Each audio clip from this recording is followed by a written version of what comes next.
It is the world that has been pulled over your eyes to blind you from the truth. It's you liberals who have lifted them up, Howard. Paul, you conservatives make a mistake. You can't afford to strangle hope in people. Without hope, people become dangerous.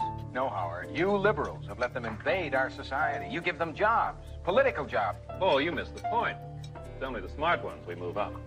That makes it even worse. No, we have to move them up. If we leave a smart one in the ghetto, he might develop into a leader against us. But if we raise him up into white society, we neutralize him. It really boils down to our ability to accept. We don't need pessimism. What he means by pessimism is resistance. And that's what COINTELPRO was all about, stopping the resistance. I know you're out there. I can feel you now. I know that you're afraid. You're afraid of us. You're afraid of change. We hide it in plain sight. One of Plato's greatest works was the allegory of the cave. I feel in order to understand the political matrix, we need only to look into this allegory. We first have to open our minds to the possibility everything is not as it seems, that things we've always known to be truth may be lies. For if we can't perceive the lies we've ingested, we can't see the bars on our mental conditioning. For that is how you walk out of the cave and see the political matrix.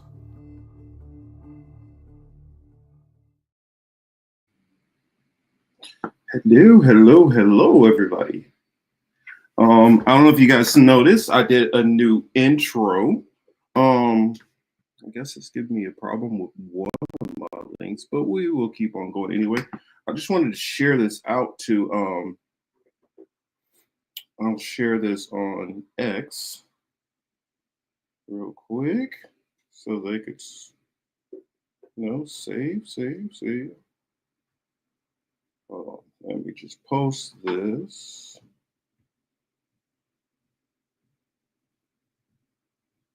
Come on, be nice. We are live. And boom. So I shared that. As you guys can see, we got some interesting things that we're going to talk about today. Let me retweet it on there too. I guess I could do that in a minute. But anyway, our topics today is one of the main topics, and we'll get into it a little bit later on. We're not going to do it right off the bat, of course, but we're going to talk about sinners. And I guess I'll play it by ear. Well, I'm probably going to do a spoiler review, so be prepared for that. If you have not seen Sinners and you want to see Sinners and you don't want any of the spoilers, then I will give you guys a heads up when I get to that point. That way you can tap out. I'll put it on the screen. That way you'll realize when Sinners is no longer shown in the background, then we've moved on to another topic, and that way you can come back in. But there's a lot of elements of it. There's a lot of controversy that's been talked about, and I feel like it ties to many social issues that are going on today. So that's something that I definitely wanted to get into. It's one of those films that after I left the movie theater, it kept me continuously in thought on many things, and especially seeing all the controversy, there were definitely things I wanted to respond to. I thought about doing a TikTok, but I figure I'll just what I do from the live stream, I'll probably cut that up into multiple TikToks, because I know I know myself and Teal, when she comes in, there'll be plenty of things that we both have to say in commentary on it. We also, of course, we got to talk about, Uncle Shannon Sharpe, and this controversy and our thoughts on that. I think that's one of those things that it definitely is a part of this whole matrix. And for you guys who did see the intro, let me know what you guys think. I took a lot of time trying to put that together, and that's going to be the new intro for the show. I also have a new outro for the show. And so let me know you guys' thoughts on that, if it's good, if it's bad, whatever. Also, the Virginia Guiffre, we do have to talk about that and the whole ties with Prince Andrew and Epstein and everything. George Santos was sentenced. But before we get into all that, there are a couple other topics that I figured that we would start with. Let me hop over here and see which order I want to take them in because there's so many different things. So I figure one of the ones that we will start with is there's been a attack that's happened in Iran. And so let me share my screen with you all. And we will discuss that on the other side. So hold on one second. Let me share. And explosion at a Persian Gulf port in southern Iran. At least 5 people were killed and more than 700 others injured. Plumes of black smoke could be seen for miles. The cause of the blast is unknown. According to a private security firm, last month a shipment of chemical rocket fuel for missiles was delivered to the port. Iran hasn't commented on that. The explosion came on the same day as a third round of talks between the United States and Iran on Tehran's rapidly advancing nuclear program. U.S. officials said the talks in Oman were productive and that there would be another session soon in Europe. India said Pakistani soldiers shot at Indian posts for a second straight night in the disputed Kashmir region, fueling long-standing tensions between the two nations. It comes in the wake of a gun attack earlier this week in Kashmir that killed dozens of people, most of them Indian tourists. India blames Pakistan for the incident, calling it an act of terrorism. Pakistan denies any involvement. Both Pakistan and India claim the entire Kashmir region as their own and have fought wars over it. A federal judge wants the Trump administration to explain why a 2-year-old U.S. citizen was deported to Honduras with her mother and older sister. Lawyers. So let me stop that. And I mean, I guess I can play the rest of this in a minute, see what else it was talking about. But the main point that I wanted to get into was the attack in Iran. And as of still now, I haven't researched any more about it to know any more details. But it seems pretty interesting that we would have this mysterious explosion, which happened in Iran, at the same time when there's all these nuclear talks. And it seems to me like an actor in this is trying their best to derail any kind of peace talks. Of course, you guys know which actor that would be. But I don't know. Let me know your thoughts on it. I just kind of wanted to at least mention it and bring it up, but it sounds pretty fishy on it. I don't know if there's been any more word yet. Of course, I've been working on other things, so I haven't had the time to really dig into it. But I don't know. This sounds like it has, Mossad all over it. So that said, on to the next story that I've noticed. Though we haven't talked much about Israel-Palestine lately, the news and things that are coming out of there are pretty grim. So it sounds like they are, basically starving out the people there. And it looks like, all the goals of, pushing back on criticism of what's going on behalf of the Israeli government has not worked. So what it seems like they went to is distractions on keeping us from focusing on that. And it seems like there's just been so much stuff going on. I would not put it past powers that be for some of these scandals that are going on in the media that are non-directly political related to be some of the factors in there. But I feel like we can, as they say, walk and chew gum at the same time. So I do want to make sure that we do cover some of these other things. But at the same time, we don't forget about these issues like Israel and Palestine. While speaking of foreign policy, I guess I can bounce on to what's been going on with the Trump administration. The Trump administration has decided that they want to try to push these talks between Russia and Ukraine. And at the Pope's funeral, there was a meeting that happened between Trump and Zelensky. Now, I don't think that really matters him meeting with Zelensky.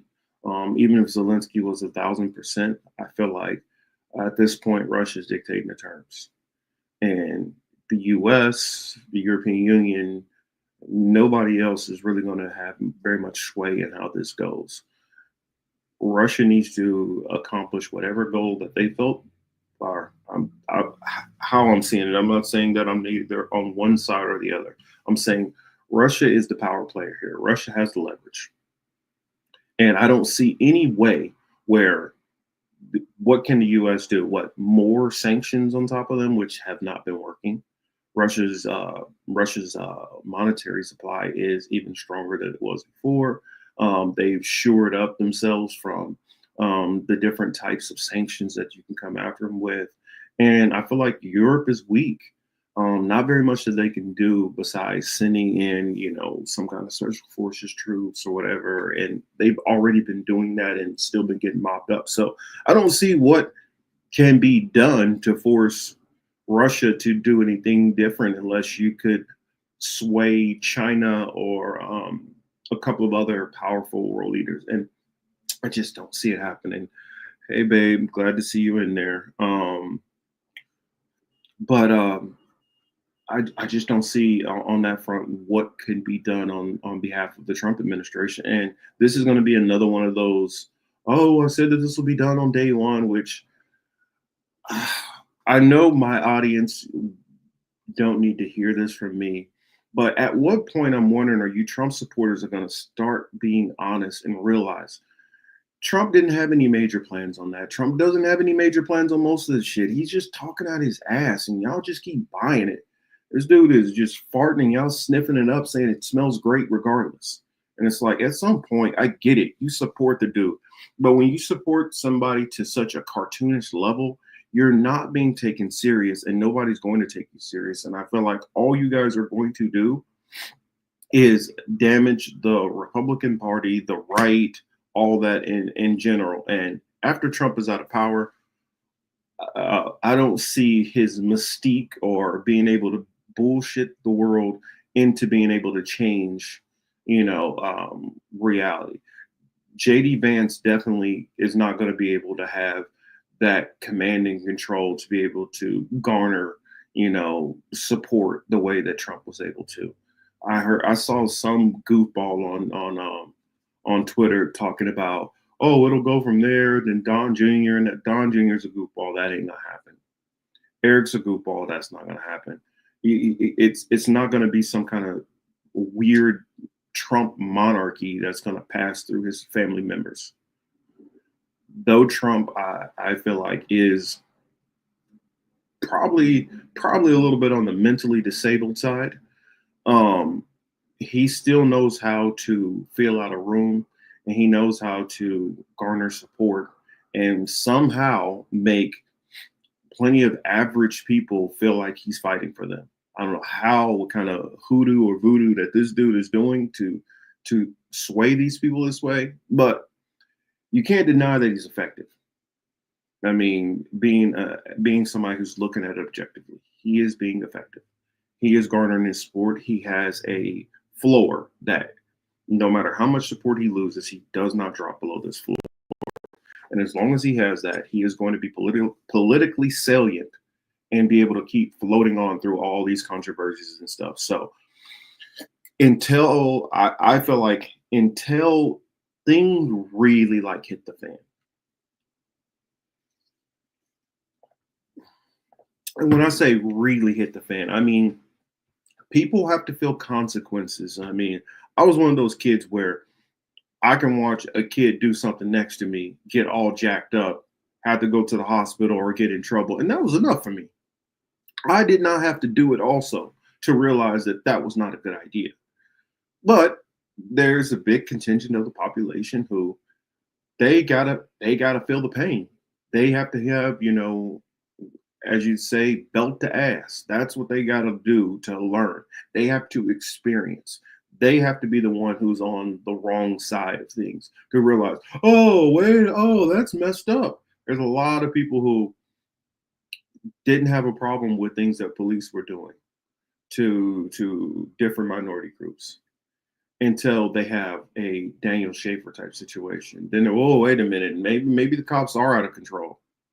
Then you have like January 6th happen, and then you have all these people on the right who start, now you have a problem with law enforcement because it affects you and your side.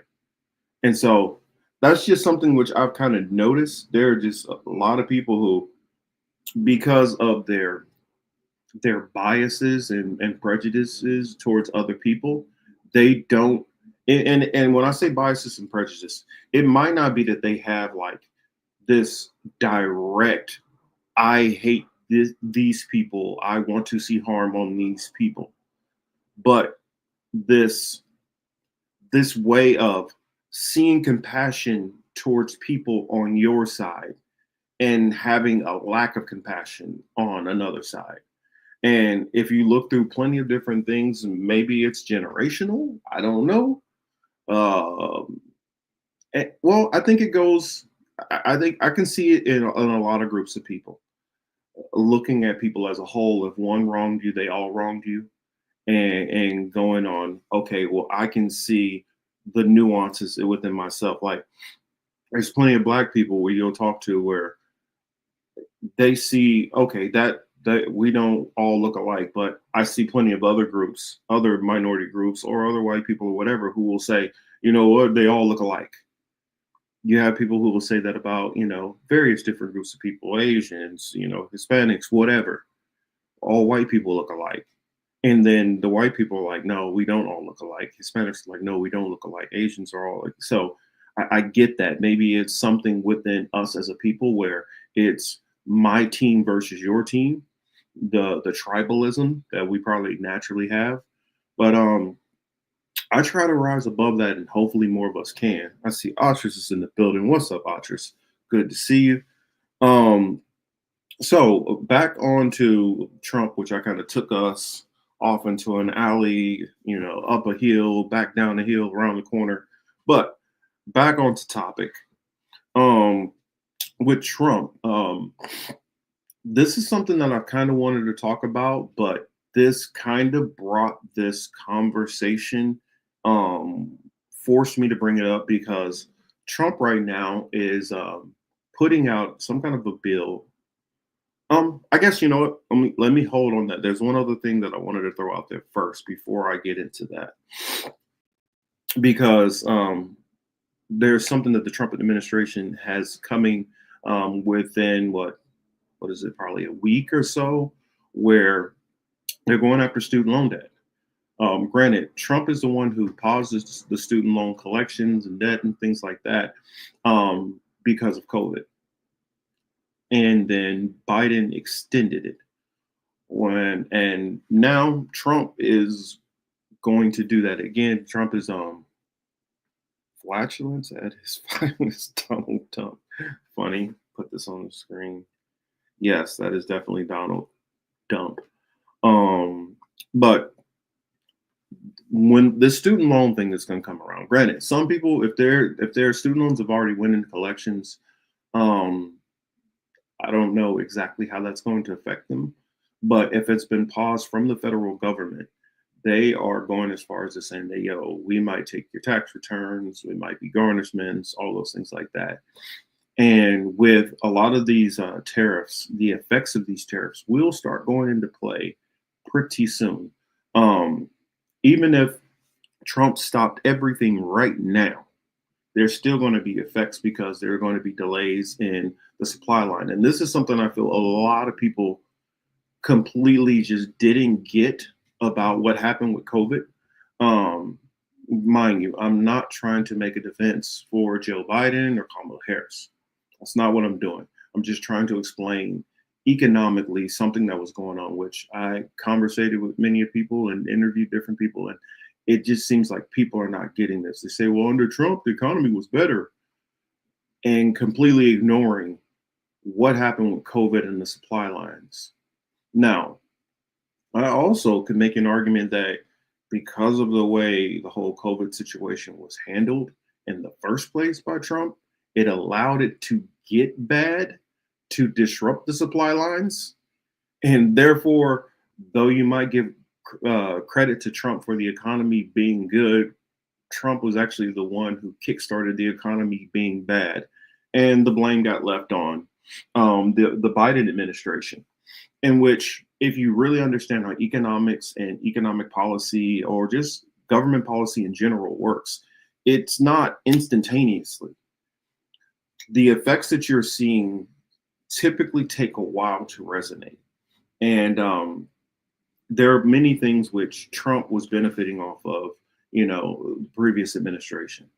And so forth. There's plenty of things which don't go into effect for years, or you don't start feeling the effects of for years, because business, what they will do is they will start to try to insulate themselves. They see things happening. They will try to buy bulk out in distance. They will start, okay, well, we can adjust this here and adjust that there, so that as these things start to happen, it doesn't affect us as tough. But there's only so much of that preparation you can do before the effects start to happen. It's kind of like a ship. It's kind of like, one of those space shows, and you got a ship out there and they have, their shields up to a certain amount. They keep taking the hits and hits and hits and hits and hits. And then eventually those shields are down, and then the damage starts to be done. And it's that same kind of situation. Some of these different hits that come from the government or government policy, these businesses can shield themselves to a degree for a certain amount of time before these negative effects start to happen. Archer says, I've been paying my student loans since they started back up in September, I think. Yeah, it's good to be on top of it if they have the ability to come after you, because I do know they have the ability to garnish your wages. And I had that happen to me years before, where I was getting hit from Fannie Mae and Freddie Mac before they went away at 15% apiece. And so imagine you already have all your taxes that come out, your state, your local, Social Security, FDIC, all that different stuff's coming out of your check. And then imagine an extra 30% coming out of that.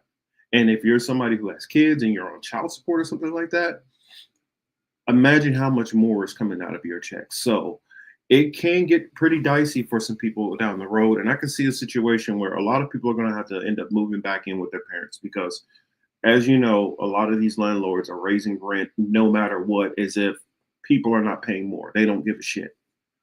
They just care about their chips, and screw you. They don't really care if you're going to be homeless, because depending on the city which you're in, it may already be an overabundance of people who are looking for places. And so if somebody is already paying $4,000 a month, they'll be happy to walk into your place where you might pay $2,000 a month and pay them $2,500. And that is going to be a reality which we're going to see. I believe we're going to start seeing more repos coming down the pike soon. I believe we're going to see more evictions, more foreclosures. And I think that we're going to start to see the effects of these tariffs and many of these policies which the Trump administration has been putting in. I meant to talk about it last week, but the layoffs, that's another thing that has not been really felt yet. We're going to start seeing the layoffs. I believe, what was it, like Mack Truck? I know that they had layoffs, and I had a list. I had a list of probably about a good 15, 20 different companies which are doing layoffs. We're going to see more of that. Yep, exactly. Hella repos. That's going to be coming. Where did it go? What was the other one? So yeah, they're going to start garnishing wages now if you haven't paid. That is something we're going to start seeing. So we're going to start seeing the economy get a lot more precarious for a lot of people. The repo content creators were good info. Yeah, I'm telling you, you're going to start seeing a lot of these effects, and this is something which I was trying to explain to people before the election when Republicans get in. I know a lot of people out there were like, well, we don't need to reward the Democrats for for Gaza, it's not about rewarding them for Gaza. As far as the Gaza situation, from the right or left, it's going to be a push. Do I feel like Republicans are going to be worse? Of course, I feel like they're going to be worse because they don't give a damn about how you feel about it. So if I don't give a damn about how you feel about it, the levels of how far I will let these other people, I will let the people who are perpetrating these things go increases. The severity, the cruelty, the brutality increases. And I'm not saying that the Kamala Harris administration would have cared more. I think that they'd be embarrassed on how it looks on their legacy. And so they would feel a need to try to do something to shield that just for self-interest, not because they care. And even that selfishness of trying to protect their image might save a couple of lives here and there. It might have slowed this process down. So if somebody else gets in there who actually does give a damn, who actually does want to stop this, it can give an ability to at least stem the tides of certain things and to allow more outrage to come out in certain situations, which you're definitely not going to get with the Israel first Trump administration. So, and then also, if you take Gaza off the table, the other foreign policy situation, that's the big one, which I talked about a little bit, the whole Russia-Ukraine situation. Yeah, they can keep funneling money over there, but they're not changing that situation. Russia has complete and total power. And I think it would be only a matter of time before the Kamala Harris administration would have just kind of did the Homer Simpson meme and kind of like creep back into the hedges. Hey, what's up, Yonina? Good to see you. But I feel like they wouldn't have done anything. So if you take these two situations, which you can argue that they're kind of a push, under the Kamala Harris administration, I can guarantee you the student loan stuff wouldn't be coming up. I can guarantee you these mass layoffs wouldn't be coming. I can guarantee you a lot of these things. It's not that she would have necessarily helped, but you wouldn't be put into a lot of these things, which the GOP is definitely going to do. And this is one thing that I kept talking about that I hear people ignoring when they cared more about, how Black Kamala was or not. Oh, reparations is way off reparations is something that's not even close to on the board. At least with the Democrats, they'll still hem and haw and pretend like, oh, well, we might be open to it. And that might leave an opening for you to do it on a state by state level. I feel like federally, you'd have to do a lot of movement with white liberals. And I would just say liberals in general, no matter white. Because you got a lot of non-Black minorities who are not in favor of it. And that's an obstacle that has to be, crept over. Says they can't control it after how planned out they got it. Will not stop the nuclear power plants from melting down. Oh, I'm not sure what y'all were talking about there, but let's see, Trump talking about giving January 6 people reparations, LOL. But it's exactly. And also, how can you even have a talk about reparations when you have a government who is literally trying to make sure they do not give anything to average people, let alone minorities or Black people? Black people in particular they're on the, we are not giving you a damn dime for anything.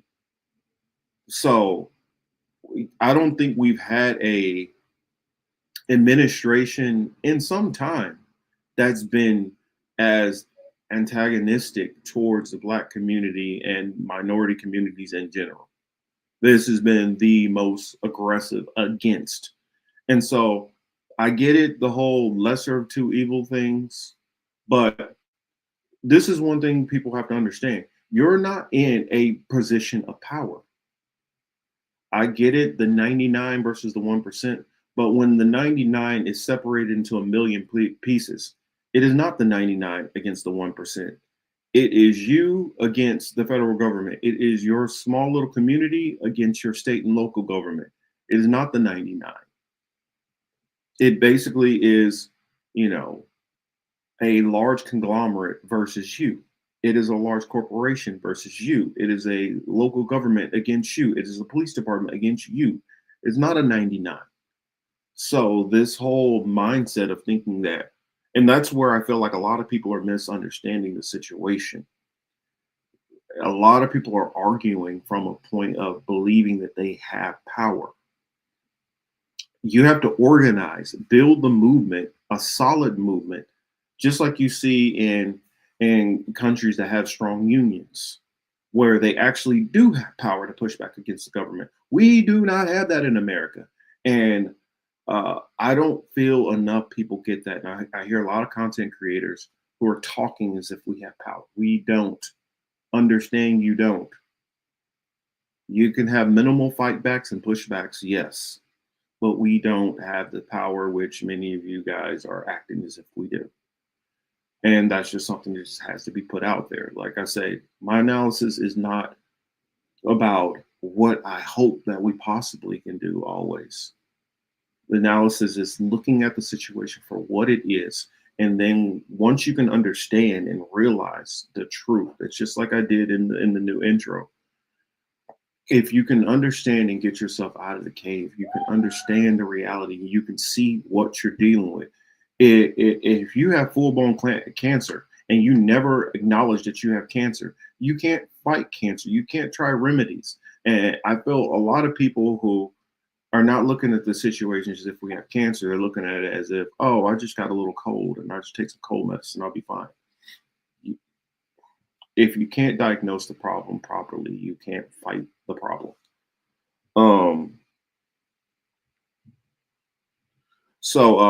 And what I would say also with the whole reparations thing, if you have somebody like Elon Musk and people like that who are trying to strip away government, you're trying to strip away the one avenue that would lead towards paying reparations, the federal government. So one thing in business you got to understand is you negotiate. And in negotiation, you don't always get what you want. And that's the same thing with looking at this political thing. You're going to have to take a certain amount of bad and a certain amount of good, especially when you're in a losing position to argue. So that said, on that, I think that we're about to see a whole lot of economic woes, and hopefully you guys are getting your canned goods and reparations and whatever you need to do, having a backup plan on, okay, if this goes that way or that way, what am I going to do from there? Because even if Trump stopped all this tariff stuff right now, there's still going to be effects that we're going to feel. Now, I've even heard that I see that he's kind of slowly walking back some of his stuff and trying to pretend as if he did not take an L and, trying to save face. It looks like China on a couple of things, even, they relented a little bit. But China is in the mindset of, we will not be embarrassed again.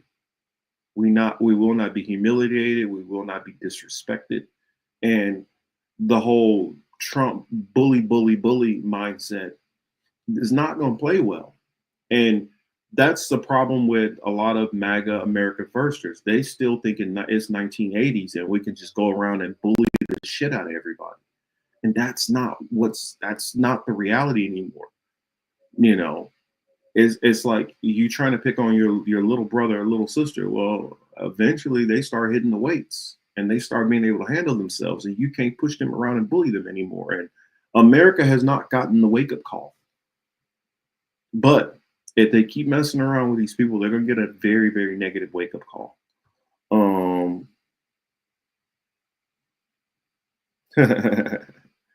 That's funny, Yonina. I'm gonna save that comment about sinners for later.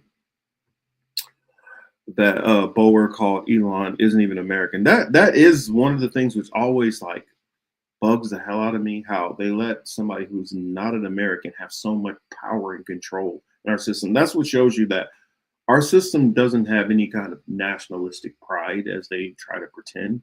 It's all about money.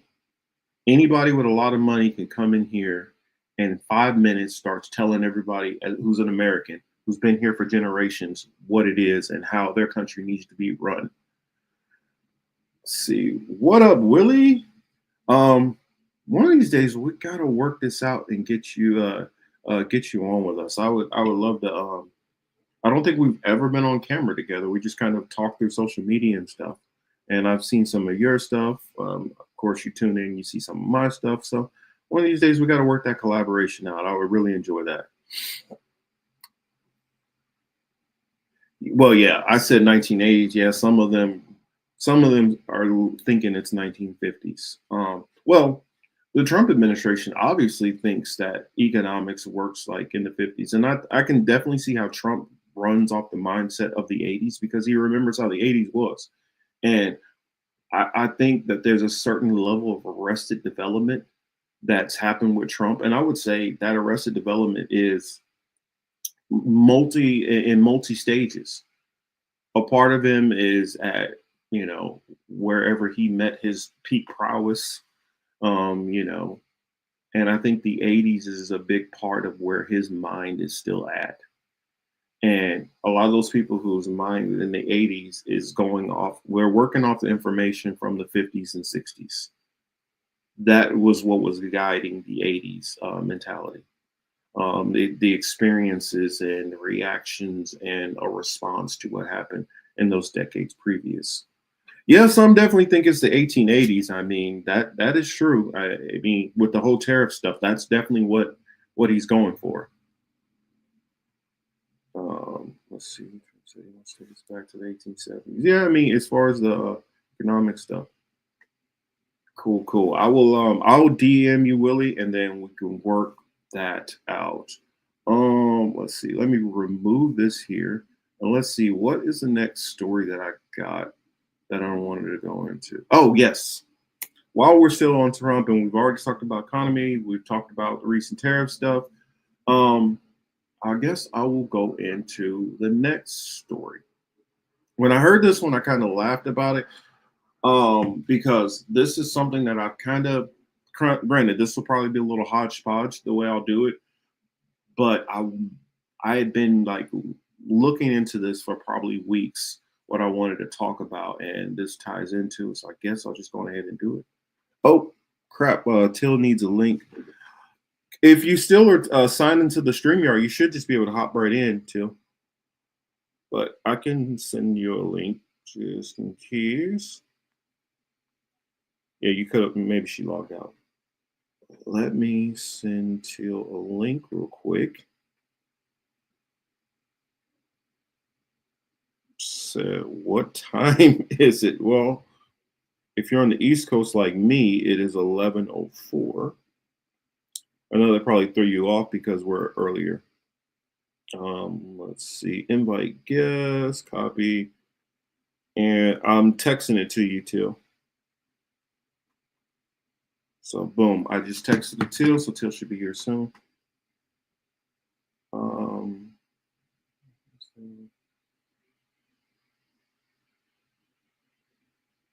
Okay, so let's go back. We'll see what comes from this. At the political matrix. Let me put Willie's comment on the board. It says, I am 56 years old and I still reside in the 1980s. I've been hating Reagan, Hatcher, legacy, which we still live through to this day. Oh my gosh, Willie, that is so dead on accurate. And I think definitely this crowd, I think most of this this chat, a good chunk of us are old enough to remember some of those administrations and how it impacted us and the goods, the bad. I mean, I don't know if you guys saw the new intro, how I threw in a lot of different stuff that happened with Reagan.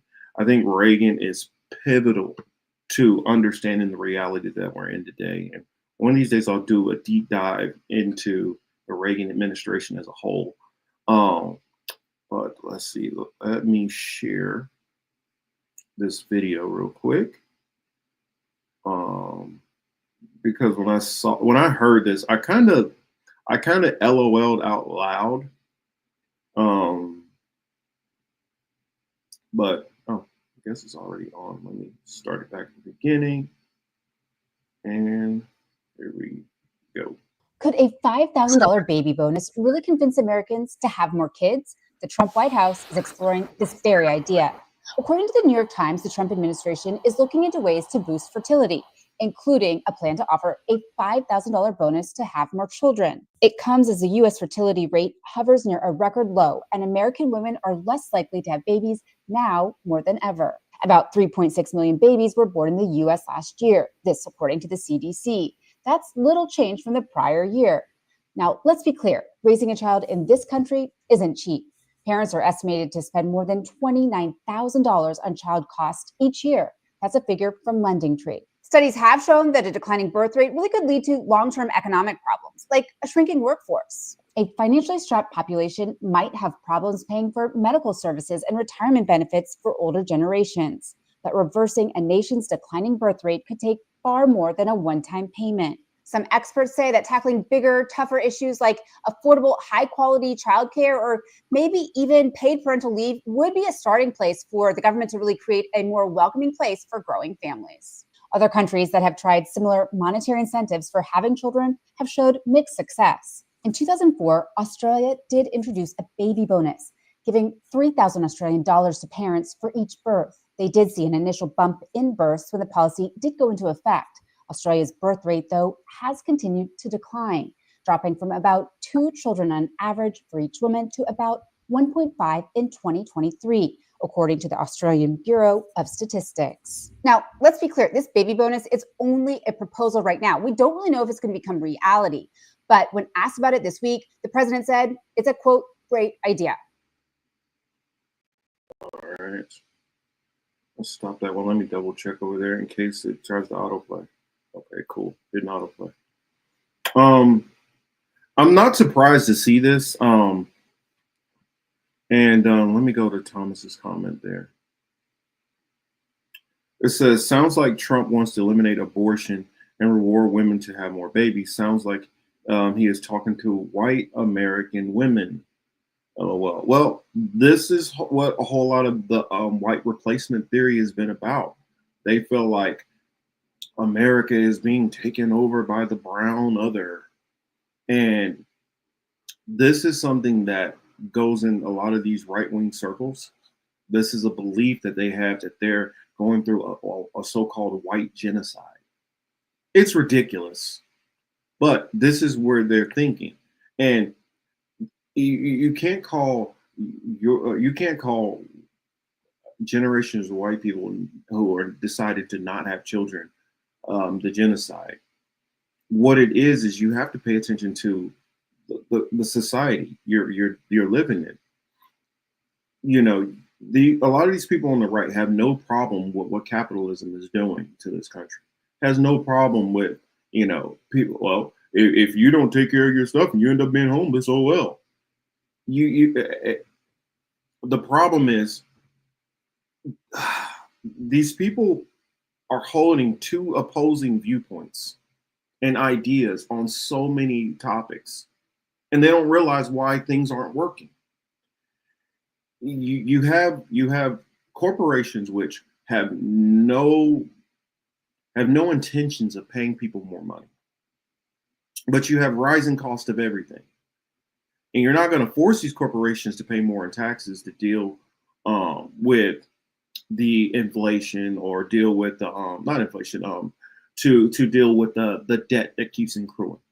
And well, and then by not paying the debt, you know, it does lead to the inflation because of the different budgetary things they do to try to reduce the debt. So that does actually lead to inflation issues. But you're avoiding taxing the wealthy.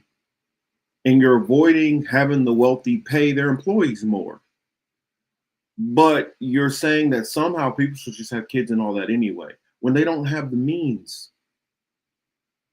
You have less affordable places to live. And just like we talked about with They're coming after people for the student loans. They're coming after people for all kind of different debts. They don't want to pay you more, and they're trying to cut away as many different benefits as possible. But at the same time, they want magically for the economy to just get better.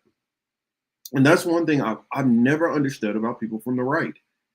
You want things to improve, and yet you're instituting things which are not making things improve. They're making things improve for a handful of people at the very, very top, which those people at the very, very top who don't even need this money, you feel like you just need to give them more and more and more and more money. And then I even heard Trump, when somebody asked him about, well, do you think that they should possibly be taxed at a higher rate? He said no, because all the rich people will just leave this country and they're the ones who pay taxes. How are they the ones who pay taxes when you keep trying to cut the amount of taxes which they pay? Their logic, it just does not make any freaking sense. So corporations don't want to pay people more money. And then at the same time, since these corporations don't want to pay people more money, and less Americans are working at these lower income jobs, and so they can't find workers, you don't want undocumented people to come in and work these jobs.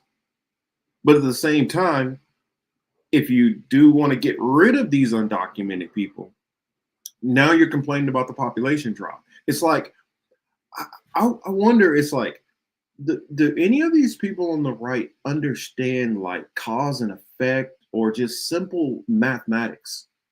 I'm not talking about doing some geometry, trigonometry, or any of this crazy stuff.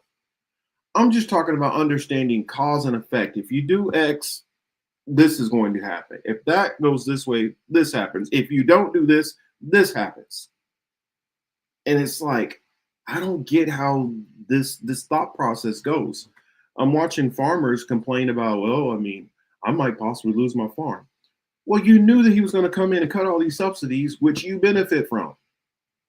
But now you're complaining about you voted in a man to do these things to hurt you, but somehow you didn't think they were going to hurt you. I mean, I'm not getting, and I don't even feel like these are complicated things.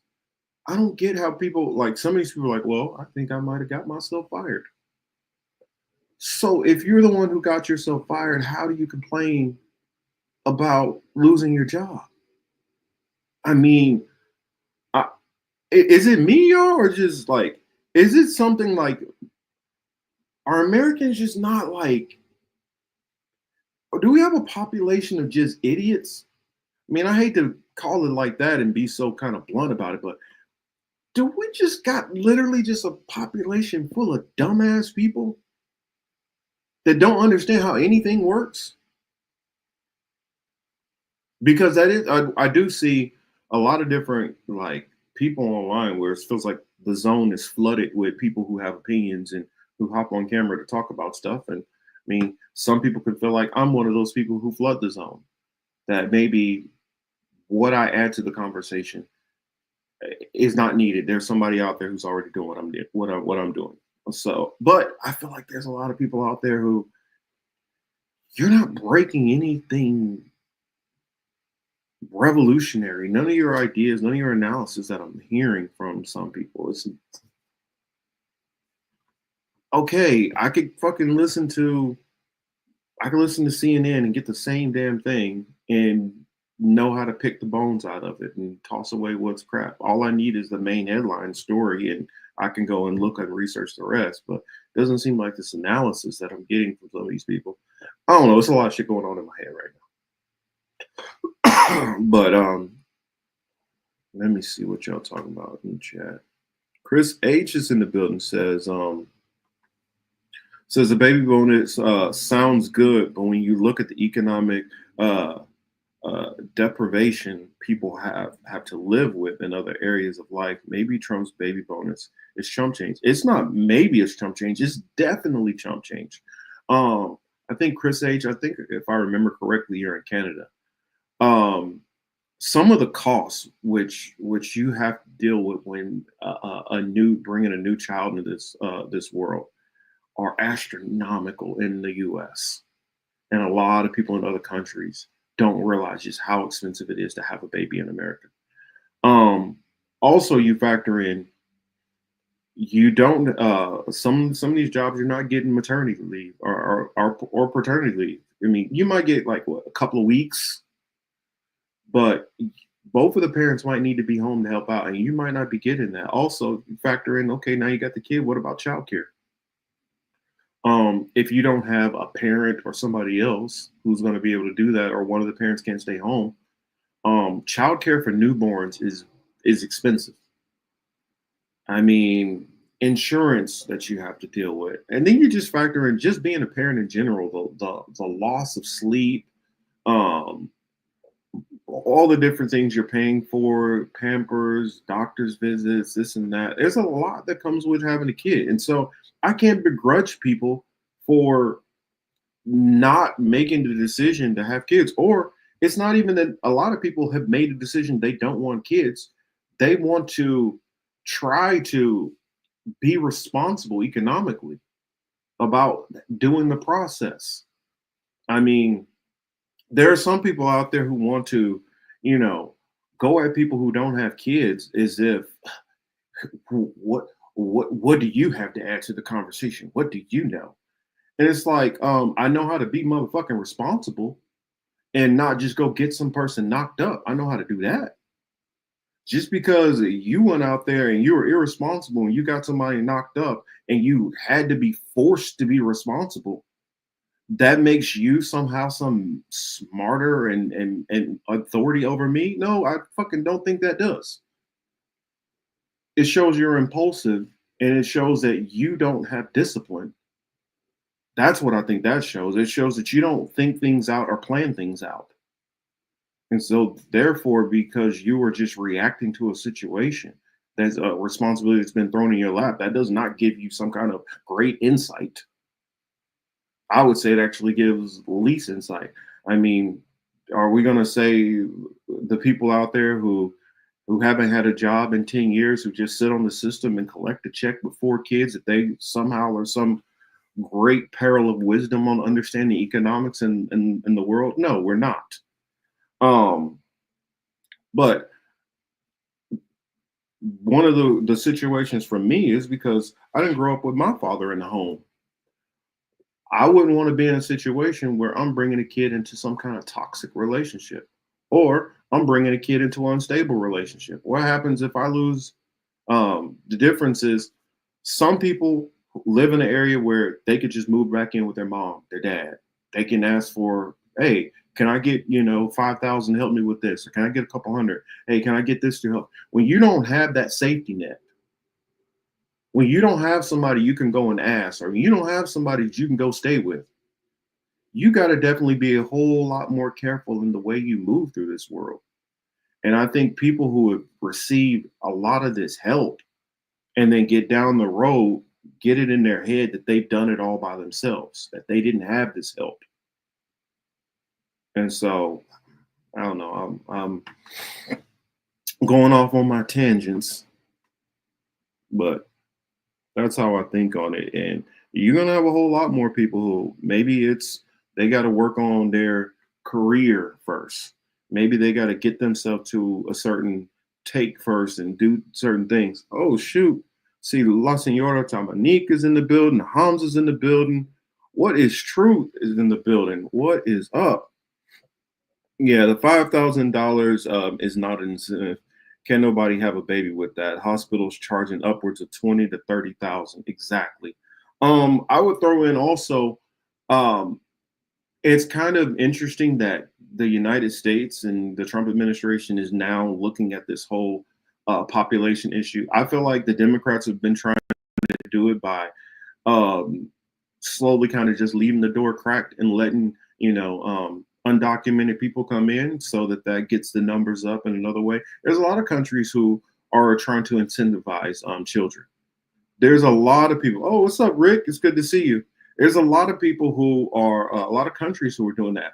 One of the, Russia, they're one of the countries who has a massive problem with this. China is having a problem with this. This has become a global problem. I heard somebody the other day on Twitter, and they were making an argument.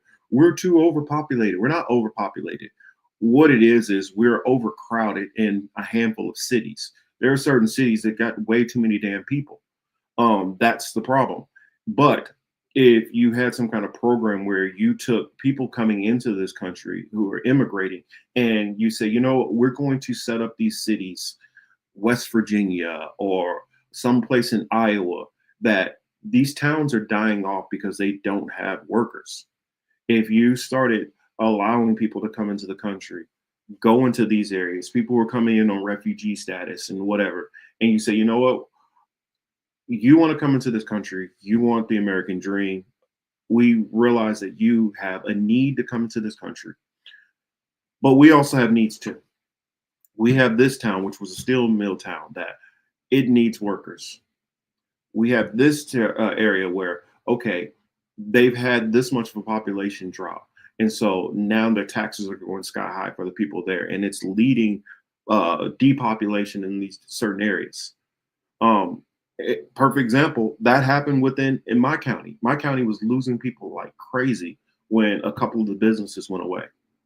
And you start having people flee to all the other surrounding counties. What that does to the people who are left is that sends all their taxes through the roof.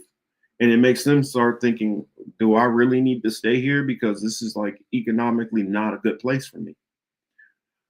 But that's the problem that we have in America. Everybody's in the New Yorks and flooded through Florida and flooded through parts of Texas and flooded through, parts of the Southwest, where there's areas across the northern border of this country which are wide open, don't have hardly any people.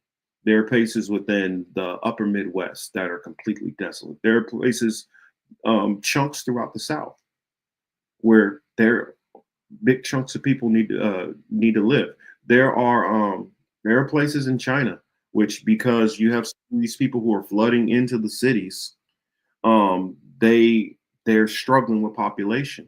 Oh shoot, Till is in the building. What's up, Till? What's up? What's up? Sorry, I just broke my laptop, so my Oh apologies. no. I got anger issues, y'all. When my shit don't work, it be pissing me off. So I'm gonna send this bitch to the shop because I definitely broke it today. Yeah, I talked a little bit about the whole population thing, because with Trump trying to do that $5,000 for not that he's trying to do it, they've kind of floated it out there that they might put 5,000 out there. What the fuck, 5K? I can spend 5K in 6 hours. What the fuck 5K going to do Exactly. for me? Okay, if I ain't getting the pack and flipping it, that 5K ain't doing shit for me. The fuck, 5K. Yeah. Nigga, that's a dresser off of Wayfair right now. Fuck out of here. That's why it goes back to like what some of the people were talking about in the chat, like Willie was talking about. They stuck in the 80s, and some of them saying stuck in the 50s. Yeah, 5,000 in the 50s will do something, but not now. I mean, it shows how out of touch Trump is. I thought about putting that part in the new intro where you start talking about groceries. It's an old-fashioned thing. Groceries, like, it shows you have never been to a grocery store. No, not since the 90s. I don't think Trump ever been, because he's rich. He could pay somebody to go do that. He had Instacart before Instacart had Instacart. Exactly. What is it? You know the people who walk around Walmart and they go and get all your fucking groceries for you? Hell yeah. He had that one. It's called the help. It's called slaves. That's what well, yeah. I mean, basically, his people, he was slaving them, because he was deciding, you know what? I'm going to underpay you. And they're like, oh, yeah, we'll take that money. And he'd be like, I might not pay you. Exactly. So, I mean, technically, he was running some slave type shit. Let's see. What Thomas have here? Thomas said, I have 2 kids with one on the way. So at almost 36 years old, I plan on stopping there, LOL. I was raised by extended family, and so are my kids. My kids stay with me, my baby mama, or relatives. And that's what I say. For people who have that extended family to be able to do that, that's a blessing and that's beautiful. But I feel some people don't factor in, what happens if you don't? What happens if you're not tight with your family? What happens if you only know like your mom and your mom didn't have any siblings? And so you don't have no extended family. I don't think people factor in, especially how this society is went, like with how the economic landscape has been, how people have to work so hard and money has become such a central issue. You got a lot of families falling out over money. And so people ain't cool like they used to be. People I gotta take care of my shit. I ain't got time to help you do nothing.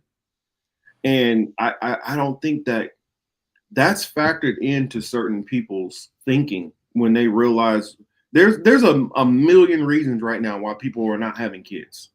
Yes. And a big part of it got to do with the damn economy. Yep. And until you fix the economy, until you get out of this, well, pull yourself up by your bootstraps. I had to do this. I don't care about what happens to you. I had to do. You got to get out of that selfish mindset. And that's the problem with the Republican Party. It's me, me, me. I care about me. I care about my family. And as long as you think that way, you're never going to help a society as a whole. You're never going to help a community because you're self-focused. I'm sorry, I was talking too much. Go ahead, too. Oh, no, you said everything that needed to be said. I mean, I know I haven't had kids because I haven't found a decent partner to want to have children with, and the economy. Like, because in a perfect world, well, I hate to be like this. In my mind, when it comes to me having a kid, not to be an ass or nothing like that, but I am 75% sure that I'll be a single parent. Mm-hmm. Just on account of how I am as how I am. A lot of guys don't really look for companionship. They look for someone they can control. So that's one thing. You got to also think about how dating is. It's just whack. But yep. Like I honestly see myself as being a single parent or having to do it on my own. And I can't honestly fathom the thought of that as of right now. There's things I still like to do. I'm still childish at times. You know what I'm saying? I still like to go on vacation. I still like to go places, and trying to incorporate another mouth to feed 24/7, 365. Because, you know, dads get to become part-time while moms have to be full-time. Don't like that dynamic either. And then you're going to sit here and tell me you're taking away TANF, WIC, and SNAPs? Mm-hmm. And you still want me to be able to do this shit by myself? Like, that's insane. That's all backwards. It's all backwards. So no, I decided way early and late in the game that I don't plan on having babies with nobody random. I don't know how these bitches is having babies and got baby daddies and all this other shit. That's wild to me. But that $5,000 ain't helping shit. That's dumb. Like, that's not even a down payment on a car right now, Mister. I just added the tariffs to the fuckery. Like, what the fuck is that going to do? Formula skyrocketed. Formula is poison on one half, and the price of it is extremely insane. So you telling me I can't trap, I can't make drugs, I can't sell drugs to survive for my family. I can't do fraud. I can't get a PPP loan. You locking everybody the fuck up over stupid shit, kicking everybody out the goddamn. This shit is so backwards. I don't even know why people even want to have kids right now. In the first place, that should be the last thing on our fucking plate to even think about bringing another body into this world when they kicking bodies out left and right. Didn't you just see that article? They sent a 2-year-old to Honduras for no fucking reason. Yeah. So you telling me I'm gonna have a baby that's not even safe? Like, that's crazy as fuck. I mean, I look at reality like, unless I move far away from here where I live, I don't see how I'm ever going to be able to own a house or even get into a decent sized place, let alone bring a kid into this world on top of that. If I can barely take care of me, how the fuck I'm going to take care of somebody else? And that's the thing. I'm saying this still, and I'm blessed. I own my house. Mm-hmm. I own my house. I own my cars. I don't got that much debt for real. You know what I'm saying? I function. I live and thrive off of my own business. Like, I'm blessed in so many aspects. Still don't want to have a kid. Well, I put it like out here living in Cali. If you were single, and I mean, even if you have a partner, you're gonna need their help. But if you were single, you basically need to make 6 figures to own something out here. Yeah, and I heard own about a piece of shit too. And I'll tell y'all, I don't make 100,000. So I mean, we're talking about you realize in Compton, you probably about to pay 600,000 for a house in Compton. I mean, let alone move to a, and I'm talking about this is gonna be a piece of shit house more than likely. Now, I mean, you're not finding none of that. So to get something in a decent area, let's say like next to me is what, or even just in the area I'm at, you paying 700,000 easy. How many of y'all know? I mean, minimum wage out here is $15 an hour. Now, I make okay money just to be able to okay take care of this and that, have a little bit of money to travel, just a little bit. But if I moved from here to somewhere else where I probably could afford, okay, now my wages go down. Yeah. So how do I figure this out? And this is where I feel like the Trump administration, y'all want to go through, y'all want to cut this, cut that, cut this, cut this, cut this, fire people, lay off this. Then you're basically raising the inflation, and then you think you're gonna get somebody some funky ass $5,000 to have some damn kid. Manuel says same thing here in Portland. Average house $470K to $500. Yeah. I mean, I don't see how people are doing it unless they either both of them they got two incomes that is decent enough and they got some kind of assistance. Now, whether that assistance is financial from the state, whether it is an uncle, a cousin, a brother, extended family, and like he said, and like Thomas said, that's still hard. So I don't get how that's gonna. And I boil all of this down to it's economics. I don't think people are not having kids because they don't want them. I mean, granted, you do got the people who you always hear about abortions and stuff like that. And honestly, where you see that mostly is these so-called modern women, career-minded. I need to become executive director of the blah, blah, blah by the time I'm 38. And then they have a couple of abortions. And then by the time they do get married and then want to have some kids, now they 42 years old. And they're like, I don't know if that's a good idea at this point. And so it's just the society that we're living in. When they forced everything to become a 2-income household, that's when you basically put a dagger in, the whole idea of people having a bunch of kids or just having everybody having kids as a regular. You daggered that. And then since there's not going to be anything you're doing to create affordable housing, drop some of these taxes down, raise minimum wage, you're not doing nothing to really incentivize people to have kids. I mean, and I'm watching and like I kind of briefly mentioned, and I probably maybe I'll do it next week because I've done a whole lot of research into this and I really want to go in depth and kind of put, I want to do it right in a sense. But you look at what's been going on with Russia, and like when I talked about the single women chasing their career, that's the problem which China had, because China had the one woman, the one child policy. A lot of them were only trying to have males, and so now you have this lopsided. For one, it's lopsided more men than women. Then as the women, because the women were basically put to have to be married and then kids. A lot of these women, now that I can kind of push myself to follow my dreams in my career, many of them are doing that. And then as they did that, many of them are hitting a certain age where, okay, now I want to have kids. Now I'm struggling to have kids. You're having this problem.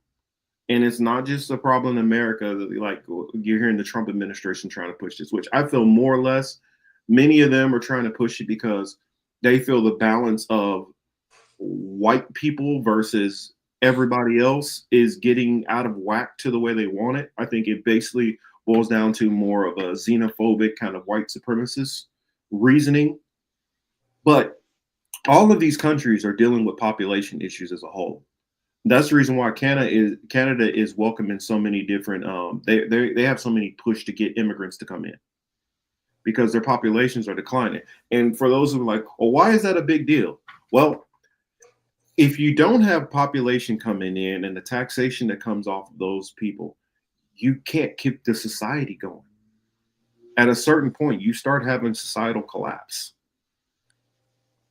You're going to start having everybody else have to pay more for everything, because how are you going to keep up the so-called welfare state? I know that's a negative connotation the way I describe it, welfare state, but a lot of things going to go away. And we're going to be living in a situation where it's back to like the 1920s. Do y'all want it like that, when they just would leave grandma on the side of the road to die? Because that's the direction that we be going, and you start cutting out all those things.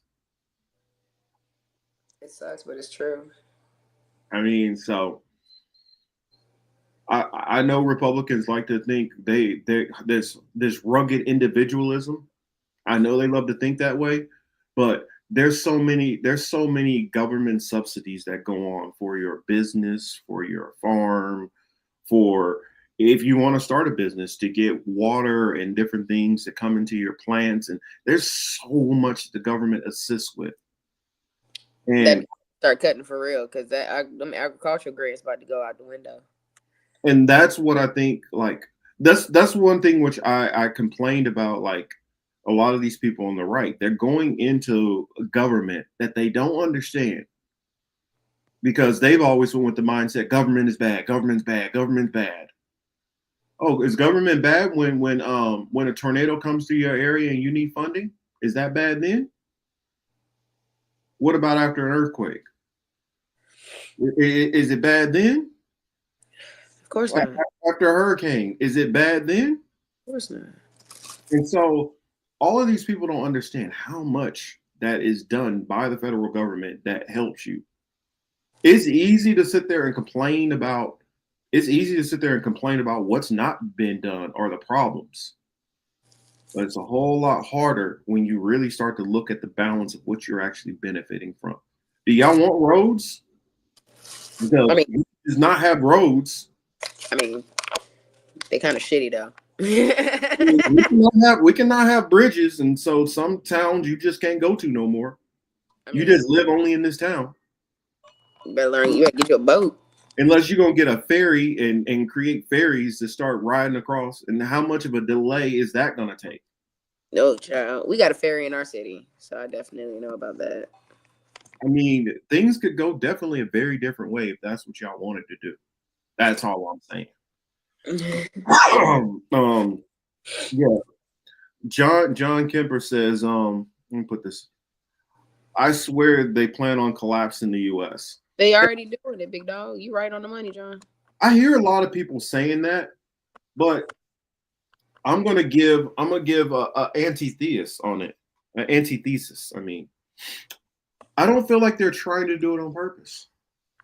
I'm gonna explain what I believe. I believe people give a lot of these people at the top credit for being smarter than they are. In order for you to have to plan to collapse this thing, you have to be smart enough to know how to pull these levers for it to collapse in the certain way you want it to. I think they don't think like that. Perfect example is, look at Elon Musk and what he's doing with his own business. This is supposedly the richest man in the world. And can y'all not see that this motherfucker is D? Y'all can't tell that? As a bitch. He's far from being Mansa Musa, like a motherfucker too, by the way. This motherfucker is not smart. And many of the, in fact, let's go to some of the smartest ones of this. Let's go to a Peter Thiel. If you look at Peter Thiel's business maneuvers, do you know that this dude had some of the right instincts and prognosis on what was going on with the economy?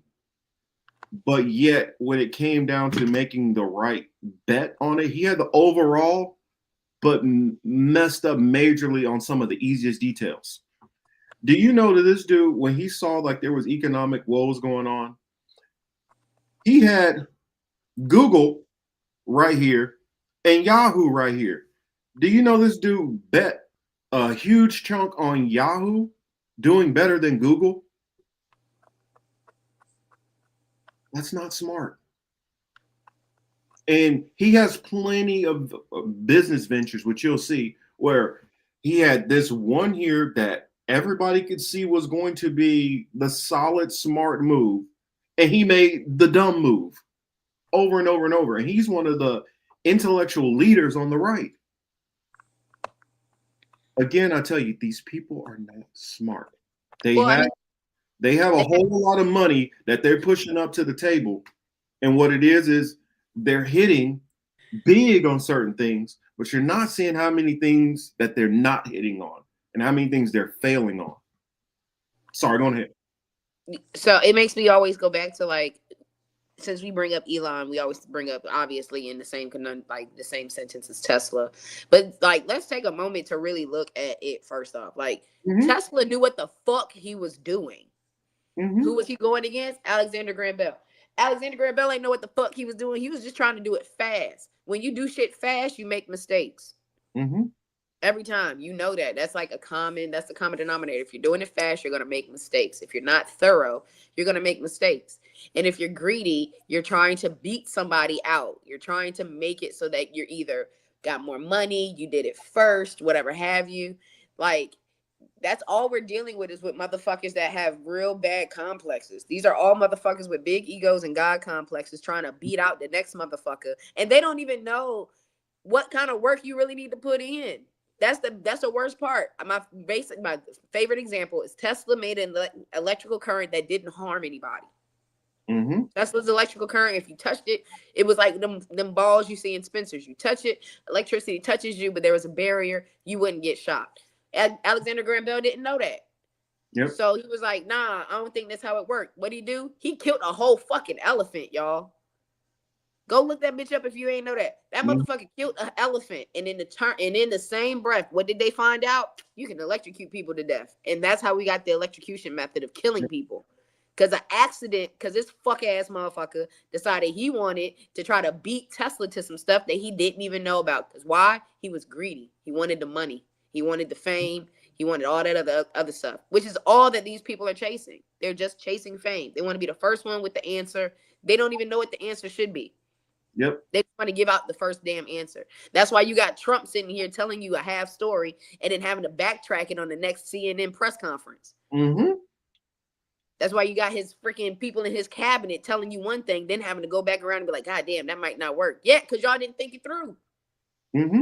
Y'all just like, oh, hold on. Sorry, I forgot I wasn't even on camera. Y'all just thought it through. Y'all don't even know, like, that was not the right answer, or that's not the right way to go about things.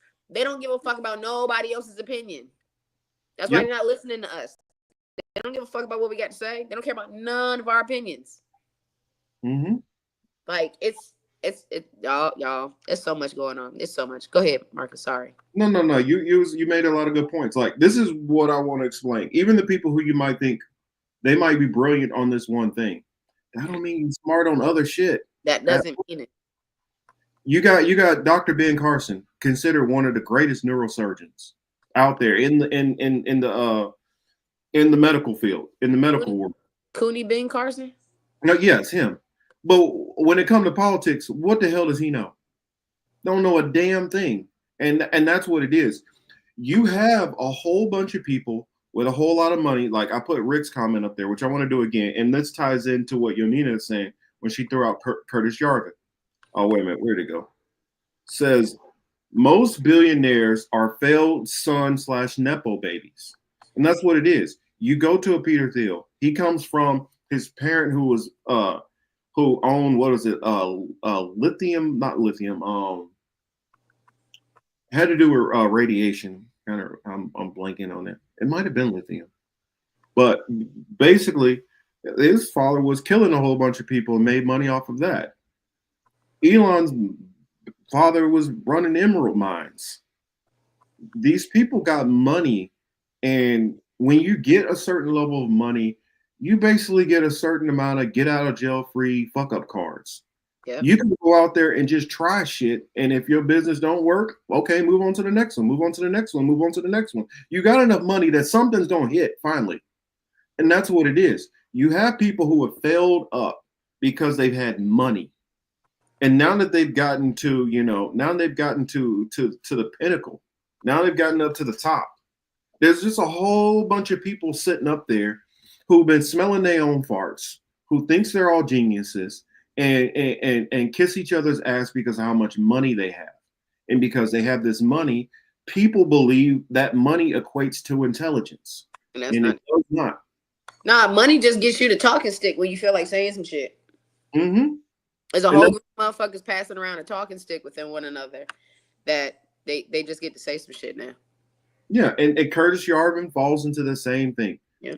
Curtis Yarvin grew up with wealthy parents who were diplomats and stuff like that, who had heavy networks. He was a smart kid as far as understanding like computer programming and stuff like that. But no common sense on anything else. No understanding on really anything else. Not understanding history, not understanding human psychology, anything. Human relationships. And therefore, since he doesn't understand human relationships, he doesn't understand dealing with people, he doesn't really understand the thinking of a normal person. His calculations go way off, it goes way off into nowhere land because he has mental issues. A lot of these people have mental problems. Well, most people that have autism they're not situationally aware about things. They can't recognize social cues. I don't believe he has autism. I'm just saying most people with that, but I'm saying that's baseline. Baseline is autism. You feel what I'm saying? Then you get like Asperger's, Down syndrome, all this stuff. Baseline autism is you don't recognize social cues. So how the fuck can you make social cognitive and conscious social decisions for the social aspect of things, which is us? How can you make decisions on those things if you don't have the ability to pick up on social cues? You get what I'm saying? Sorry, y'all. I'm snotty nosed and some more shit today. I keep going in and off camera because I'm snotty nosed as hell. But I said all that to say this. It's like, does that even make sense? Yeah, and that's what I think it is. I think you got a whole lot of people who, because of their wealth, because of their levels of wealth, are giving immense levels of power. And with immense levels of power, how they say with great power comes great responsibility? It does. That's true. But these people do not look at it that way. These people are completely the most irresponsible people at doing this. And that's the reason why we have things collapsing and falling and breaking. When you have Nepo babies, like it was mentioned before, they've never had to build things up and do it on their own. They've never had to get it out the mud. They've never had to build business relationships. They've just been able to dictate whatever they feel how things should go with no pushback. And when you deal in a world when you have no pushbacks, you have no checks and balances, it does something to your mentality and your thinking because you're never basically able to be told no.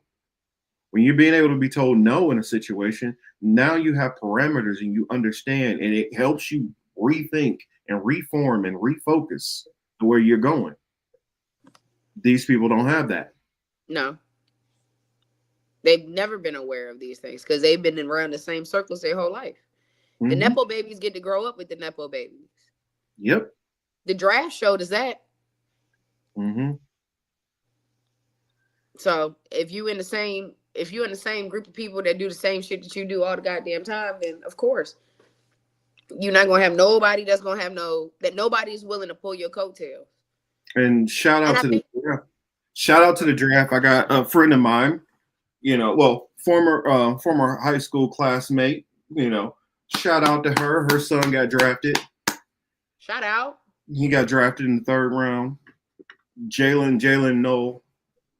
Shout out Jalen Noel. Shout out Michael Green. He's from our city out here. He got drafted to the Ravens. Shout out. Yeah, her son got drafted to the Panthers, I believe. Hey, keep pounding. That's my team. Whoop whoop. Sorry, police keep riding through my hood, and I got neighbors that are. Oh yeah, he came out of Iowa State. Shout out Iowa. I'm being nosy. I'm sorry. I'm being nosy today, y'all. The police is rolling around the neighborhood, and I'm trying to figure out what they doing. Y'all doing Jew checks or something? We got a couple cops that live in my neighborhood, but not enough to have that many people come through here. Speaking of something like that, police and all that good stuff involved. Let me see if I got the video? Child, I'm a little autistic, Yona. No, I'm like, Well, I said I think I am. I think we all have undiagnosed, all have undiagnosed quirks. We all have different little things and tics that bother us, and I think everybody has something. Now, what they've done in a sense is they've said, oh, well, this is something that obviously, affects people a certain way. Now, some of this stuff is produced by certain chemicals and stuff that are going into people's bodies that are unnatural or going in at unnatural levels. Yeah. We'll leave it at that. But I think that we all have certain things that we're all dealing with, and it's just a matter of are you going to deal with what you have going on, or are you going to let that be a stumbling block or a hurdle for you to get past? I don't know. Y'all could say, well, that ain't right. I mean, you should be more forgiving to people or whatever, but that's just how I see it. I think that there's a lot of people who just use the so-called issues that they went through as a reason for why they're struggling on things. So let me get this. The frog's gay. That's one of my favorite Alex Jones movies, bro.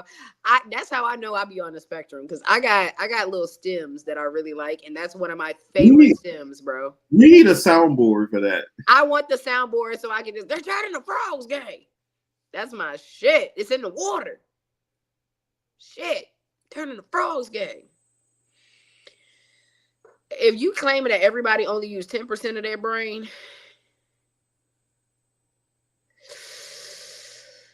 Trump only used 2. That's crazy. That's crazy. And that means Elon probably used 7. I'm letting you get your clip together. I'm just reading comments right now. That's crazy. I wonder if they could find out, like, what if I wasn't using 10% of my brain? What if I was using like 12.5%? Yeah, I ended up throwing something somewhere and I couldn't unmute myself. I'm like, crap, damn it.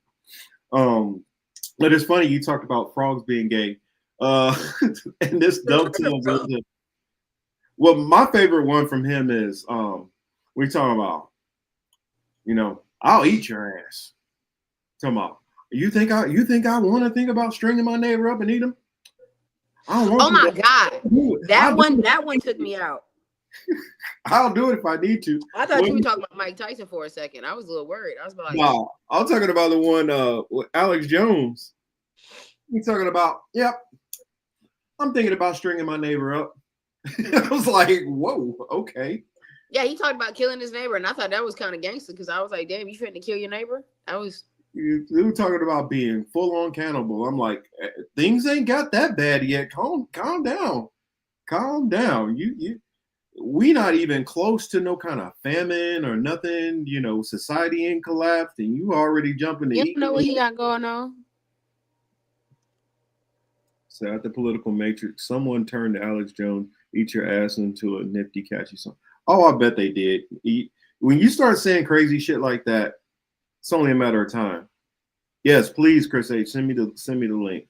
Hell yeah, because I want to know. I want to hear it too. Because when he said, "I'll eat your ass," I thought he was talking about Mike Tyson, because I got that tattooed on me. You know what I'm saying? Here's this video. I don't know. You started talking about the frogs gay, and then we talked about legal stuff. This is funny to me. Oh yeah, they got his ass. Get that motherfucker a 7-piece. They gave that man a 7-piece extra crispy. Santos has been sentenced to 7 years in prison. The disgraced former U.S. Congressman sobbed as he learned his fate. Lisa Rosner, who's been following the case since the start, has more. Moments after learning he would serve 87 months in prison, ex-Congressman George Santos was met by some of the people he defrauded. killed my dog, Anthony! New Jersey veteran Rich Osthoff Whoa. said Santos stole money he raised for his dying service dog, Sapphire. My dog died because of his deceit and deception. At sentencing Friday in Central Islip, the federal judge said, "Where is your remorse? It's always someone else's fault." This came after, through tears, Santos apologized and said he betrayed his constituents' trust, adding, "I cannot rewrite the past, but I can control the road ahead." He pleaded guilty last summer to federal wire fraud and aggravated identity theft. He blamed everybody else but himself, his mother, his father, being bullied as a child. He's still lying. Designer clothes were more important to him than following the rule of law. Santos' lies turned him into a national joke. Wall Street financier, a college volleyball star. He had relatives who survived the Holocaust and 9/11. All false. Add to that, collecting unemployment insurance while working, bilking donors, stealing the identities of nearly a dozen people, and lying to Congress. The New York Republican was in office less than a year. The day before he was expelled from Congress, he told us, "This immense amount of peace has literally entered my being." Santos is due to report to prison July 25th. He did not respond to reporters' questions outside the courthouse. Lisa Rosner. Hey, yo, wait a minute. Yeah, wait a minute. that's a lot. That's a lot, Wait right? a minute. That's a lot to take in because I didn't even know this much about this man. So I knew we was like, I knew the court case. I knew he had lied about some shit. Cool. Allegedly, I might have done some unemployment fraud. You feel me? I might have copped a check or two and still had a job on the side. Okay. I can't, you know what I'm saying? That's peanuts. That's nothing. You lied about having people in the Holocaust and in 9/11, and you just out here taking people's identities, and you killed somebody. You killed a white person's dog. Yeah. I love my dog. He told people that he was Jewish, and he was lying about it. Well, I guess they didn't get his shit off of Ancestry.com. Now, did they? No. He said he was Jewish, and he was all broken up from his family that he had who died in the Holocaust. What the fuck? Let me find some trauma to back up on. And then he flipped it and said, I am Jewish because I believe in the beliefs of the Jewish people. And your last name is Santos. I would have said I'd at least say I was a descendant from Christopher Columbus. I mean, which you could go into some of the Jews, the Jewish people who came out of Spain. You could say you were descended of one of them. He didn't know that though. He didn't do his. He was saying that he was Anne Frank's cousin, nigga. AOC says that's in her background. Did you know? You didn't know that? Spanish Jews. Mm-hmm.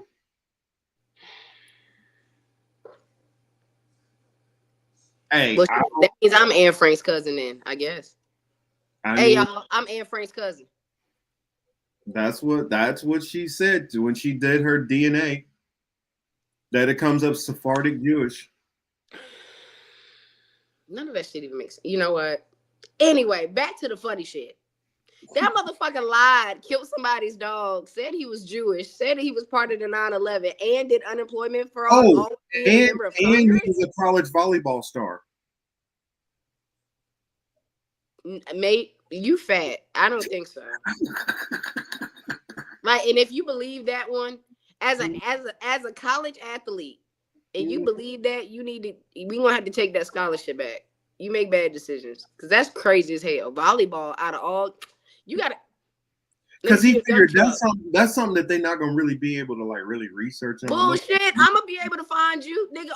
I can find my fucking highlights reels and my stats from high school. Fuck is you talking about? I can Google my shit.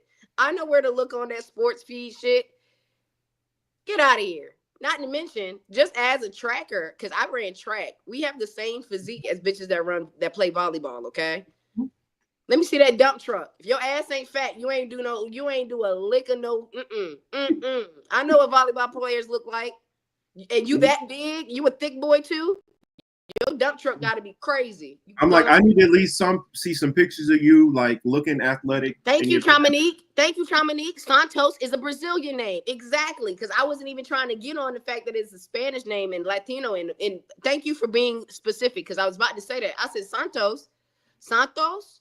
That's Brazilian as a bitch. That's not even like Mexican, kind of on the border of America type. I'm trying to remember what was. I don't think he's Brazilian. We don't know because he said he Jewish. We don't know what the fuck he is now. Yeah, I don't really know. I don't believe his ancestry anymore. He's supposedly, what was he?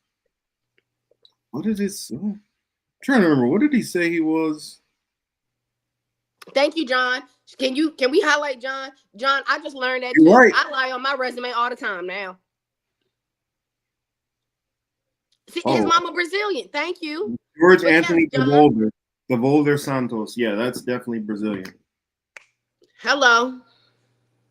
Jewish. My ass. That means he Mormon too. So he's a Jewish Mormon? I don't know.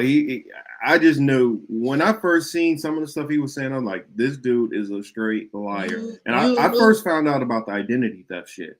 Look, I was wondering how long this was going to go on, because this dude had been caught in all those lies, and I remember they was trying to get him to step down from Congress. He didn't want to step down. He would not. You a bold motherfucker. If Congress say, bro, you got to leave, and he's like, no, I'm going to just keep lying. If the liars tell you can't lie no more, there's a problem. There's a problem when the big liars is like, hey, chill, bro. You doing too much. Yeah, this dude is doing way too much. When Congress tells you doing too much, you have to sit down. What the fuck? Them niggas lie every day, and they told you, hey, these shit's getting out of control. Yeah, it's interesting. Dude, I mean, when I heard like that he had defrauded like all of these different people, and I'm like, so you defrauded, and then after that, this dude was still showing up to like Trump rallies and speaking on camera, and like literally up until a few months ago, like I forgot about the whole trial shit because he was hopping in people's spaces on Twitter, like having discussions and stuff. Like I was hearing him up until a few weeks ago. And I'm like, this dude is talking like he ain't worried about nothing. This dude was not stressed about a damn thing. And then when that came out, I was like, oh. Okay. See, so when I did my research on it, I knew. Okay, people get frauded all the time. Identity theft. I knew that was like the biggest thing about it. The unemployment fraud shit. I giggled at that because I hang around motherfuckers that done it 3, 4, 18 times. You know what I'm saying, and haven't gotten caught for it and shit. And then when Elon did that Doge thing, and he was like, "We found that there's been unemployment fraud," right? I was like, "Nigga, because your boy George was over here. Your boy George is over here collecting checks and still showing up at Congress and shit, right?"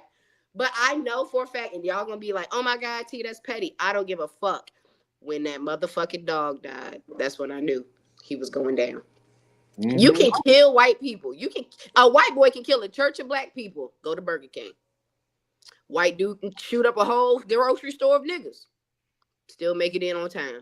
George Floyd can get beat the hell up on camera.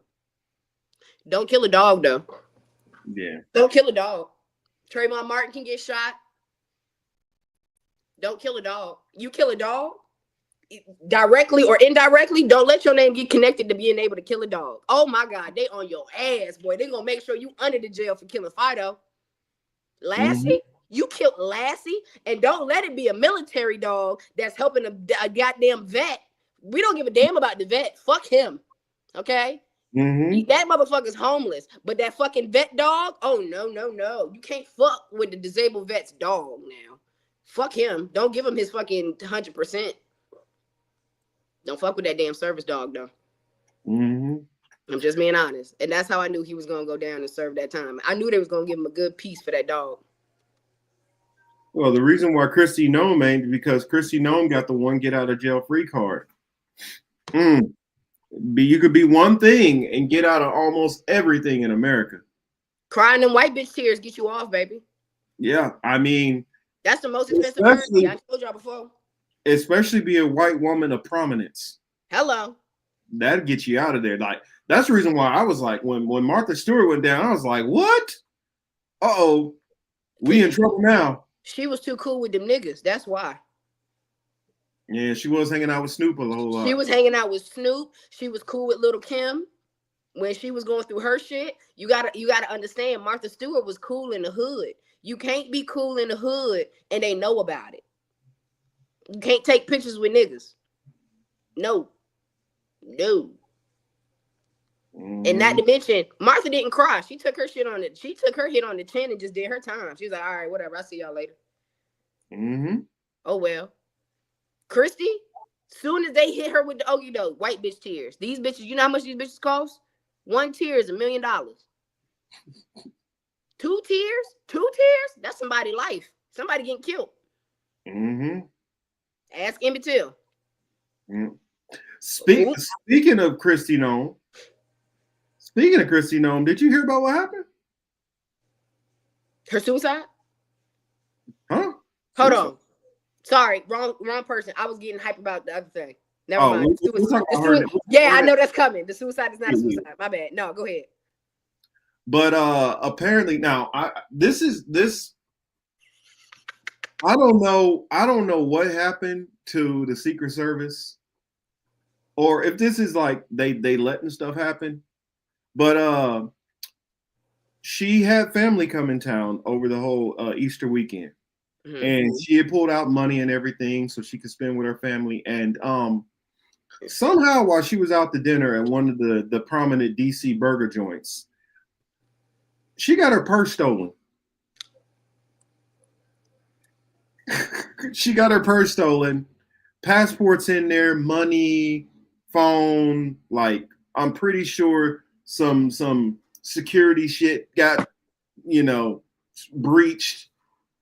And somehow you, one of America's top cops, and get your shit robbed with Secret Service there. I don't know what you think about that, but I thought that was kind of interesting. I'm just saying, I just want my job being able to write for the universe. That's all I keep asking, okay? Because Secret Service ain't doing theirs. These government officials is not doing their job. The FBI do. I never knew who it was in charge of the FBI until this year. Y'all know that, right? I never knew who that motherfucker was. I ain't seen that motherfucker face. Nothing. Soon as this motherfucker get in charge, now I know who he looked like. You know what I'm saying? Like, this shit is so crazy. I ain't know none of these people really existed. I ain't even know. That's the part. Ain't Secret Service supposed to be a secret? Ain't it in their job title? Oh, they finally got him. So yeah, they finally got him. So thank you, John, because you know what I was talking about. John picked up what I was putting down. He's like, "Don't talk about that unalive person." But she said she wasn't gonna do that if she did it, but she didn't.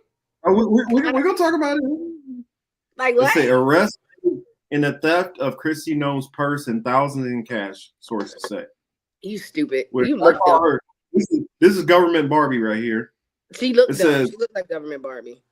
Arrest has been made in the investigation of the theft of high-end Gucci bag belonging to the DHS, Department of Homeland Security. Secretary Christy Nome, a law enforcement source familiar with the investigation, tells CNN one person is in custody and multiple additional arrests are expected in a theft ring recently targeting Washington, D.C.'s Penn-quartered area, source said. Authorities have not yet get the hell out of here. Get the fuck out of here, Lucid. Said authorities have not yet released. Can only afford Gucci. Oh well. Oh, she probably got that's probably just one of her handbags. But you brought Gucci on Easter. No, that's her best handbag. First, go ahead, finish reading because I'm gonna tell you about a female for a second. Go ahead.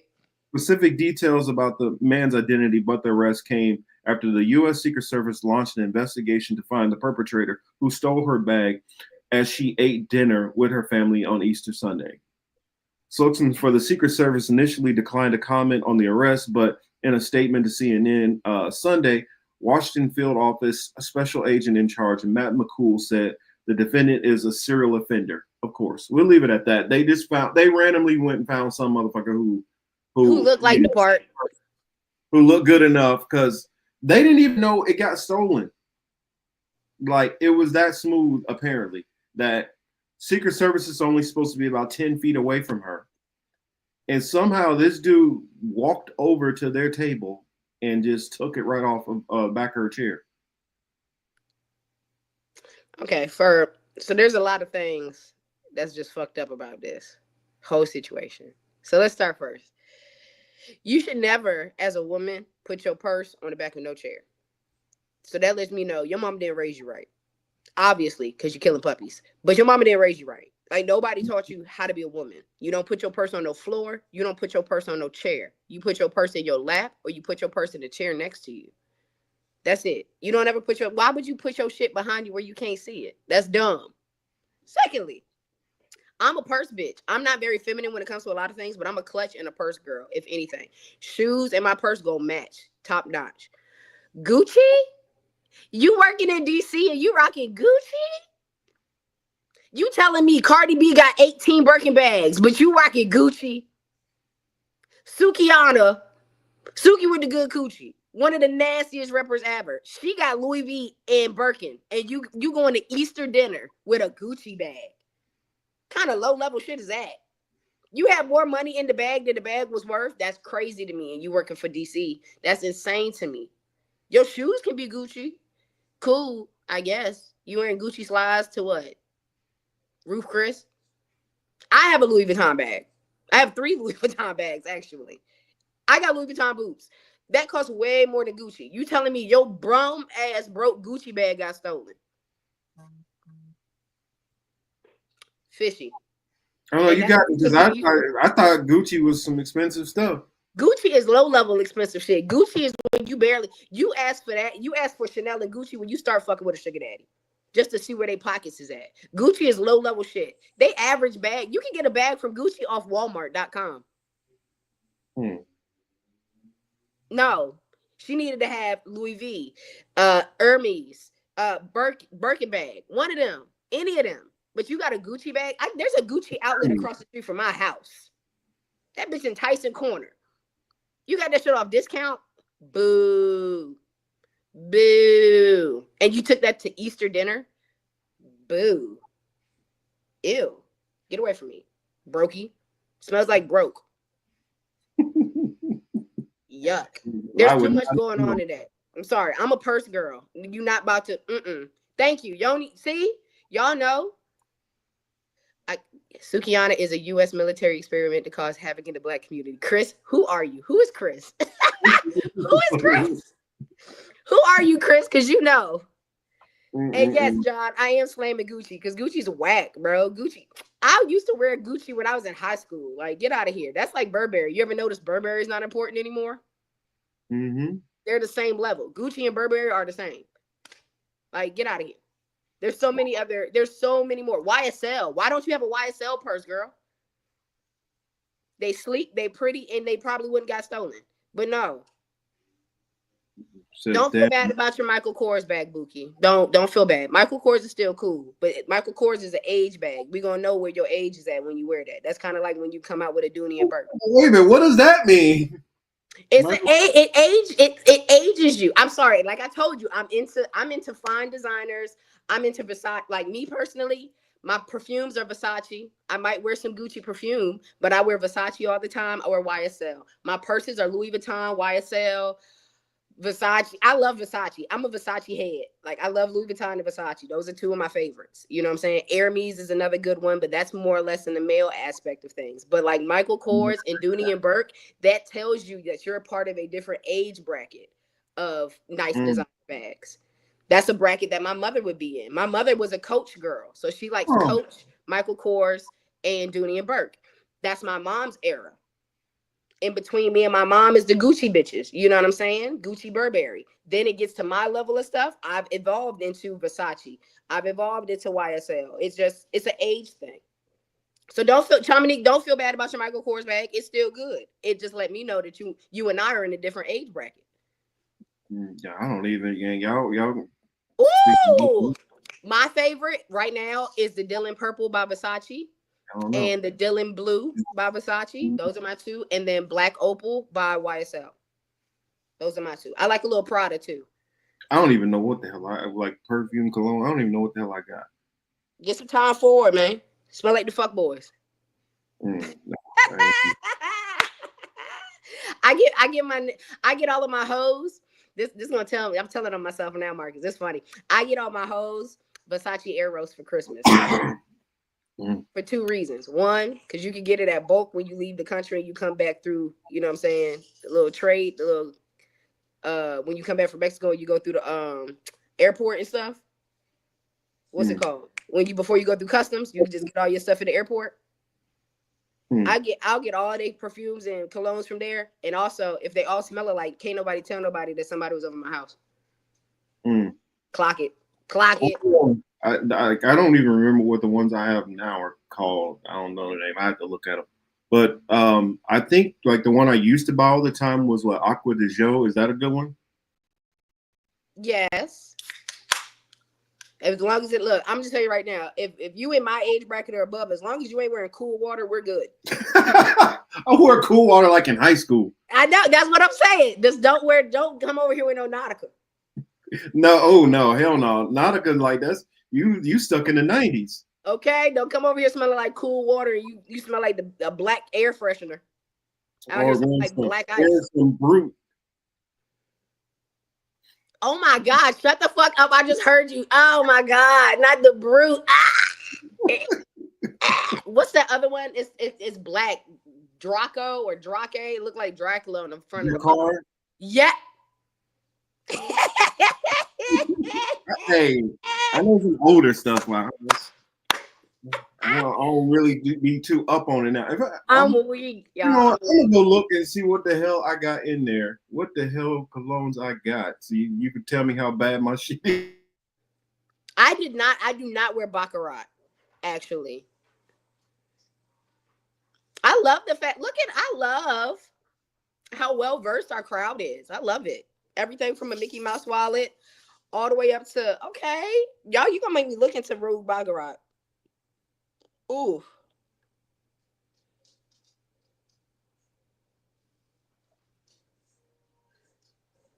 I ain't gonna hold you. That bottle look nice. I just googled it, Chamonix. That's a nice looking bottle. It's cheaper at Bloomingdale's than it is at hold on. Are we looking at 540? Chamonix? I'm sorry. Chamonix, if you could chime in. I'm looking at it right there. We got 540, but I'm seeing a white bottle and a red bottle. One, is there a difference?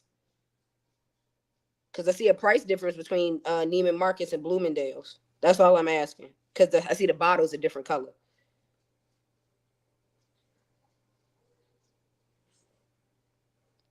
You gonna make me go test that one out. I'm gonna have to go spray that one up. Nah, they had it's a 4.4. Okay. It's the red 540. All right. I was like, okay. I went and checked mine. I'm like, oh Lord, I don't know. Am I in trouble or not? No, I think you're good. I got Kenneth Cole. Okay. And what was the other one? What did it say? Like Hugo Boss or something? I don't know. Men's cologne is different. So I don't know. Thank you, Dominique. I'm gonna go look into that red bottle ASAP. If Ulta got it, I'm gonna pop up in Ulta because we have an Ulta in town. Because I had surgery last week. I don't know if y'all have seen. I got a new scar. I got to get tatted over. Wax sauce. What kind of surgery do you have? I had a complete thyroidectomy. That's right. That's right. They took my entire thyroid and my parathyroid glands out. So this past week, I have been feeling kind of murr because the way that my body absorbs calcium is kind of fucked up right now. So my body's trying to re-regulate itself when it comes to calcium intake because my parathyroid is gone. As well as my thyroid gland as a whole is gone. So my metabolism and just how my energy is being distributed through my body kind of feels a little wonky. So like I went to the gym one day this week thinking that I was like semi-okay because I felt okay the day before. Bad move. My body lied to me. Oh man. Body lied to me like a motherfucker. Because, yo, Nina, I'm not good. She said, take care of my brother's scent profile, please. I guess I'm not good. Right. We're gonna get him on that scent program so they can come and send some shit to him. I don't even wear cologne most of the time. Really? You just be out here smelling like baby lotion. Honestly, like a lot of people like, ooh, that smells good. Was it my it's my deodorant. It's so easy being a man. Like Chris, I your mom wonder, had hers removed too. How is she doing? How was her recovery? If you don't mind me asking. Chris's mom had a thyroid removal as well. I wear what is it? Wear Old Spice. But I wear a class. I wear Fiji. This man said, I wear Old Spice, but the Fiji type. I don't wear the regular red bottle. Yeah, Scentbird. That's how I got introduced to my perfumes. It's because I went through Scentbird. My bro had it first, and I used to always like what he smelled like. And then he was like, "There's a woman's version." So he bought my intro to Scentbird, and I kept it up for years. And then I figured out the things that I liked and did not like. And so now I just go and I buy those in particularly. Thank you, baby. Yeah, yeah. You see me, I'm drinking nothing but water. I'm taking my meds. I'm doing nothing. That's about all I do is been drinking water, taking my meds, and eating soup. I've had my team, my tribe has definitely showed up this past week. I want to shout them out personally. My girl D Nice, my girl Ashley, her husband Dave, their daughter Lee, my dads, both my dads, because they're my dads regardless. My girl Luda out in Tennessee and that's now in Texas. All of these people, they either sent me something in the mail, they made me soup, they made me broth. Like I really got to see my tribe like show up and show out for me. And it was such a beautiful like moment. So like I know I have like weird like mental illnesses at times because of my BPD. I have highs and lows when it comes to my mental health and stuff. But thank you.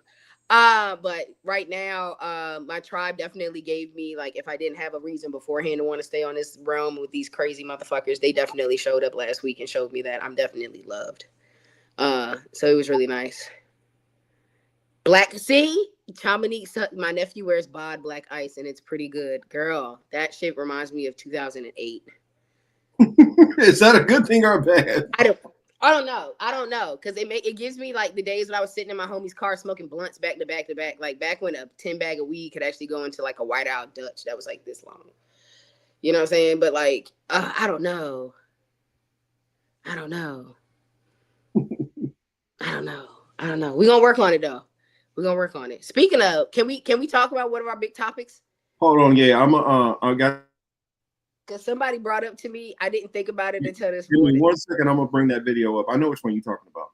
Okay, but I was thinking today, I was like, oh my god, they was like, it must have been stank back then. They was in 3-piece suits in Mississippi. No Old Spice, no Bod Black Ice. I was like, good God of me. While you get that, I gotta go get my thing I want to show. So hold on. My turn.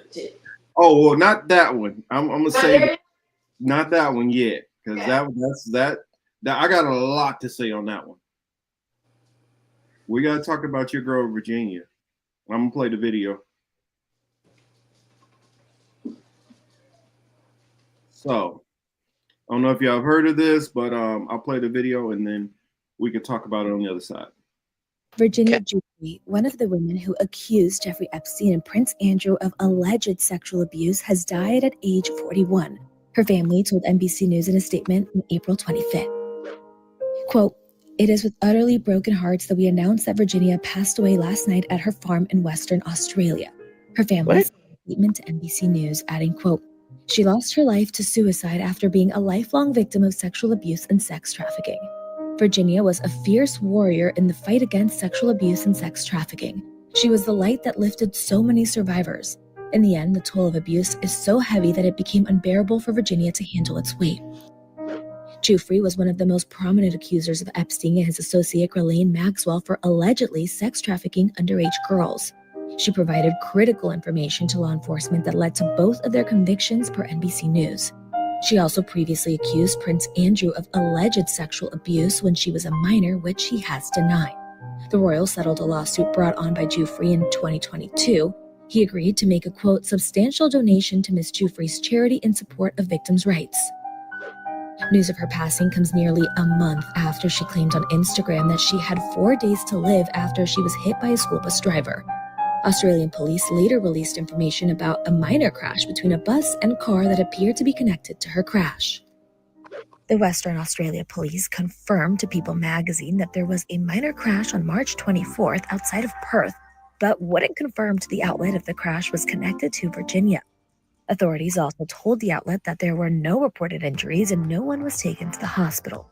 Quote, the collision was reported by the bus driver the following day. The car sustained approximately $2,000 worth of damages, police said in a statement obtained by People. News.com Australia also reported that during a press conference on April 1st, the acting police commissioner Kylie Whiteley confirmed that a 71-year-old woman was behind the wheel and a 41-year-old woman was the passenger of the car that was involved in the bus collision. Virginia's family released a statement to Access Hollywood on April 1st with an update on her condition, writing, quote, Virginia thanks everyone for the outpouring of love and support. She is overwhelmed with gratitude. Today, she remains in serious condition while receiving medical care. The statement also broke down what Virginia claims happened, writing, quote, on March 24th in rural West Australia, a school bus hit the car in which she was riding. The police were called, but said that there was no one available to come to the scene. They asked if anyone was injured and suggested that if they were, they should make their way to the hospital. The school bus driver had a bus full of distraught children and left the scene to get them back, saying he would file a police report, which he did later. Virginia was banged up and bruised and returned home. Virginia's condition worsened and she was admitted to the hospital. Concerning her Instagram post, Virginia thought she had posted it on her private Facebook page. Virginia and her family thank everyone for their concern. The update comes days after Virginia, who is known for accusing Jeffrey Epstein and Prince Andrew of alleged abuse, claimed she had 4 days to live after she was reportedly hit by a school bus driver. She shared a photo of herself in what appears to be a hospital covered in bruises on Instagram, writing, quote, this year has been the worst start to a new year, but I won't bore anyone with the details, but I think it's important to note that when a school bus driver comes at you driving 110 kilometers as we were slowing for a turn, that no matter what your car is made of, it might as well be a tin can. In her Instagram post, she also gave an update on her condition, writing, quote, I've gone into kidney renal failure. They've given me 4 days to live, transferring me to a specialist hospital in urology. I'm ready to go, just not until I see my babies one last time. But you know what they say about wishes. In one hand and wish in the other, and I guarantee it's going to be at the end of the day. She ended her post by expressing her gratitude to her supporters, writing, quote, thank you all for being the wonderful people of the world and for being a great part of my life. God bless you all, Virginia. Virginia was a prominent accuser in the investigation into Epstein and Ghislaine Maxwell for allegedly sex trafficking underage girls. Maxwell is currently serving a 20-year sentence for recruiting and grooming teenage girls to be sexually abused by Epstein, per NBC News. Epstein was arrested on federal sex trafficking and conspiracy charges in 2019 and was found dead in his cell in a Manhattan prison. His death was ruled a suicide. Virginia also accused Prince Andrew of sexually abusing her when she was 17, but they settled the lawsuit in 2022, per NBC News. The royal has denied the allegations. What about the fact that she tweeted saying that if I commit suicide, I didn't commit suicide? Yeah, there was that tweet from was it 2019? Mm-hmm. Which that's what I said. I can lean either way on it because it was she did put that out there, and that is something which you can hold your hat on and say, you know what, hey, she said she wouldn't do this, but all of a sudden it happened. So, and I guess let me share it. I think it was Jimmy Dore that I saw that it posted the tweet. I'll share it with y'all. Because I'm like, that is true. She said that, but also that was 6 years ago. A lot can happen in 6 years. Which I can go either way on this. I could see, okay, nah, she said this, so I'm gonna go with what she said in 2019. That no, if anything happened, here's where was hers. It says, I'm making it publicly known that in no way, shape, or form am I suicidal. I have made this known to my therapist and GP. If something happens to me, in the sake of my family, do not let this go away and help to protect them. Too many evil people want to see me quieted. which makes a lot of sense. And this was December 10th, 2019. And so this is Jimmy Dore who put this out, which that's why I say it's 6 years ago. I hear what you're saying. I hear the argument, but also get hit by a bus and start having renal failure and all this stuff, and who knows what you say. I'm being true. I'm telling you the truth. No, because I was about to say I see both sides of it. Because I mean, same here. I see both sides. One, I have my own I have BPD. You know what I'm saying? Like I've been trying to explain it, and a lot of Black people don't even acknowledge they have BPD, and it's not bipolar. Borderline personality disorder is crazy work. You have extreme highs, you have extreme lows. I can tell y'all yesterday, like I could tell y'all 3 months ago, I could have offed myself, no problem. I could have unallowed myself quick, and I would have had in my diary, the government did it. It was the JOOSs. Like, you know what I'm saying? Like anything. But that moment, I can tell you 3 months ago, I felt like crap. Okay? Losing my mom was definitely like the last little pebble in my fucking well of fuckery, where I was like, cool, I'll be good on it. No matter how much therapy I had, this, that, and third. Today, right now, after just having this surgery, you get the surgery blues, bro. You get it's crazy how it works, but you'll get surgery blues. You'll get the I was sick blues. You'll get the I'm not gonna live the life I thought I was gonna live, or live the life that I had before blues. So that shit can be a trigger. And it can send all that therapy work that you did and everything else just down the fucking drain. On the other hand, she is a prominent human. Thank you, baby. She's a prominent human in a prominent case that has a lot of sketchy shit around it anyway. You know what I'm saying? Like, we already know Epstein didn't commit suicide type vibe. So being that you're in that type of environment where you have to possibly put something publicly out there to say, I didn't do it myself, I was assisted. Living a life with that as a back shadow could cause you to want to off your shit too, because that's crazy. We're literally talking about a woman who is tied up within spy shit. Yes. Because like you, and then I look at Prince Andrew over here and I'm like, didn't you get Diana? Ain't you part of them that helped with Diana? So like that, it's so heavy. It's so heavy. I hope she lived the life she wanted. That's all I can say. I hope she got to live the life she wanted. Honestly, me and my conspiracy theorist ass, I hope that she got a new identity and she get to live till she 92 being a bitch named Meredith. I hope they killed Virginia and now they got Meredith living on her goat farm, minding her business on the other side of Australia. You know what I'm saying? But if she is dead, funny, like I could say that I'm possibly swayed from. I was just watching something recently. I don't know if y'all seen the movie or not, but I just saw the Life of David Gale. So that's it. That's playing around in my head too right now. So, I don't know. I don't know, but I just figured it was definitely newsworthy that it need to be talked about, and condolences to her family, because I know that they missing her. The woman had kids and everything, and it also kind of hits home a little bit because she's 41. I can't imagine, man. I mean, that's right in my peer group. Like, she's somebody that I would have, well, I'm older, but still, that's somebody that I probably would have been in high school with, like in those years. And so it hits home when, people around your age start dropping. Who you telling? I mean, granted, I did have I did have a lot that happened when I was in school. Plenty of classmates that checked out very early. Sometimes it wasn't them checking out on their own accord. Actually, many times it wasn't. It was somebody deciding to punch their ticket. I'm trying to tell you.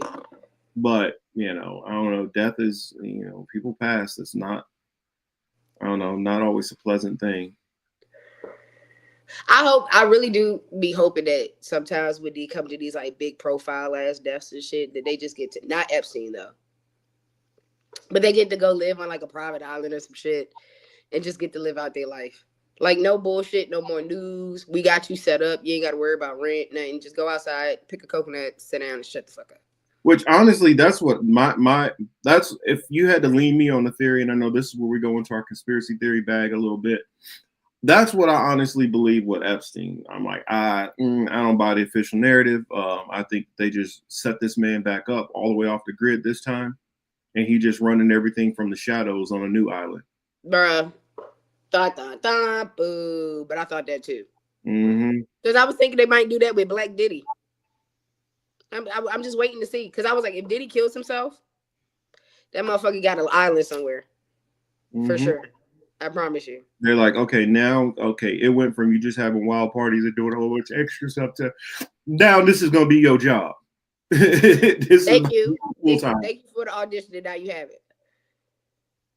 Have you seen Conclave, the movie on Prime? No, I haven't, but I will definitely check it out. Conclave, the movie. Well, I'll have to remember that. But now that we've talked about that, before my bad, Chris. I was thinking Black Epstein, but I said Diddy because that's who I was talking about. My brain. Give me another week. The anesthesia's still on my brain. I still be messing up my words right quick. So hold on. But yes, Black Diddy meant Black Epstein equals Diddy. Thank you, Chris. Before we get into sinners, and it's coming, we'll talk about it. We got to talk about Uncle Shay real quick. Yeah, I was about to say let's talk about Shannon first because I still want to get a lot of stuff off my chest because I know it's a lot that I got to talk about with sinners. So if you have not seen it and don't want spoilers, then I will give y'all a heads up. I'm gonna go find like a picture to put up in the background so y'all know. Okay, now this is a segment where we're talking about sinners. Please go see it. But regardless. Yes. But Shay, Uncle Shannon. I thought about a lot of things after we had spoken about it, like to plan what we were saying. Oh, yeah. This motherfucker. Me until we talk at length about, Oh my God. So this motherfucker played in played in Denver. I lived in Denver for almost a decade. I lived in Colorado for almost a decade, y'all. First off, if y'all don't know, y'all gotta understand. I hate Colorado. Okay. The fact that he played for the Denver Broncos in the 90s. Oh my fucking God. It blew my fucking mind because I danced at the strip club out there. You know what I'm saying? I know what these bitches look like. I know what the bitches look like that be outside tailgating because tailgating experience is a little bit different out there than I've ever experienced when I worked for the NFL or went to NFL games on the regular in the South. And I've even tailgated in Vegas with the Raiders. You know what I'm saying? But I have never in my life experienced a tailgate like Denver's. Okay. I've been invited in people's RVs. They come deep. The parking lot is super huge. The barrier between them and the homeless people is not far at all. Like I literally walked into the parking area. You can just walk in the parking lot free of whatever. So there's a homeless person in the corner somewhere because their homeless population is insane. Skid Row-ish type shit. Okay. So that's an aspect. You know, you got fucking cops always moving somebody homeless out the way, but like they're accommodating to a certain extent. You know what section you're not going to walk up to. They give you that vibe. They let you know if they like your kind, if you're going to be friendly or if they're going to be friendly or not, because there is tension and racism up there. But it's like I was low-key coerced and like let onto somebody's RV, right? And we were chilling. It was cool. We was watching the game from the RV. They was grilling outside or whatever. And then like I went to go leave. And like it took my roommate, who was a very attractive, high yellow man. Okay. He was a very attractive man. He was also a chef with me. He took like 40 minutes to get off the fucking RV. And we were trying to go to like another section. We wanted to go eat somebody else's food and walk around and talk. So we kind of like hovering around. So like he don't get chopped up in little pieces because this is Colorado and white people are psycho. This motherfucker gets off there and like made $150 because he gave somebody a little hammer now. And I was like, well, ain't that such and such his wife? Bro, it's got a weird environment. I've never experienced a tailgate like this. It's really Epstein-y up there, if you catch my drift. I never tailgated again. I did it that one day. I enjoyed the rest of the night, but like I could not get my mind off the fact that I was like, did you just give somebody some little schmoing and got paid in the parking lot of the Denver Broncos stadium? Yeah, this white lady. Okay, keep that in mind. They have that weird racy thing going on. Okay, and he was a high yellow, a passer. My boy was a passer. It's honestly, to be honest, it's a lot of that in the Midwest where Yes, it is. It's so weird. It's so weird in the Midwest how that is like their thing. And so when I looked in, so I say all that to say this: when I looked into this whole Shannon Sharpe shit and understood where he played football at the majority of his fucking career, the environment that he had been around, no wonder. It makes sense. Colorado is weird like that. They have these still. I have a lot of friends that are in the swinger and the lifestyle because I'm very well welcomed in the community. I have a lot of people in the lifestyle community who live in Colorado and who are that. They're the Black Stags. They're usually the only one at these events. They're usually the only one at these takeovers. And they get paid, if not treated like kings, for a night. Husbands be doing that cockhole craziness. Wives be saying some of the wildest things in the world. Like dudes be in the corner while dude in your chick. Like it's crazy. All because of the color of your skin. Wow. I think we need to bring kink shaming back. I think we need to bring bullying back. I'm gonna stand 10 toes on that. If your skin ain't thin, that's when you have to pull up some bootstraps, goddammit. Because this world is wild and nasty. Because I don't think that's a kink that should be allowed in the community. And that's what I got to say on Uncle Sharpe's main point of that. Finding out that he did race play dropped him so many points in my eyes. That is the wildest thing ever. I do not think race play is cool. I don't think race play is cool at all. You want to mix and mingle, do your thing, but having race play, that's your thing, that's your vibe. Ew. Yeah. Ew, bro. Ew. And you paying for that, which is even crazier. Because I know you could get paid for it, bro. You Shannon fucking Sharpe. I know there's a bunch of white hoes, old white bitches that watched you when you was actually in the NFL that would pay up good bread to get some of that. Mm-hmm. And you out here about to go in debt behind a white bitch? That's crazy work. Yeah. Crazy work. You could have paid me, bro. I don't even need the 50 mil. I would have said one house in another country. Quiet. This bitch trying to take your whole empire. Crazy work. And you thought that race play was a joke? Shitting me. Shitting me. Two sides to every coin. She may be saying she loved that big black thing, but she know damn well she don't respect you. Women say anything for some money. And add them white bitch tears to it. Now it's $50 million. I told y'all white bitch tears the most expensive currency in the United States. One white girl get to crying, she get 50 mil. That's crazy.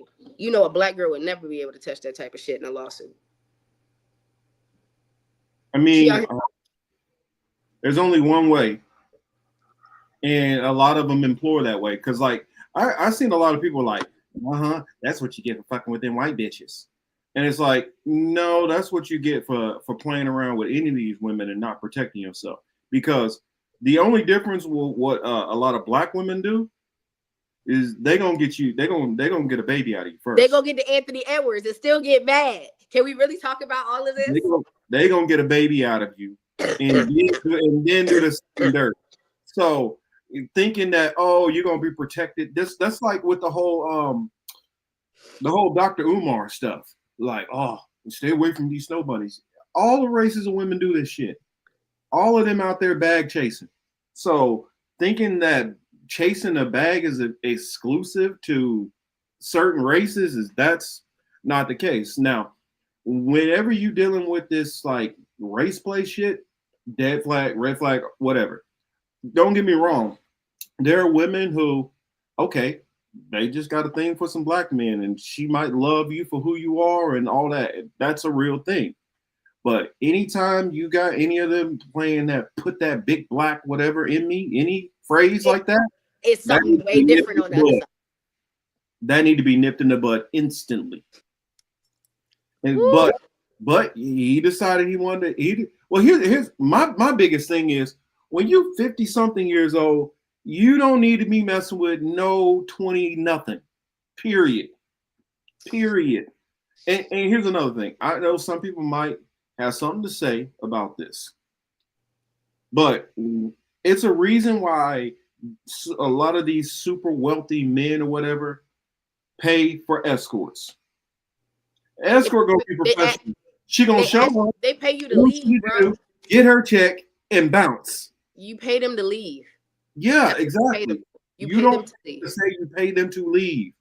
And if he was dealing with an escort, He do whatever he need to do, bounce. Hell, if you start messing with women overseas, that's what you want to do. Fly overseas and go do that. Go to fucking Denmark and go live it up. Go have you a good ass time. Do whatever you need to do over there.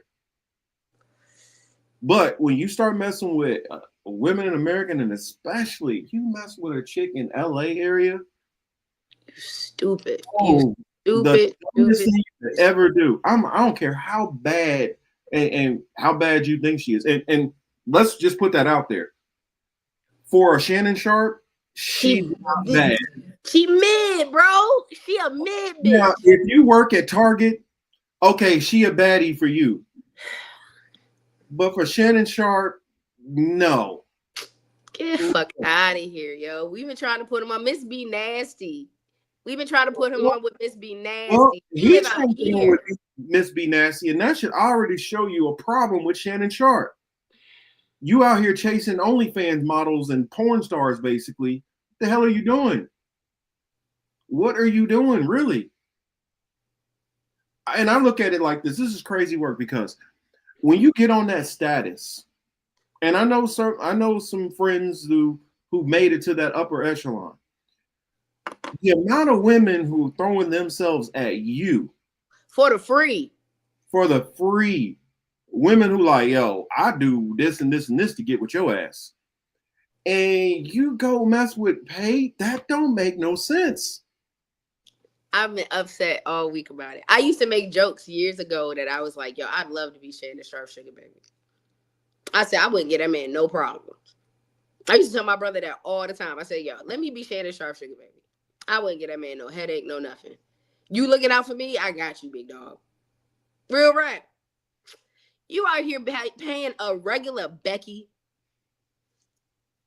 But I ain't even look, I ain't trying to be funny or nothing, and I ain't no real like pervert or nothing. I just got friends in the industry. I ain't never seen her OnlyFans pop up at all. No recommendation, no nothing. How you find this bitch? He met her at the gym. All that. He met her at the gym.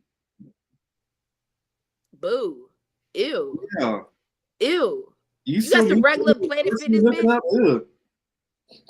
That bitch was working at the gym and doing OnlyFans, and you was like, yeah, I can take her out of this. Get the fuck out of here. That's like picking up a stripper. Chill out. Oh my God. That's like having a relationship with a stripper. Dog. For real. That's your girl. That's rough. I don't know. Shannon Sharpe really pissed me off with this whole thing. The race play, the whole fact that she's getting this money about this man. Like, what the fuck? I wouldn't even thought about asking for email. Here's another red flag. A woman start talking about putting a baby in me. Y'all not even a couple. Y'all not together. None of that. She talking about baby gravy and shit like that. Shannon, how many red flags do you need? Bro, this nigga from the South. From like the brokest of broke South. Like, keep that in mind. This nigga, hey, full circle show right here. You just told me how money now equates to knowledge. Okay? Mm-hmm. Keep that shit in mind. Shannon Sharpe from the fucking boonies of South Carolina, if I'm not mistaken. That nigga's a fucking South Carolina, Georgia, one of them. One of them country motherfuckers. That nigga was walking around with no shoes on his goddamn feet. They were so fucking poor, okay? That motherfucker does not understand this. He is literally, if we gonna really make it connected into the next topic, we gonna really make it on some real nigga shit. Like, he the muscle on the field that can't think. He just go. Mm-hmm. You get what I'm saying? And now you just gave a machine like that money. That's it. He hasn't learned his lesson. He never learned what he was supposed to do. He doesn't know how to not get. Every generation got one of those type of men. You get what I'm saying? And that's the one. He'd be the one on the plantation that's just held strong. And you know what? Until I would get it if like, yes, let's say you take some random dude who like 35, and you give him $100 million in fame. He ain't gonna know what to do, and he would get into this situation. I wouldn't fault that person. But Shannon, you've been in the media. You've been a star. You didn't have ass being thrown at you for probably 40 years. Not all of a sudden this is new. Like if all of a sudden, like the Travis Hunter thing, you can't even be mad at Travis Hunter. You young and dumb. You still wet behind the ears. You're not seeing what the hell's going on. And it's Every easy boy go through it. when you in the middle of it. It's easy. Every dude get manipulated like this at some point by some woman. Yeah. You got to go through it one time. Yeah. And some go through it multiple times, but all of them got to go through it to some degree at some point. And the reason why, and a lot of women will think because we women, we got all this game. No, that's not what it is. It's because society has taught men to disarm themselves mentally when dealing with women. We are taught, especially if you've been raised in a society to be chivalrous. Women are delicate. You treat them like this, whatever. When you're doing that, you're not paying attention to a clear and present danger threat that will rip your throat out. You're completely disarming yourself and walking in because she's the softer sex and all that. You're letting all that fool you. And plenty of men have been conditioned that way by, especially if you grew up with women, by their mothers a lot of time. You should treat a woman this way, and you should do this, and you should do that. All you're doing is softening him up for these damn succubus out here to literally tear his heart out of his chest. That's all you're doing. Got it with okie doke. And so most men got to go through that. So when this man is now 28 and he talking to a 22-year-old and he dogging their asses out, you wonder why he's like that now. Because he had to get dogged out first. He had to get his heart trampled and line danced on top of. And now he like, fuck them bitches. That's how they get that way. And or he grew up with a whole family full of pimps who taught him to never have respect for a woman. But most of the time, this shit go all the way back to high school. If you think about high school, middle school, what is the girl you like was doing? Talking to the older cat. And so what you was doing is you was already getting dissed and taught to be, that way. And so what that did is that built up a bitterness to the dude. So they don't talk to the women their own age. They start talking to these younger women that they can try to run that game on that was done to them. Because that arrested development happened, that trauma happened at a certain age. So mentally, they still suck at that certain age. So they messing with these younger women, which they shouldn't be. It's a whole lot of mental psychology that's going on that is all bad, that needs to be rectified before going out and operating in this man's world. Did you hear that time when he said he doesn't date his age, he dates his wage? Which obviously lets you know that he's buying whatever bitch that he wants. That's cool. But like, think about this one. Leonardo DiCaprio doesn't date past 24. He'll dump his bitches at 24. So it kind of, it's all about money, y'all. Full circle on it. Again, it's about money equals knowledge, or money equals like a form of maturity. I guess these bitches is looking for safety. I don't know. Why would she want to make a baby with Shannon Sharpe? They only giving out $5K. That man only worth 14 mil, and she asking for 50. Oh, he probably worth more than that. He probably telling people he worth 14. He probably worth way more than that. Like, this shit is just wild to me. And it's like, what his net worth is. Let's see. Huh? Let's see. What is his net worth? Because he got Club Shay Shay. He's still on ESPN or whatever have you. And like, ain't trying to be funny or nothing, but because she didn't. I'm shocked that Trump ain't said something about like this a Me Too bitch or some wild ass shit. Like, I'm waiting for Trump to really say some wild shit in comparison to this, if he even gives a fuck.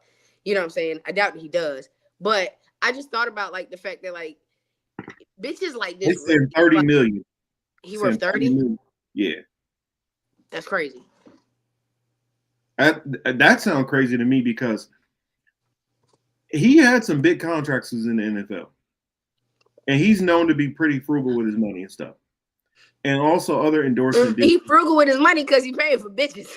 Well, he's frugal on everything else except That's his favorite thing to spend his money on is bitches. That's crazy. You met her at the gym, Shannon? Yeah. Get out of here. Fuck out of here. You over there doing curls and you look over and she had doing the squats. And you're like, ooh. Kind of goober. I can manipulate that. Like, what the fuck? Niggas is weird. Sorry, dudes is weird. I need to stop saying that on YouTube. My bad. Dudes is weird. Because that's like, you want to manipulate something? That's crazy. That's crazy. I can understand a couple years apart, but that's like 20, bro. No, 30. That's in fucking insane. You look good. Black don't He's crack. Go ahead. 56 and she's what now, like 22? On the sidebar, whatever you doing, Shannon, if you eating the kryptolites that the rich people got, like, black don't crack. You looking nice. But I don't know. I heard she talking about, tooting his legs up and putting the tongue somewhere and all that. So, I mean, tossing salad. Woo, child, don't get me started. Okay. Is that what did it? She tossed it too good? Marcus, I don't think we can talk about that on YouTube. Well, that's why I said toss the salad. I ain't. I'm just saying. Look. I'm trying to tell you. I know and they're talking about BDSM stuff, like being choked and all that. And look, let me tell you. Look, let me explain something. See, this is why you have me on the show. Okay, this is why. I'm just gonna throw this out here. Here's a disclaimer. Okay, this is why Marcus has put me on the show. This is why. Okay, yes. When you have a deviant spirit, we're going to even make it semi-spiritual. When you have a deviant spirit, okay, and you want to scratch that itch, it don't matter. If you find a person that does it and they claim that they don't judge, because now this shit is really going to fuck with Shannon. If we really going to get on some mental shit, this shit really going to fuck with Shannon because he felt that he had found somebody that would explore with him to a point where he wouldn't have to be judged. And she has breached that for him. So he'll never trust another bitch on this earth. He's going to be gay and silently gay for the remainder of his fucking life, if that's his thing. But he has now been completely scarred for the rest of his life from women. Buying a robot after this. You get what I'm saying? That because he's been able to explore places that he thought he would never be judged, and now everybody and their grandmama know his fucking business, which sucks. And that's like, I know so many people in the lifestyle community that live an alternate life when they go out there. So like, it's kind of hush hush for them. So if I ever see them in public or things of that nature, like, I don't be putting their business out. You know what I'm saying? That shit crazy to me. In a sense, I even feel that way being a woman that's in that lifestyle or being somebody's like escape at times, which she was. That's what he paid for. If we really gonna get down to the nitty gritty. Him sponsoring her or whatever have you, that meant that I'm paying you to leave and I'm paying you to shut the fuck up and keep my secrets. Okay? So the fact that she out here letting all of us know that Shannon Sharpe, like, you know what I'm saying, down under, crazy work. Like, why are you putting this man's business out there? You know what I'm saying? Doing Amazon position on him too. Huh? Probably doing the Amazon position on him. I'm just saying, like, you know what I'm saying? Like, first off, why do we need to know this? This is what this nigga like to do in his background. Like, let him be great. But like, shorty, the fact that you're using it as ammunition is crazy as hell. And I think that's foul. So she got a foul spirit altogether. I feel sad. I feel for my nigga. I really do. But you knew better messing with, and I'm gonna just be honest, you knew better messing with them Caucasians. You knew better, Shannon. Come on now. You the biggest, blackest, King Kongest looking motherfucker on TV right now. Crazy work. Shut up. You should not be out here having to deal with something like that. You really should keep that shit at home. I really feel that if men ever want to do wild shit or stuff like that, you need to find a decent black person that you can experience this with that will understand the severity of having that type of stigma on you in the black community. Because as a white person and a white woman, I don't feel anybody should be speaking on Shannon right now, because when y'all get shamed, that shit normal. Like, y'all, like, you know, when we think about when white people do wild shit, we be like, oh, that's some white people shit right there. So, like, hearing something like this as a Johnny Depp, everybody know about what Monique said, you know. Yeah, Johnny Depp is a prime example. Like, Johnny Depp's trial with his wife, most people probably can't even remember it, but there were so many weird things that was happening in that trial that I paid attention to, from shitting in beds and doing wild ass shit, having your laundry aired out. White people don't give a fuck about that no more. There we go. To a degree, that's the reason why we ain't heard nothing from Johnny Depp. He's been for a while. He did, and he out playing with his band and shit, doing his thug thizzle. I learned a lot about Johnny Depp when he was going through this trial about him owning clubs and all this other shit, and how Joaquin Phoenix's fucking brother died in front of his club type wild shit. You know what I'm saying? River Phoenix died in front of Johnny Depp club, and how he liked to do a whole bunch of wild shit. He just wanted to go back to his wild ass life that he was living. He was with a young bitch, okay? He was with a bitch younger than him. That's the key word. Gotta Younger. Stop young. These younger women is only out there sack chasing. Thank you. I mean, why? Because here's the thing. Thank you, Rondo. They don't care. What you think Ray Charles was messing with? Oh, his baby mama was black. On Gold Digger. Yeah, and they always black gold diggers. And the thing about it is, we've got in our head gold diggers is only black. No, every bitch think they about to be the these young women. You can't be messing with these young ass women. You're gonna learn a lesson. Look, we got to see one bitch do it. Okay, we all seen Anna Nicole. Okay, and if you don't know, you've been told about her. Every bitch, because of what she did to the women's psyche, she fucked us up so bad, bro. There's some real deep shit. Whoo, child, we talk about some deep shit today. Hey, you can even go before Anna Nicole. I think about this joke that Eddie Murphy was telling about Johnny Carson. Yes. Johnny Carson's wife hit him for half. You feel what I'm saying? That set the new. Hey, yo, that set the new. I want half, Eddie. Like what? Yeah, I want half. Yes. What? Like, come on, dog. The shit is crazy. But thank you, Anna. But just to point her out, we're just gonna take that one in particular. Anna Nicole Smith created the sugar baby implant in bitches' heads for like ever. Like it's never going away now. It's like she put the wildest stamp on sex work. Boy, did she. And it was egregious. Thank you for saying that. It was egregious because of the age gap, bro. Like I still make jokes to this day. I joke with my friends all the time that I'm looking for my 86-year-old dude on an oxygen tank. You feel me? I just want you to write me in the I just want you to write me in the will. I'll be there. You feel me? I got you.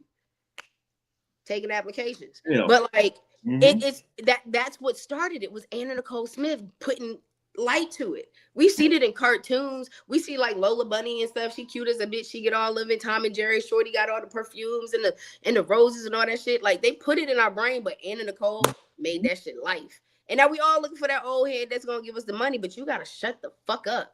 That's what Anna did though. See, that's what them girls is missing. But at least she didn't divorce him. She waited it out, boy. She waited it out. She shut the long fuck game. Up. She played the long game.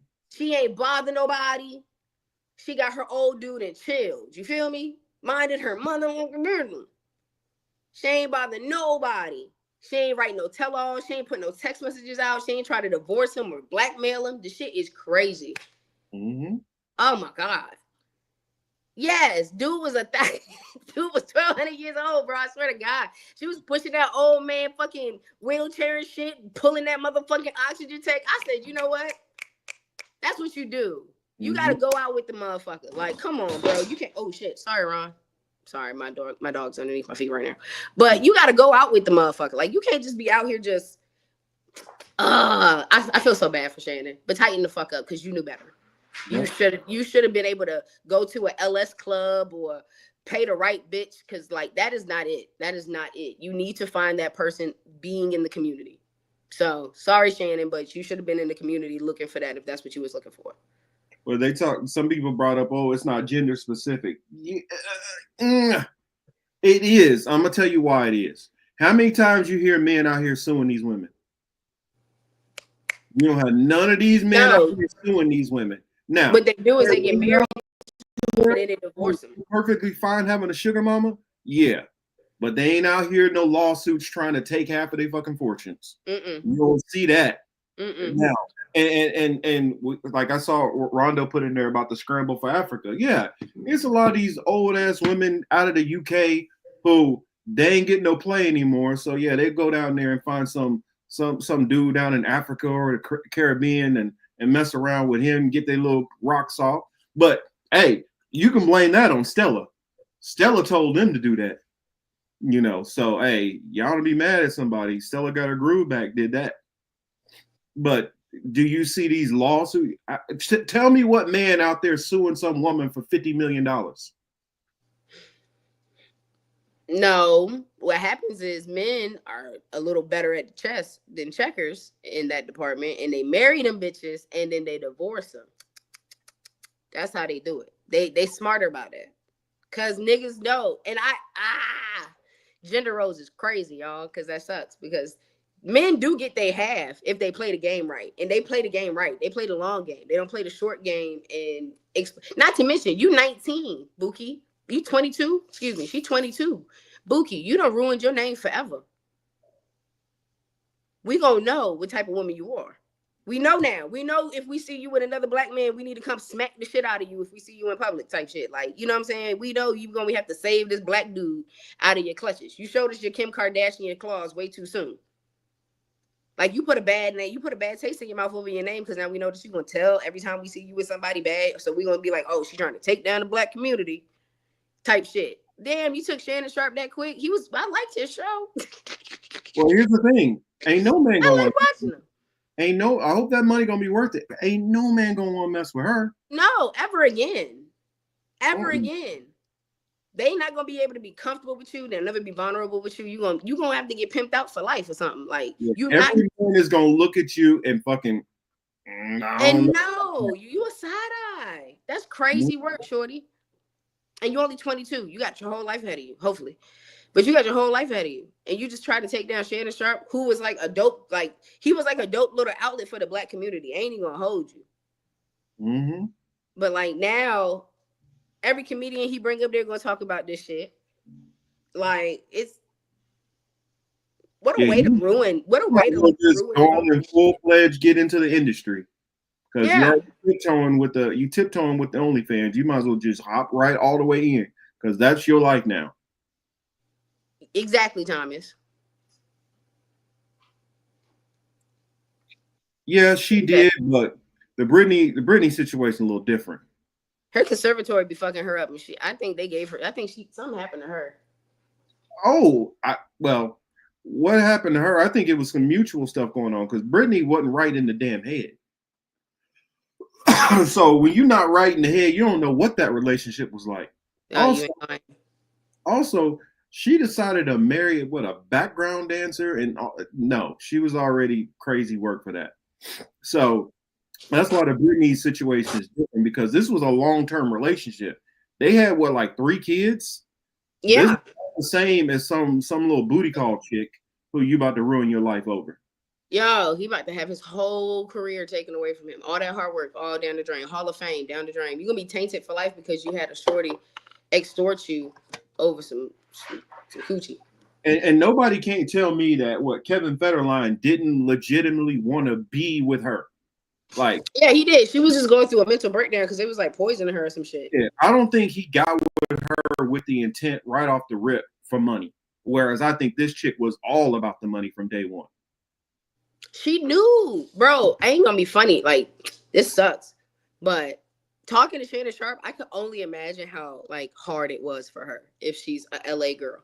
Like, for real. Unless she was like, nah, she too smart. She played chess, not checkers this go round. But yeah, Shannon Sharpe is from the boonies, bro. Shannon Sharpe is from the country. I be trying to bro, geographically, Mm-hmm. You know, Marcus, you know them country ass black boys that don't know no better. Mm-hmm. You get what I'm saying? They grow up and still don't know no better, Marcus. You be telling them man, you still doing this dumb shit? You always got one in the crew. Thank you. That's still you didn't got yourself to this level and you lucky. You be telling them when you their friend, you be like, bro, you lucked out this time. Because you put yourself out there. She could have ruined you. You're oh, yeah, bro, I'm lucky. But this the time where you didn't learn from all them other mistakes, because I guarantee you, there's probably about 40 or 50 other situations that Shannon had been through that could have been just like this one that we don't know about. I guarantee you that.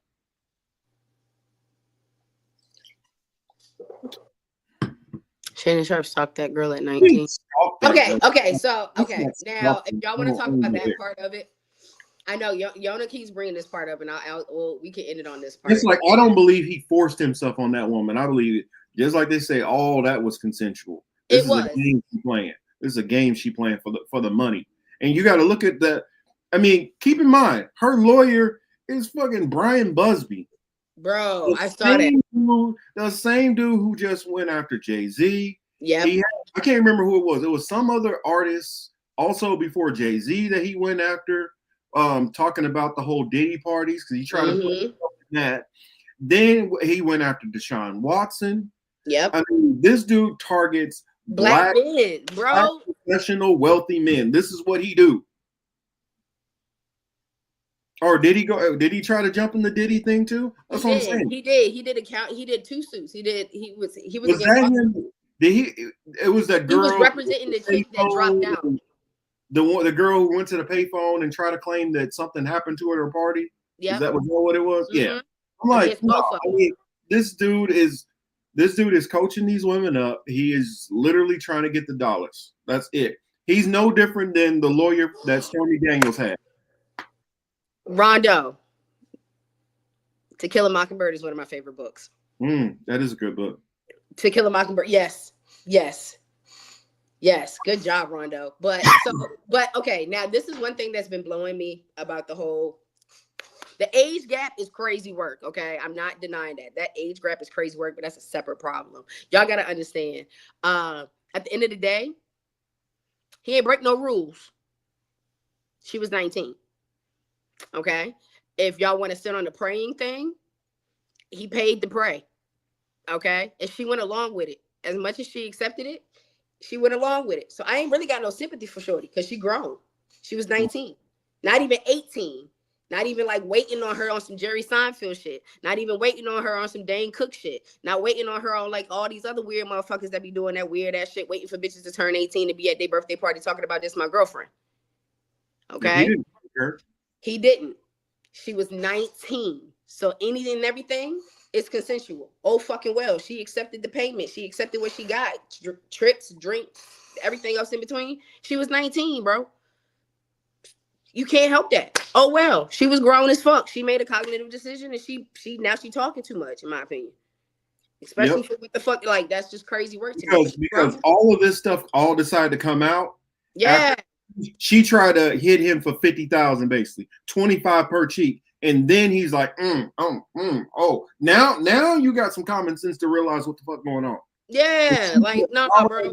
On him, that's when he said no. And then all of a sudden, a year later, all of a sudden now she pops up with the lawsuit right before he about to sign a contract. Come on, y'all don't see the hustle that's going on here. And then she was all fucking butthurt, probably literally, but with the whole situation, I know, with the whole thing, with the Michelle thing.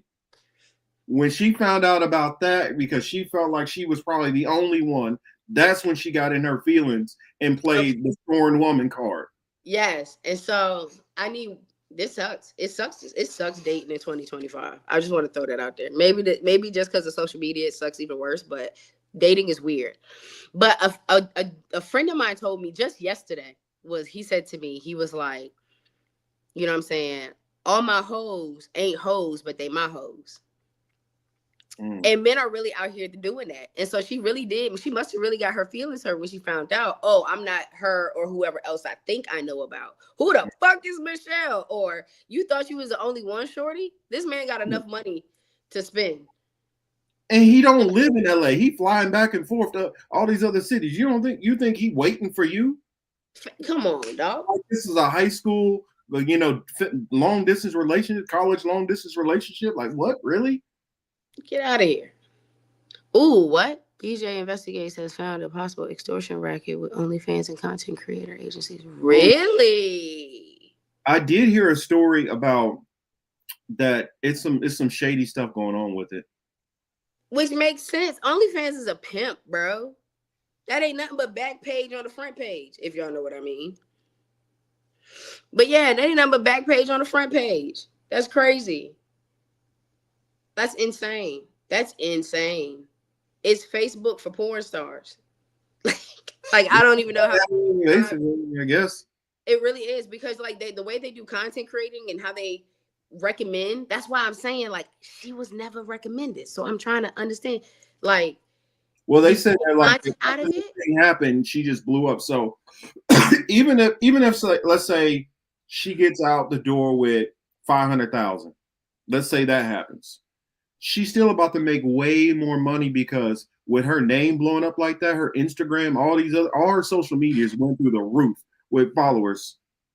And so that's money she about to milk from a whole bunch of suckers out there. Yeah, yeah. And it sucks. That's why I said she might as well go full-fledged into the industry, because now that's where you at now. You are only going to ever be seen as that now. Now I have a question for the community and for you too, Marcus. This is a good question. For women that choose that as a lifestyle, do you believe that they don't deserve like to be able to have a normal life if they decide to? I put it this. You get what I'm saying? I believe everybody deserves a normal life, but also at the same time, you got to realize you just made that normal life much harder on yourself. Yes. There is a guy who's going to be like, you know what? I don't care about all that, and I'll be with you no matter what. And okay, there's some dude going to be like, oh, after she retires, if she ever retired from it, there's going to be some dudes that be like, you know what? Your past was your past, and they're going to let it go. And then there's some dudes who's going to be like, I don't give a damn if you still getting piped down by a whole bunch of dudes, then I'll still be with you because you got the whole cuckold thing out there.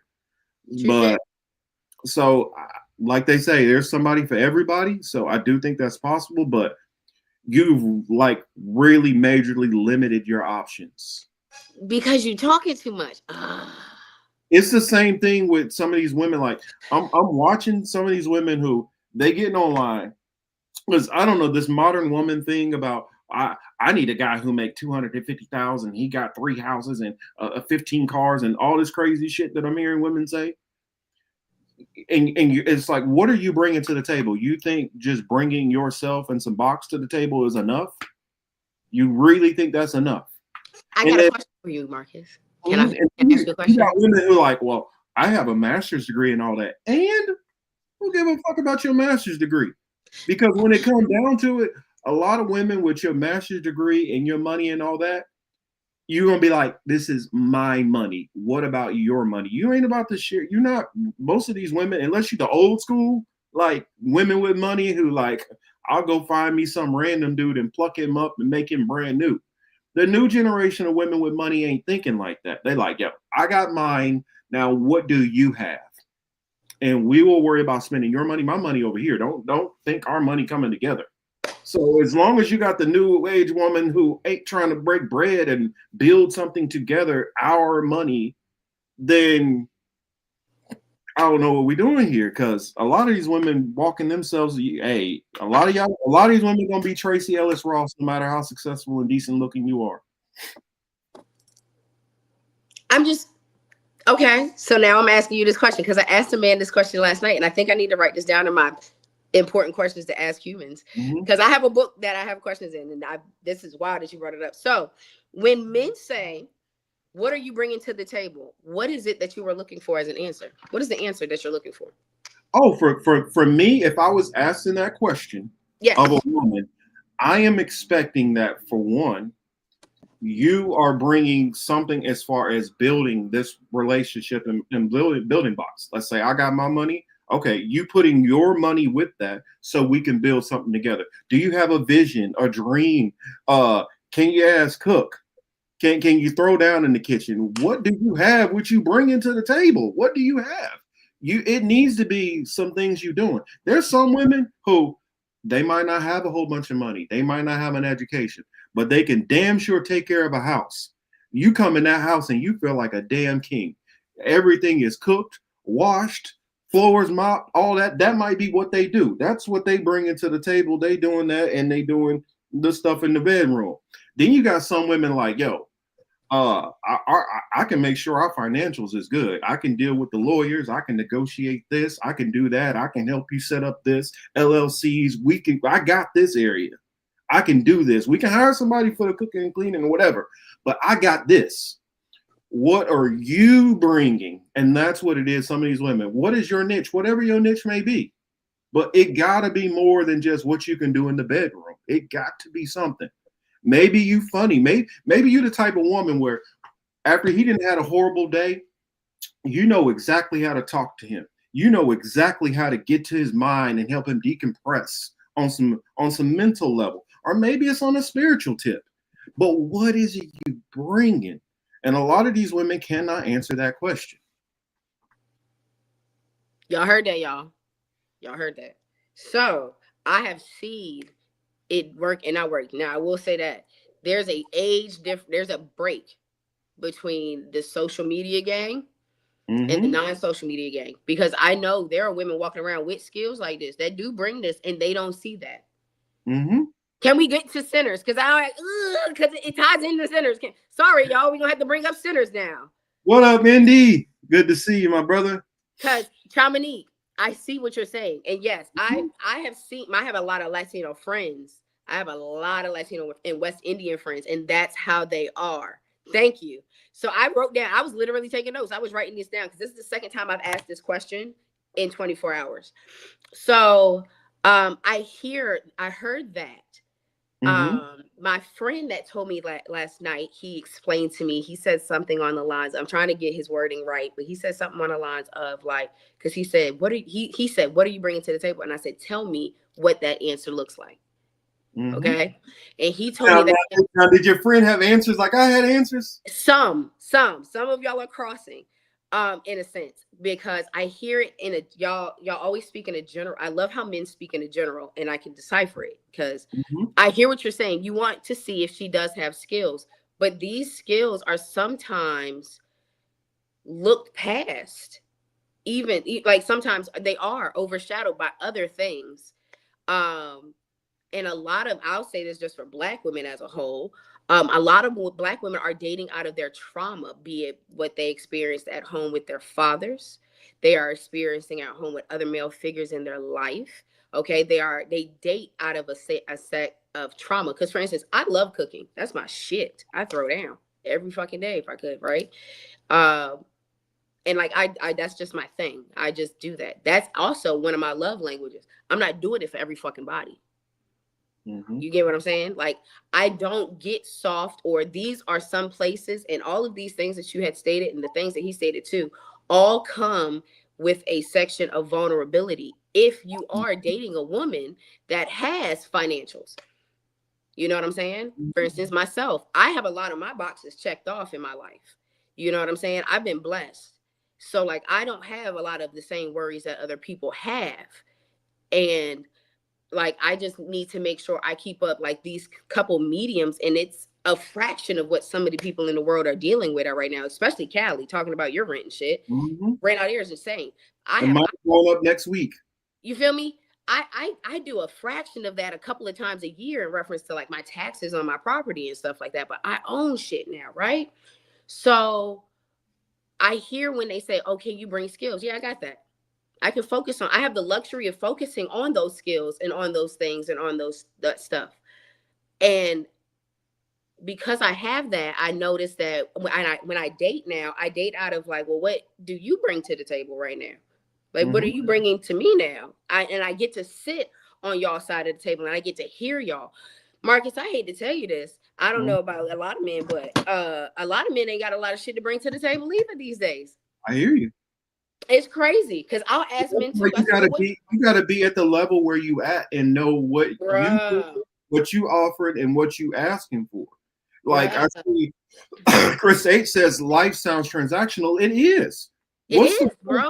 They need to bring the dom back. They need to bring that shit back. I would have been this is gonna sound so wicked, but hear me out.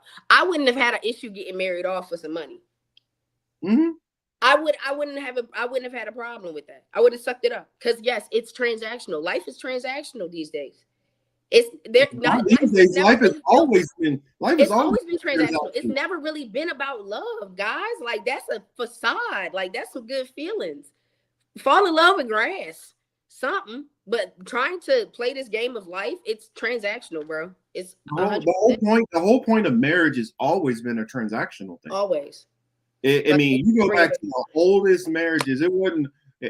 He felt in love with a super girl. No, it was, how does this relationship help build for our future? How does this help build an empire? I mean, you look at a lot of the kings and queens, a lot of them was because of some kind of arrangement. Okay, they have the granaries over there, so we're going to marry this family to make sure our people are fed. Yeah. They have a military, so we're going to marry this family so we make sure that we're protected. We're going to marry this person because they have fleets and they can bring in this and that and protect us in multiple ways. And it comes to security and protection, and all of those things factor into it. And love typically becomes a byproduct because you are thankful and you relish what that person brings to the table, and it builds an emotional connection and attachment. That's typically how it really worked in the olden times. Now, poor people, yeah, you can fall in love. Let's just be honest. Brokies, yeah, we brokies in the brokey level, you just fall in love. That shit don't cost nothing. Brew bones, you funny as a bitch. You're not protecting. You don't have all of these things to lose. Because perfect example. Let's go into Rob Stark. Rob Stark married for love. What the hell did that do to him? Oh my God! Don't get me fucking started. Breaking contracts and fucking that's how you invest the church money. But when they married, like for instance, when Joffrey marrying the Tyrells, what did that do? Make sure that they had wealth and food and all this other stuff. That's what marriages were. That's what the whole organization of marriage was originally intended for and about. The stuff that we look at it from the lames, the averages, people on the bottom, where it is just marriage is one of the first institutions of humanity, a tool for survival. Yeah. Man, if I had the air horn or whatever, we need a soundboard. We have down. That's something I'm going to invest in down the road. But yes, that's what it was about. And that's the reason why I say, and that's what Kevin Samuel was talking about, because a lot of people get in their feelings because Kevin Samuel was going at some of these women, but they forget Kevin Samuel went after dudes too.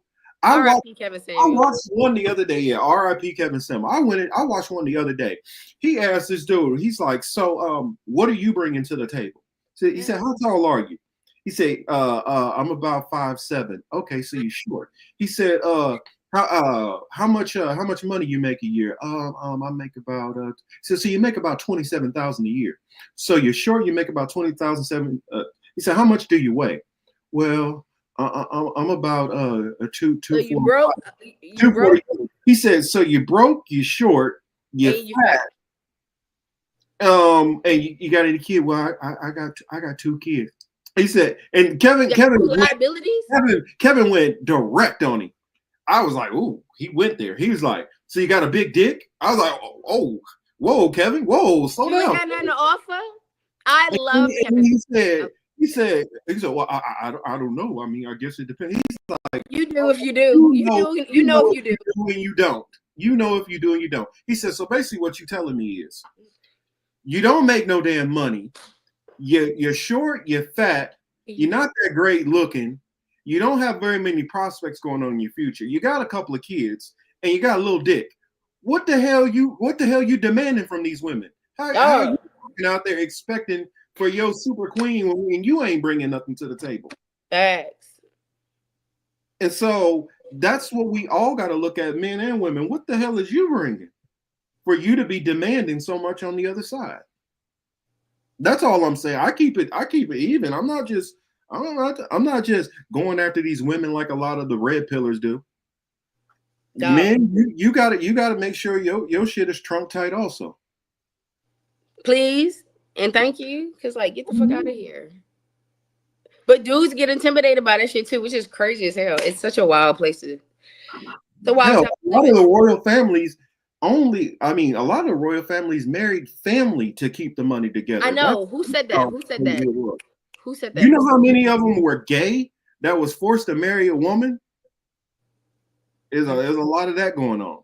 I know. Somebody said it in our comments, and it was like, They that's get why together for that one baby. We're gonna have that one baby to make sure that, you know, our family line moves on and we can transfer the money down to somebody. Yeah. And that's it. Brubo's in 1982 said it. They said that's why they kept it in the family. I got what she was saying. Brubo said it. Hell yeah. Talking about, yeah, well, it's a one Because we family. ain't got time to be dealing with your feelings. We got shit to do. In the Habsburgs, but I mean, I guess we talked a whole lot about that, and I guess we can go on ahead and move on now. Like I said, let me switch the background. I said I'm gonna switch the background when we go on to this next topic, so that anybody who don't want the spoilers, I'm gonna get some water. I made a video on lavender marriages, but it's in Spanish. Send me that video. I wanna check it out. Let's see, background. Let me see, which one can I go to? Oh, that one, that looks kind of cool. All right, cool. All right, so now we're talking about sinners. Warren is in the building. What's up, Extra Bullet? It's on my channel playlist. Okay, but now let me do a little setup. Oh my god, that was again for anybody who don't want spoilers. I'm letting y'all know now, while this is up, this is what we will be talking about. So if you don't mind, some people don't mind spoilers. They like, yo, I'm going to go see it any damn way. That's cool. And if you haven't, and if you have seen it and you got things to add to the conversation, cool. I love that. But Sinners is the new Ryan Coogler movie out. For y'all who's like, okay, been under a rock and don't know who Michael. I did this the other day in the video. I had to edit it. I threw their names together. Ryan Coogler movie starring Michael B. Jordan.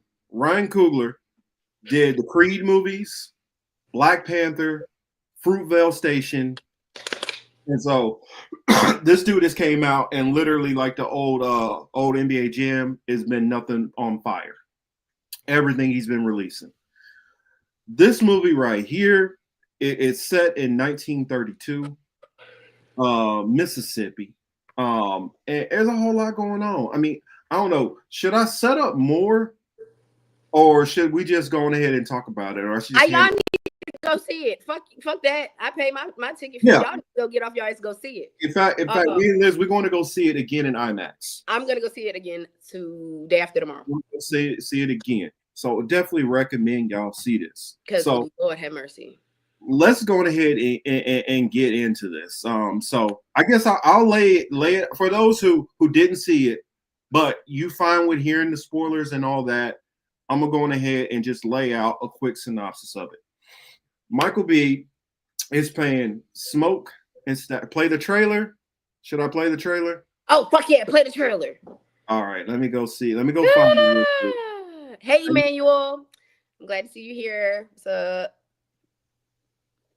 Chris H. A lavender marriage is when a woman marries a man who is actually gay, and is okay with it or whatever have you. And it's pretty much transactional. I'm looking for a lavender marriage too. That works too, because I'm not with the bullshit no more. But yeah, it keeps that man covered so he don't get lynched by the people, because he like to be out there doing fairy shit.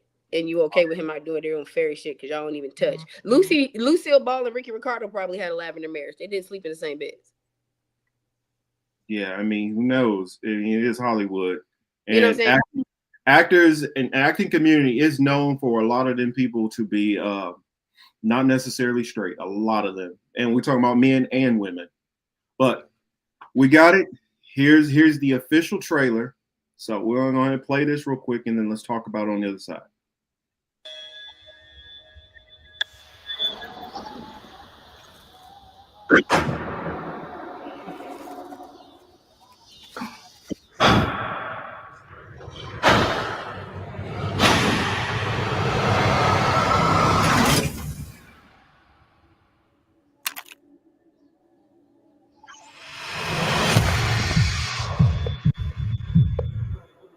I've been all over this world. I seen men die in ways I ain't even know was possible. Hey, brother, be careful. I will.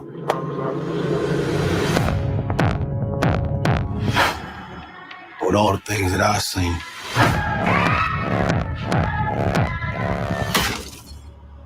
I ain't ever seen no demons, no ghosts, no magic. Till now. To get back inside.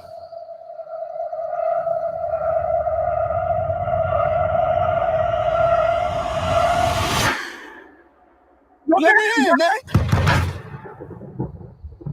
Some weird shit going on out here. You keep dancing with the devil.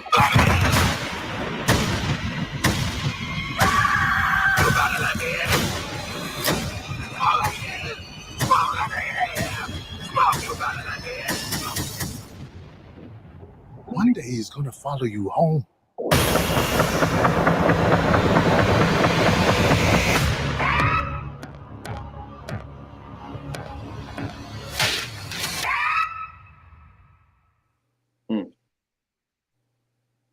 That shit ain't even. That ain't even. It don't even.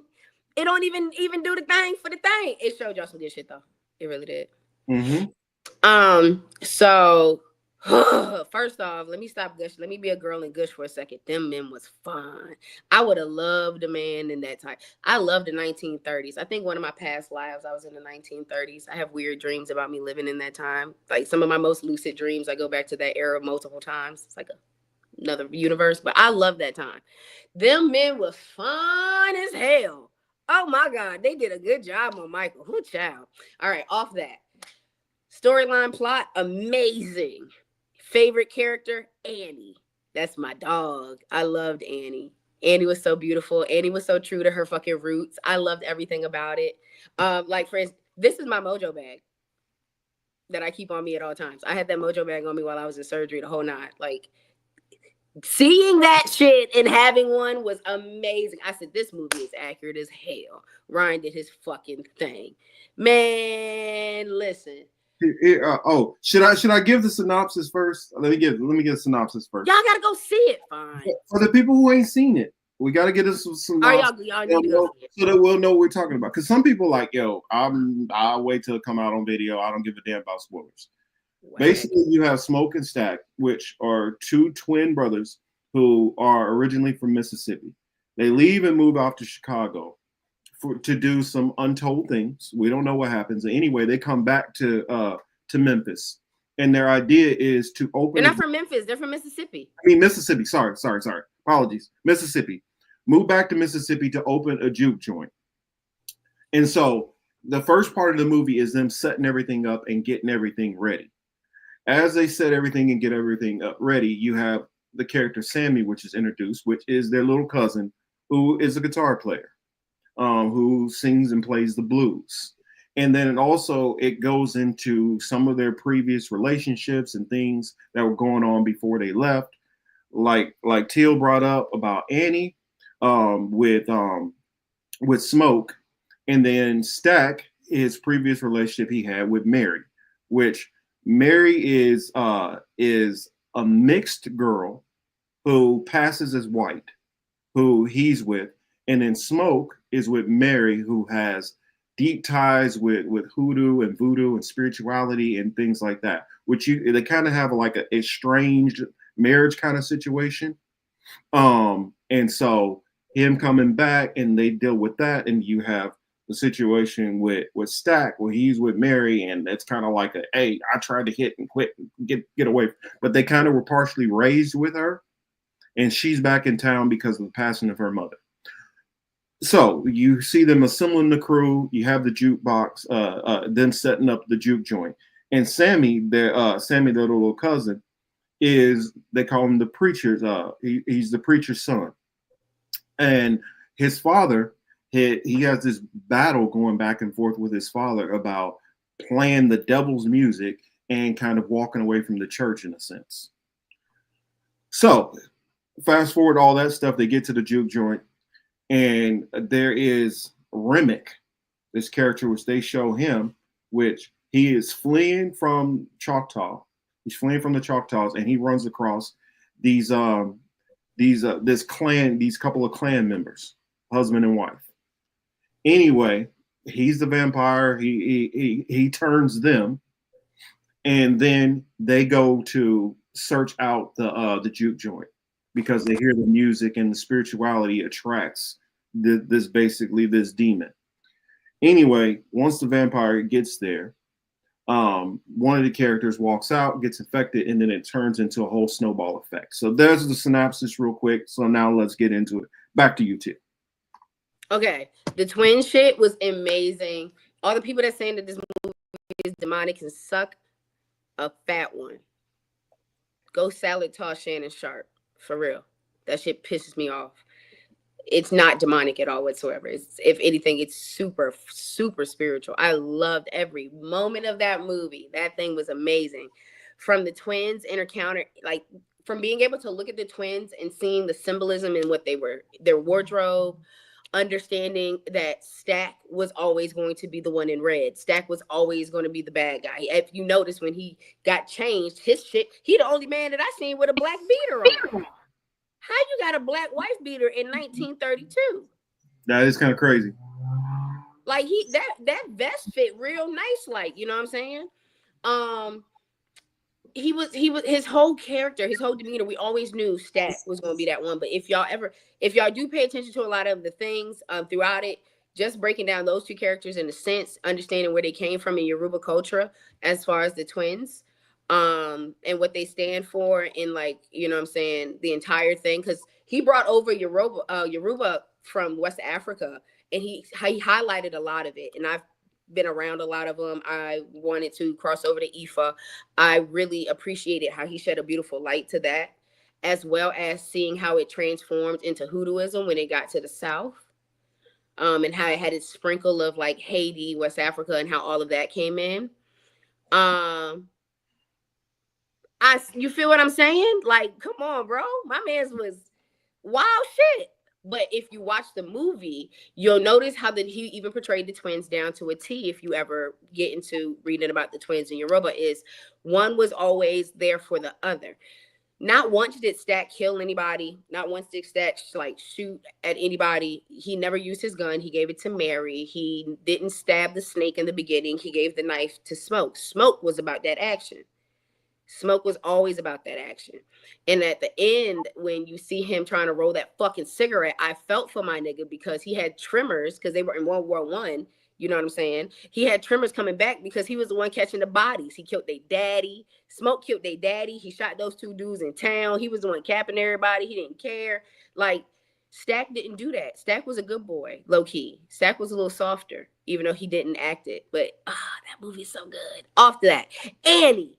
Fucking Annie, the hoodoo priestess. Always believe y'all hoodoo priestess, because she knows about all the fuckery that's gonna happen. See how she told them they were vampires? They was like, oh shit. They didn't even question her ass. The whole town knows she the town witch. I love that for her.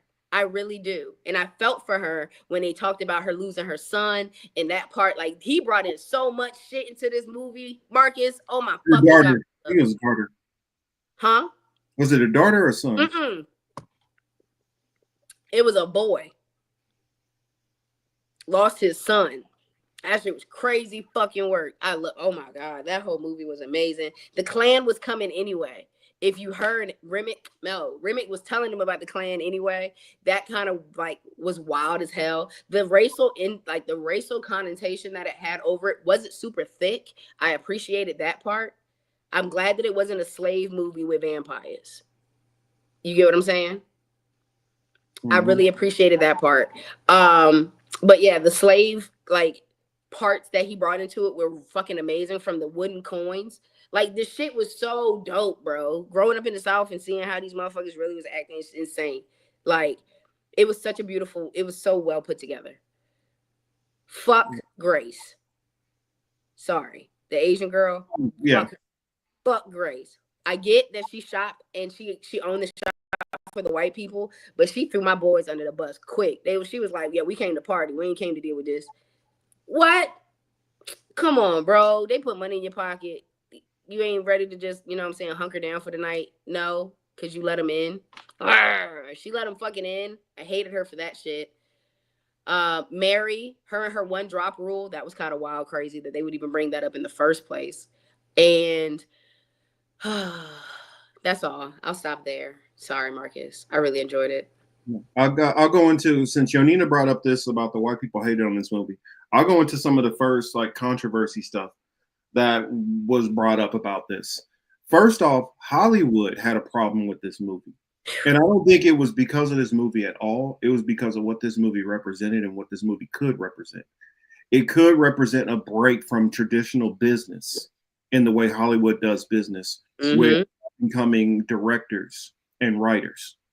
The way that he did this deal, they had to hope that this movie doesn't do well.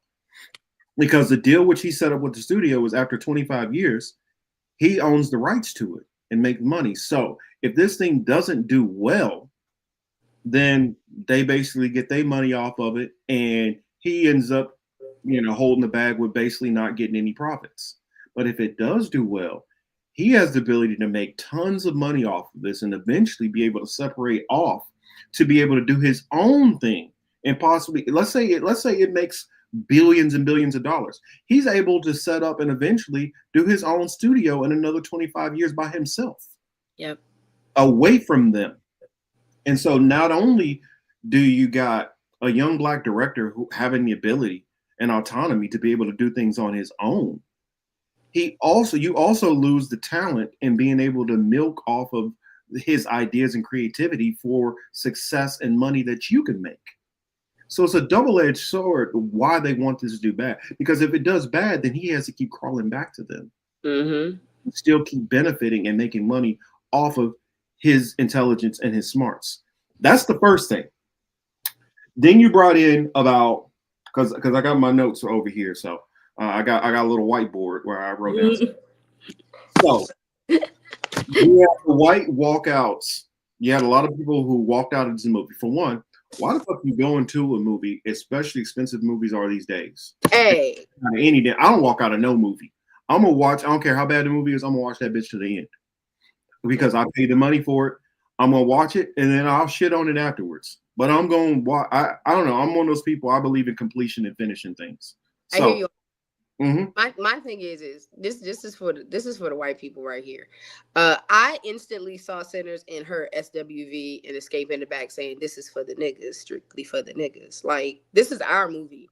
If you look at this man's entire catalog, you don't see a little similarity in all his movies. He do black ass movies. All of his movies is black as fuck. The only reason white people be in Black Panther is because it's Disney, and they had to add some. They had to sprinkle a little bit. So Disney was like, well, if you don't put America in it, you're gonna have some white people involved in America. So that's but you get what I'm saying. Like, we gonna make this it's a black movie. It's like a Spike Lee joint. He the new Spike Lee for this. Well, he's not. He's Ryan Coogler, but he's the Spike Lee for our generation. He doing the black movie. He's trying to make it as black as he can make it. So every white person that decided to go spend a ticket on that black man's pocket, you already did it. So thank you. Yeah. Thank you.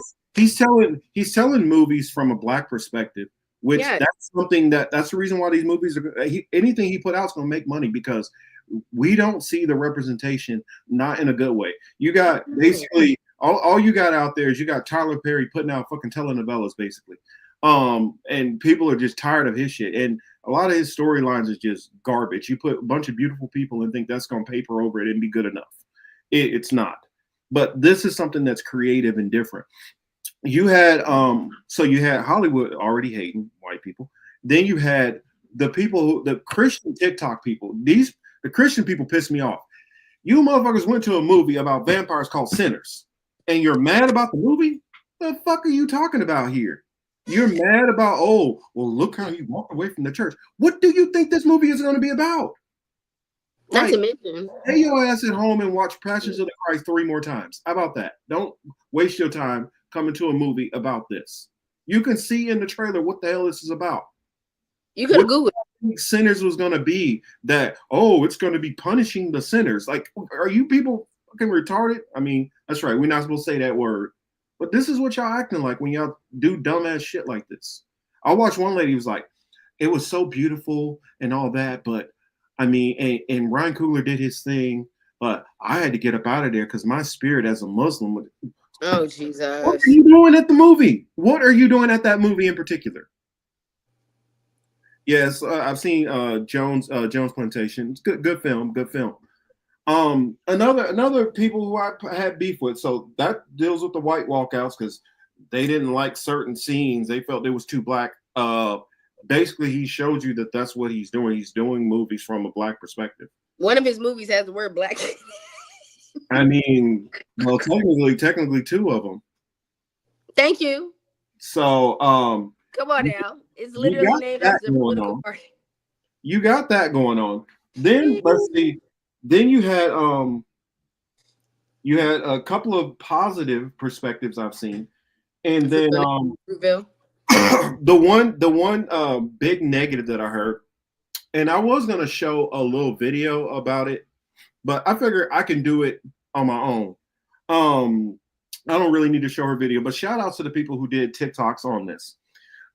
They talked about Latinos crashing out about this movie. Now, there's probably some, but mainly most of the smoke that I heard comes from one guy. His name is Matthew Torres, which this is the same dude who he want representation, but when they did Miles Morales, he's like, that's a black movie. So it already show you what time he on. He only want to see Mexicans who look like him featured in movies, and he's all about Mexicans need to be centered. That's what he's on. And there's never this criticism when it's a predominantly white movie. You just have this criticism that black people need to put you on or put on your people. Now here's the thing about it. This is the same type of person, I can guarantee you, that make a movie and he ain't gonna have no problems if it be some shit in like the Bay Area or LA where black people and Hispanic people are intermingling, and he would have no problem with them not putting a single black person on. Plus, some of the critiques, which I heard people say, is in a lot of the Latino community, they don't even want to feature darker or Afro Latinos. And so, if you're not even featuring black people within your own community, because they're Afro-Mexicans. You're not even featuring Afro-Mexicans, and you don't want to put them first and foremost. Why do you feel a Black American needs to put you first and foremost? Also, this is not a movie about you. He can do other movies if he decides to put you in there, or movies where he just decides to focus on what he want to focus on. You're going to tell me that in Mississippi that there were not black people who did not have no interactions with Mexicans or Hispanic populations? You telling me that? You think that segregation didn't work, that it was only black and white? You think that a lot of the Asians didn't stick to their own? You think a lot of the natives didn't stick to their own? You think so that whole mentality of thinking that we need to shoehorn this Mexican and black relationship into the movie. I get if you don't like it personally, but to make all this smoke and fluff about it is BS. Also, let's go into a little historical time period. It's 1932, right after Mexican Repatriation Act, when they were deporting a lot of Mexicans out of this country in general. So there weren't even a lot of Mexicans who would have been around at that time, even if they would have been cool.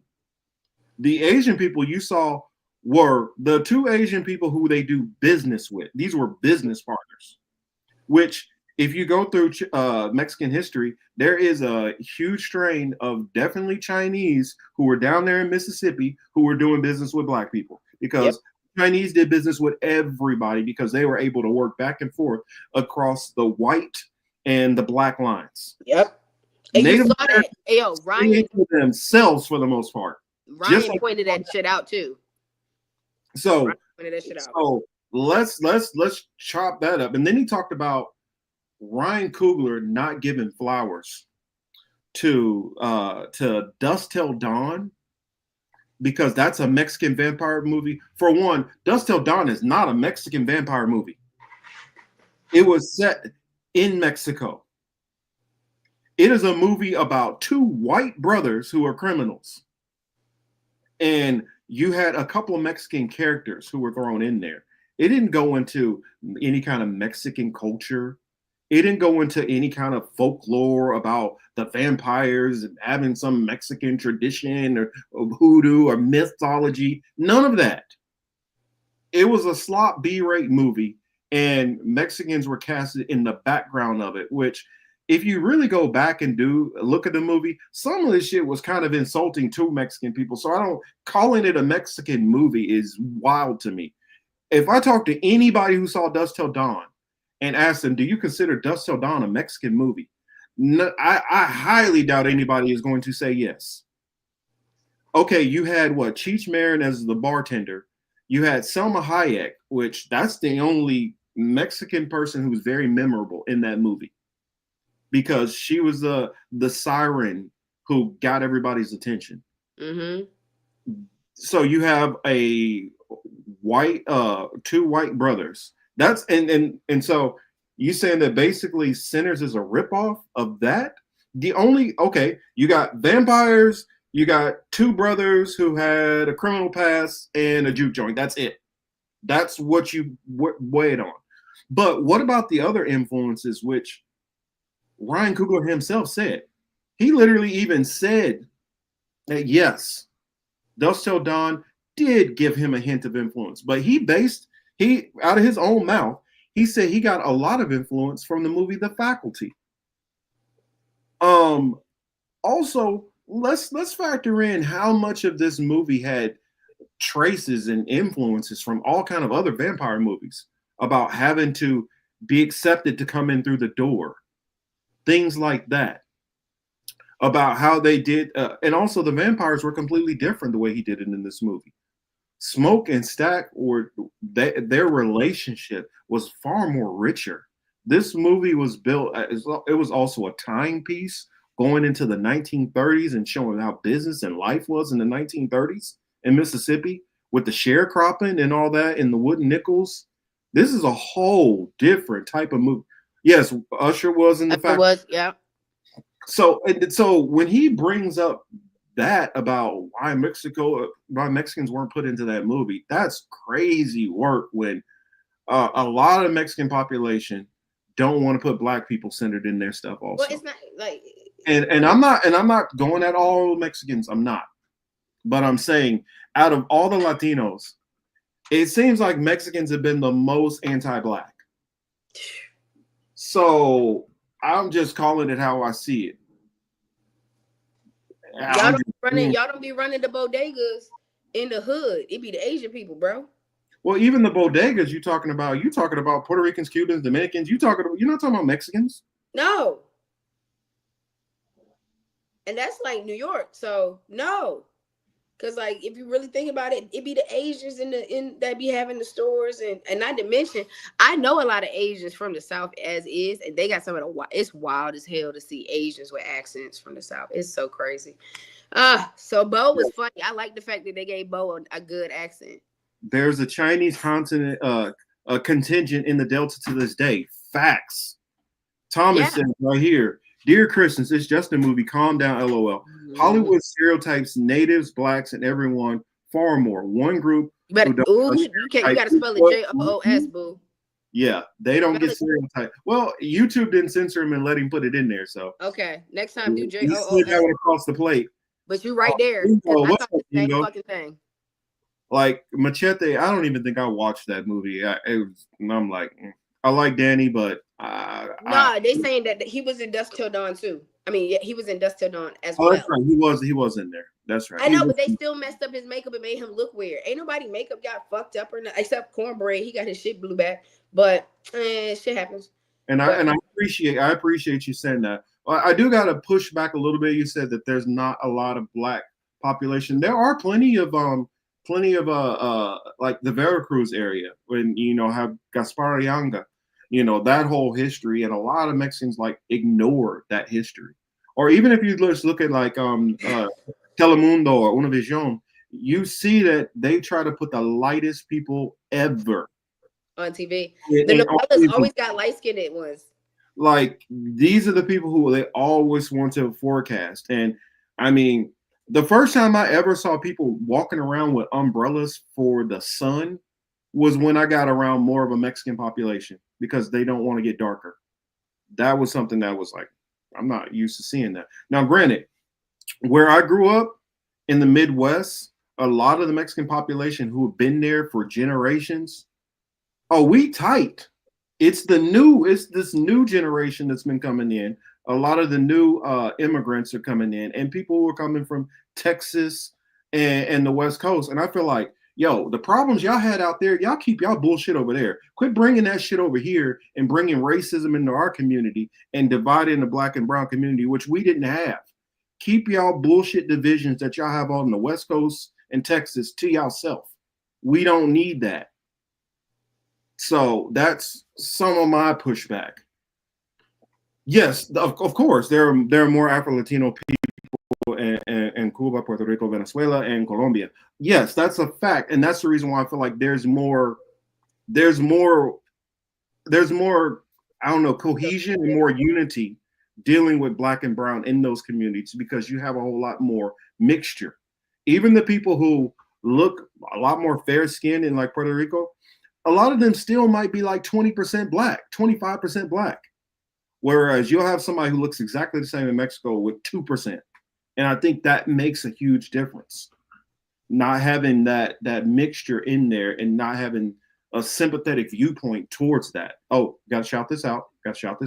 Thank you. That's what I was giving love to. I was like, go ahead, bro. Matter of fact, Cinco de Mayo was able to be able to make it because the beautiful Haitian people who first revolted and beat the French were the ones who helped Mexico. Now, or Mexico, which I want to throw it. That's kind of an interesting tie-in, which I want to throw. If people really think about how many things were thrown into this movie, that's the reason why I'm like, it's a joke to compare Dusk Till Dawn to this is a joke, because a surface level shell 2 or 3 things are have in common. Okay, yeah. But this movie is so much richer of a movie ever than Dusk Till Dawn could dream to be. And the same thing with most Tarantino movies. They're entertaining, but there's no substance to these. So if you go in this is crazy work. You brought in the Haitians part, and we got the voodoo going on. Well, what city did Smoke and Stack go to after leaving Mississippi? Chicago. Now, who was Chicago founded by? Haitians. A Haitian immigrant. Yo, it's so deep. It's such a great movie. This in. I love this movie. So many things. So another thing that you have with the period piece, like people saw, oh, well, I saw tamale. That's not the tamale you thinking it is. It is a Mississippi dish that is made that is not the same as traditional Mexican tamales. So when people saw that tamale, that's not the same thing, because you think, oh, well, that was represented. It's not the same thing. And y'all want in the Delta that days, okay? Y'all just want in that small ass town. Sometimes small towns just don't have everybody. Damn. Exactly. Damn. Let the small town be a small town. Everybody knew Smoke and Stack came back the day them niggas came back. Do you know how crazy small your town has to be for them to recognize you to come back home? I know. I live in a small town. The shit is insane. So another thing that was interesting with it, what he did. Now, some people could say he did this on purpose. Some people not. I heard people throw all kind of weird takes on it. And I'm like, sometimes movies are meant to be subjective for you yourself to break down and see what you saw from it. Notice, Smoke, who was always with the smoke,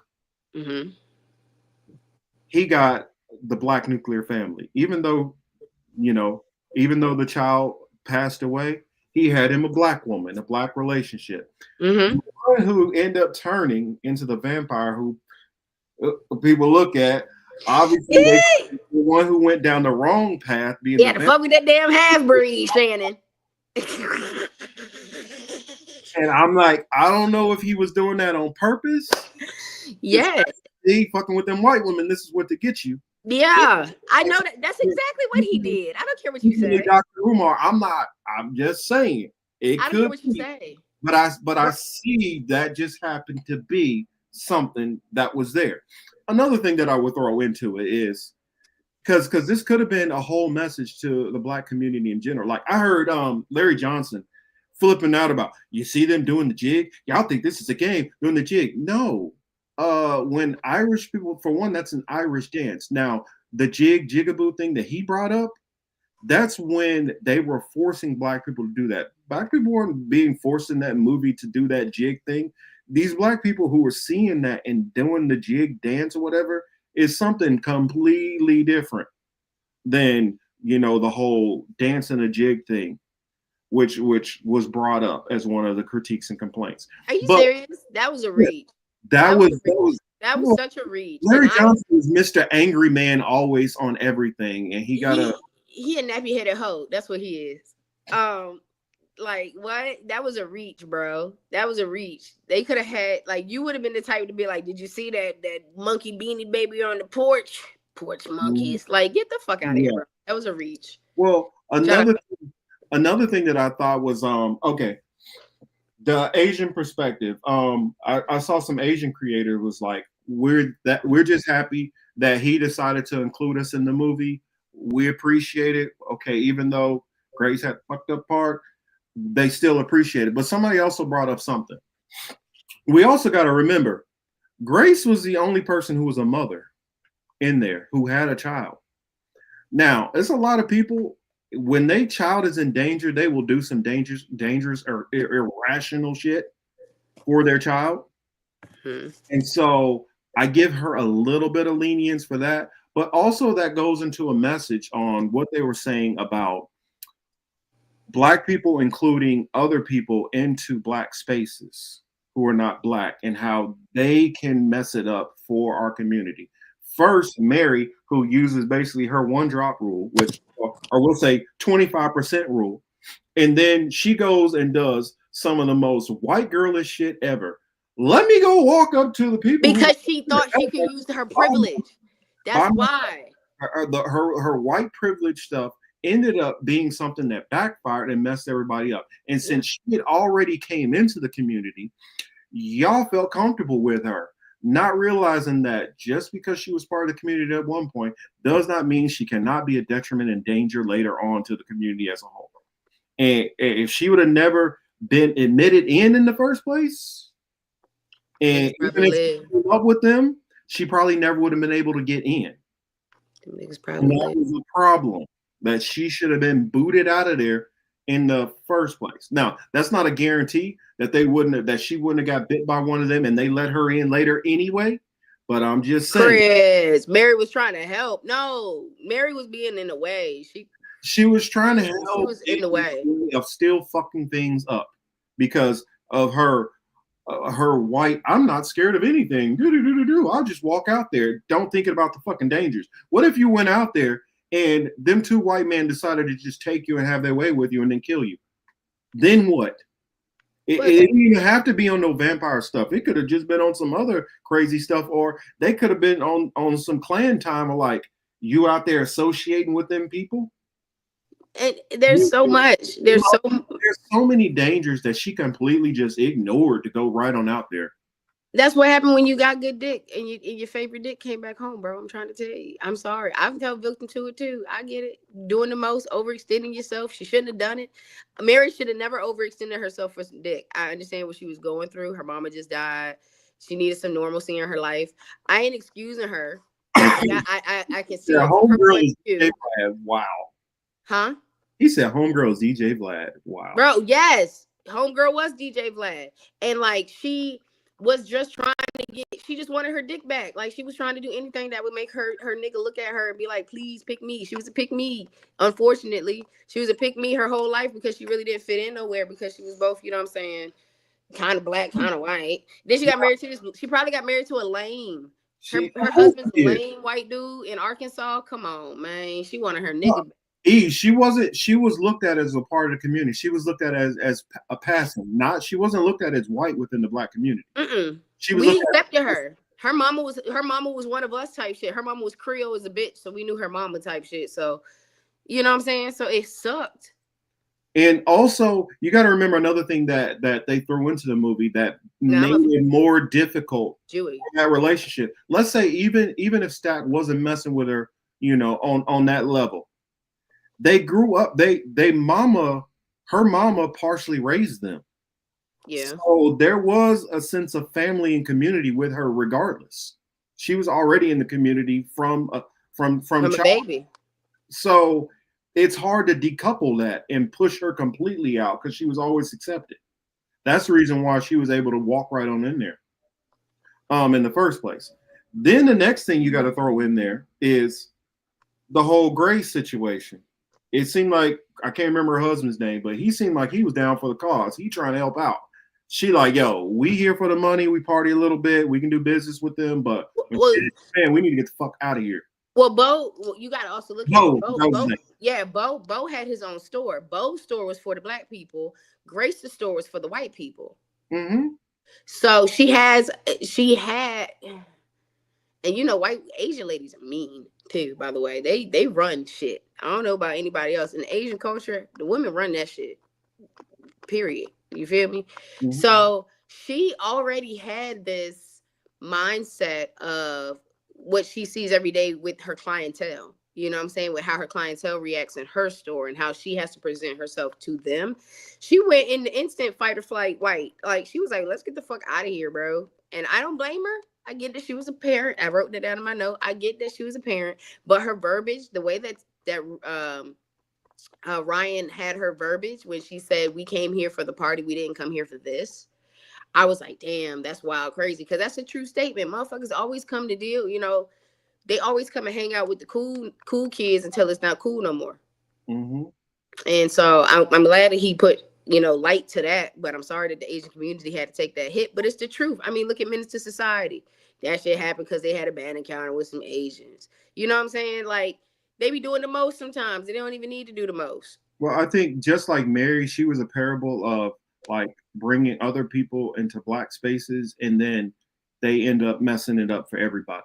Like how she invited them in. Yeah. All them people slaughtered that way.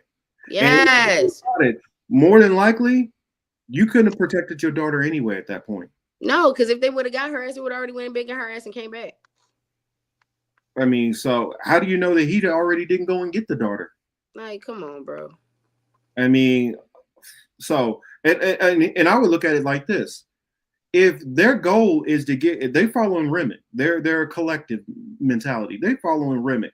They are there for one reason. They're there to get Sammy. That's it. They're not worried about your daughter right now. That's where, fear and that mama tiger stuff, it overrides common sense and logic. And then another thing I'm gonna y'all trying to pay $5,000 for that? Sorry, I know we were talking about that shit earlier in the show, but y'all trying to pay $5,000 for that type of logical mindset? She took the whole gang down. They could have set that shit out all night. Mm-hmm. They could have set that shit out. They could have set that shit out all night. Now, what they would have probably did eventually, kill Stack. No, they knew that she was the weak. She knew that she was the weak point. So they probably would have went and got the daughter and threatened. They would have used the daughter as leverage to get her. Then you go outside, Buki. Bye bye. Mm-hmm. Ishini. Yeah. But here's one other angle I want to throw in, because basically when I see the faculty part, how, because he said he took a major influence for the faculty on this. Mm-hmm. And people be like, how did that connect with the faculty? I see the connection. The faculty, remember, the faculty was hive-minded. Yes, it was. Remember that one alien girl was the leader of all of them, and they were all operating off of her singular consciousness. Yep. It's the same way how Remick was using all of them. It was a singular consciousness. They were a shared consciousness. Yeah, because when he got hit in the head with that fucking guitar, they all were hurting. They all felt it. And that's the first thing they said too. They said he can feel. When they was in the fight scene, they would notice that it was him. It was like he can feel like they feel him, type shit. Another thing that they did, which was different than all other vampire movies, is when a person got a scar, it didn't heal up. It healed. Oh, cornbread shit got blew off. They still had like scars and cuts where you can tell where they had been harmed. Whereas other vampire movies, the scar completely goes away. Skin regeneration was not in this one. Okay. Yeah. And so it just basically had fast healing like human, but it still was like human-like. They didn't get supernatural strength. Nope. None of those different things. You didn't see no teleportations or none of that. Now, granted, with other ones, they'll probably go deeper into the lore of the vampires within that movie. Mm-hmm. But another thing, which I feel like he said the faculty, but I feel like his biggest influence had to be Robert Johnson. Because, and I'm gonna explain what I mean. Of course, you can make the easy tie to Sammy and Robert Johnson, but not just there. The way he used Smoke and Stack also. Robert Johnson had a connection with Mississippi and Chicago. Most people don't tie that together. Another thing is Robert Johnson had a traumatic experience losing his wife and his child. He lost two wives, and he lost a child also, which that is very comparison to what happened with Smoke. Mm-hmm. You got the whole Mississippi and Chicago thing that ties with him going on the road. Also, young Sammy in the movie, he also, yes, OG Robert, yes, Crossroads. And you talk about how, well, Sammy didn't sell his soul, but a deal was made. Smoke made a deal with Stack so he wouldn't harm him to get him out of that situation, and that he would never touch him. Remember? Mm-hmm. So we made a deal that I would never touch you. So that was the deal that he was made. So instead of his soul being given to the devil, a deal was made so that he would be freed from the demons. He got to keep his soul. So you took the Robert Johnson situation and flipped it on his head. Now, Robert Johnson, supposedly at the Crossroads, after that, that's when his career took off. Mm-hmm. Well, it didn't really take off. That's when he got all this notoriety and got a cult-like fame. And then he dies a year after that. And then he gets all his praise and accolades like 30 years after his death. But in this one, they flipped it. They keep him alive, and he goes on and he gets that career, which Robert Johnson never got. Also, Robert Johnson, one of the belief systems was, the devil came and collected. It could have been undiagnosed and untaken care of syphilis that he died from. Mm-hmm. Or some of the rumors is that he died from one of the women's husbands that he was fooling around with that poisoned him. Damn. And there's even a story about him taking liquor from somebody and that being knocked out of his hand multiple times and arguing and fighting about that. Now, what did Sammy do in that movie? Sammy was messing with a married woman. Yes, he was. That's another tie to Bobby Johnson, Robert Johnson, right there. So coochie hot too, y'all. Yes, she walked to the juke joint and said something about it. That's how you knew her shit was hot. Now, Robert Johnson, a lot of people considered him playing the devil's music and all that, and that is what his father was ranting against him for. His dad cursed him. His dad cursed him. And his daddy cursed him before he left that plantation that day. Where I don't care what nobody say. Tongue is the life and death, baby. That man cursed him before he walked out the door. He did curse him. And if people are like, well, how did he curse him? When he started talking about how that music is going to be the end of you and the devil's coming to collect and all that. Yeah, why you put that on him? You put that on him by your words.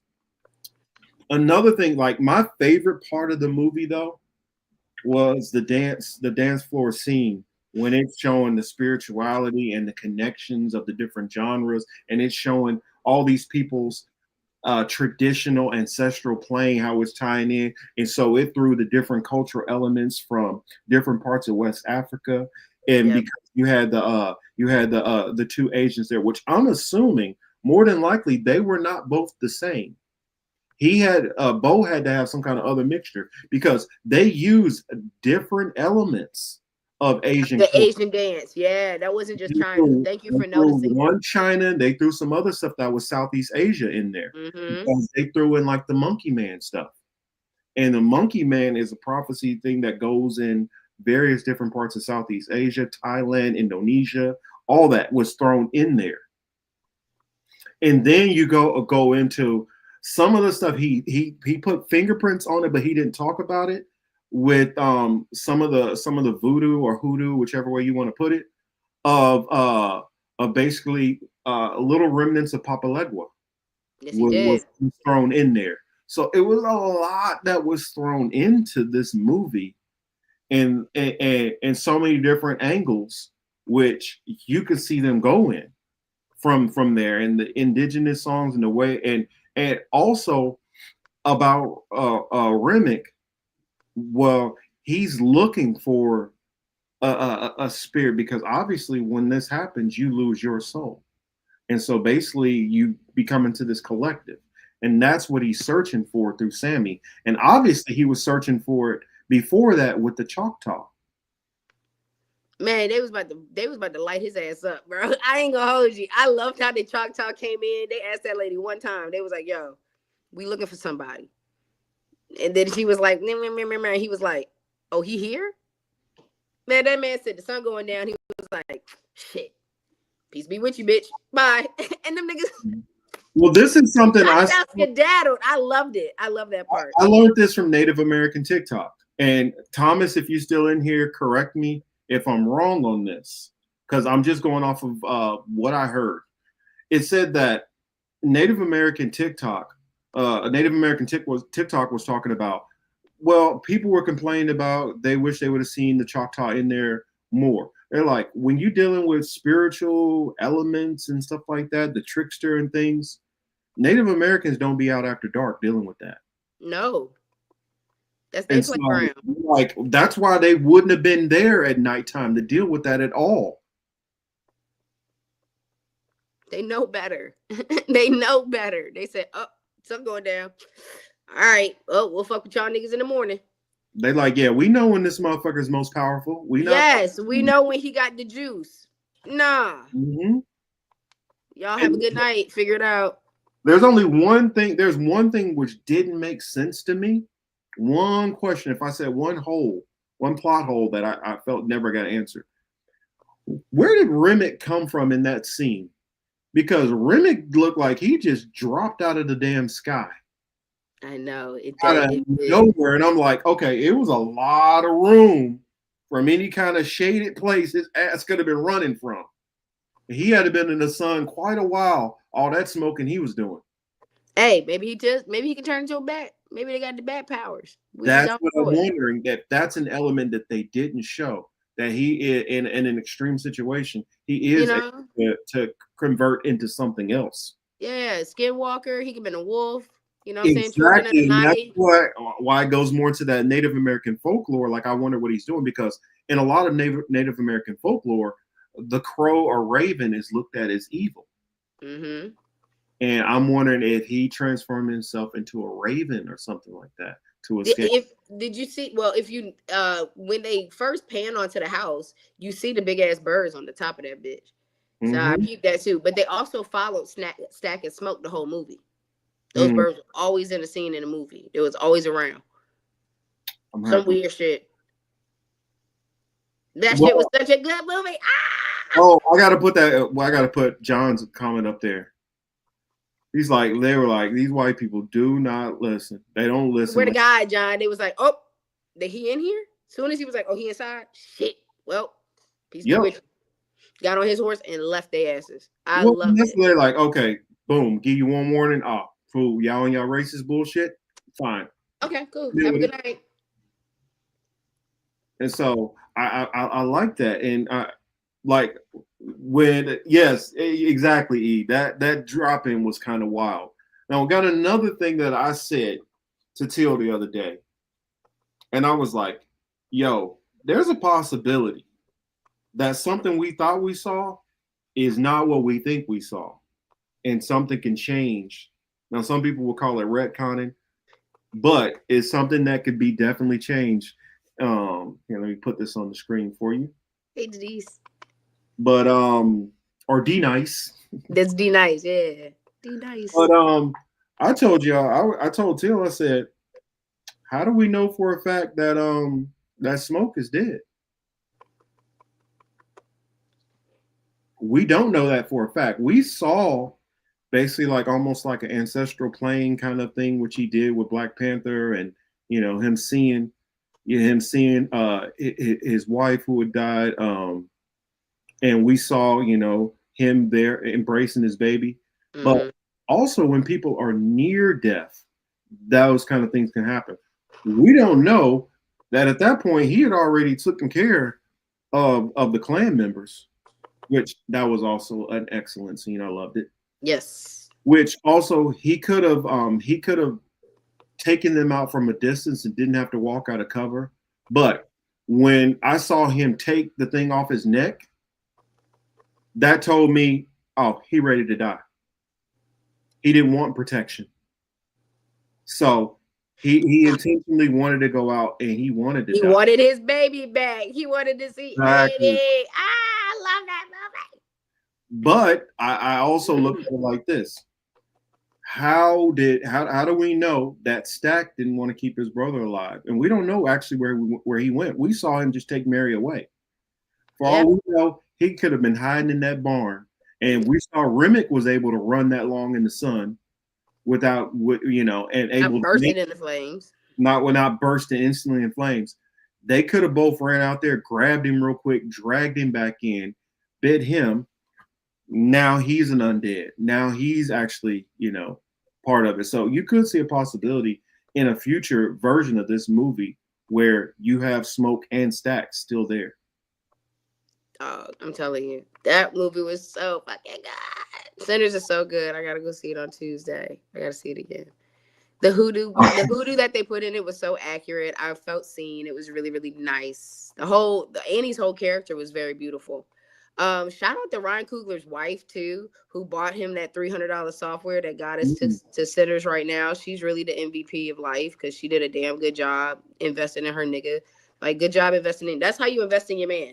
That's how you bring something to the table.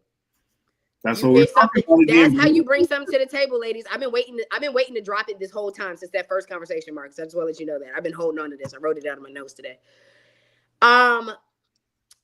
Seeing how he represented Black women in this movie, how he gave Annie the power of discernment, how he let Annie be a spiritualist, how she wasn't your condition, like she wasn't a normal looking Black girl that you pick Instagram. She wasn't none of that. She was a down home shorty that was cooking for the fucking hood. She had mojo bags. She prayed over you. She made sure you were straight. Like, she was such a supportive character to him.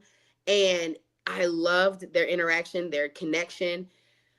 Ryan made her so accurate with her juju bag when she was throwing bones on the table and she could see the fate of the world. Like, she saw the fate of the night. She knew who was gonna die. Bro, that shit was crazy. Promise to take her out. That shit was so crazy. It's such a beautiful thing, bro. That movie was so beautiful. But Annie. Oh, what? Oh, we gotta talk about that. Chris H. Chris H. must have not saw it. I heard that in 1990s married one of the twins is survived. Yes, they did. Mm-hmm. That's like in the second cut. That was the second in credit scene. Yeah. So technically it was the first one because it was like mid credit, and they had that end credit with the song. So yeah, mid credit, Sammy gets away. He does not get turned or anything. Stack and Mary leave him alone because they made a deal with Smoke about it, and he honored that deal. Fucking old boy, Sammy's old as fuck in 92, playing all his damn life. Somehow, some way, that fucking guitar gets put back together. Crazy. That was a good part too. He gets the fucking guitar back together, and the boy Stack and Mary come see him in the club after a good night of playing the fucking guitar and shit. And he was like, you know what I'm saying? We let you live your whole life. We could turn you now if you want to, you know what I'm saying? Do your thizzle, but you know, that's on you or whatever. But Smoke told me not to touch your ass, so we're not touching your ass. But you finna die soon, so let me know. And it was so cool.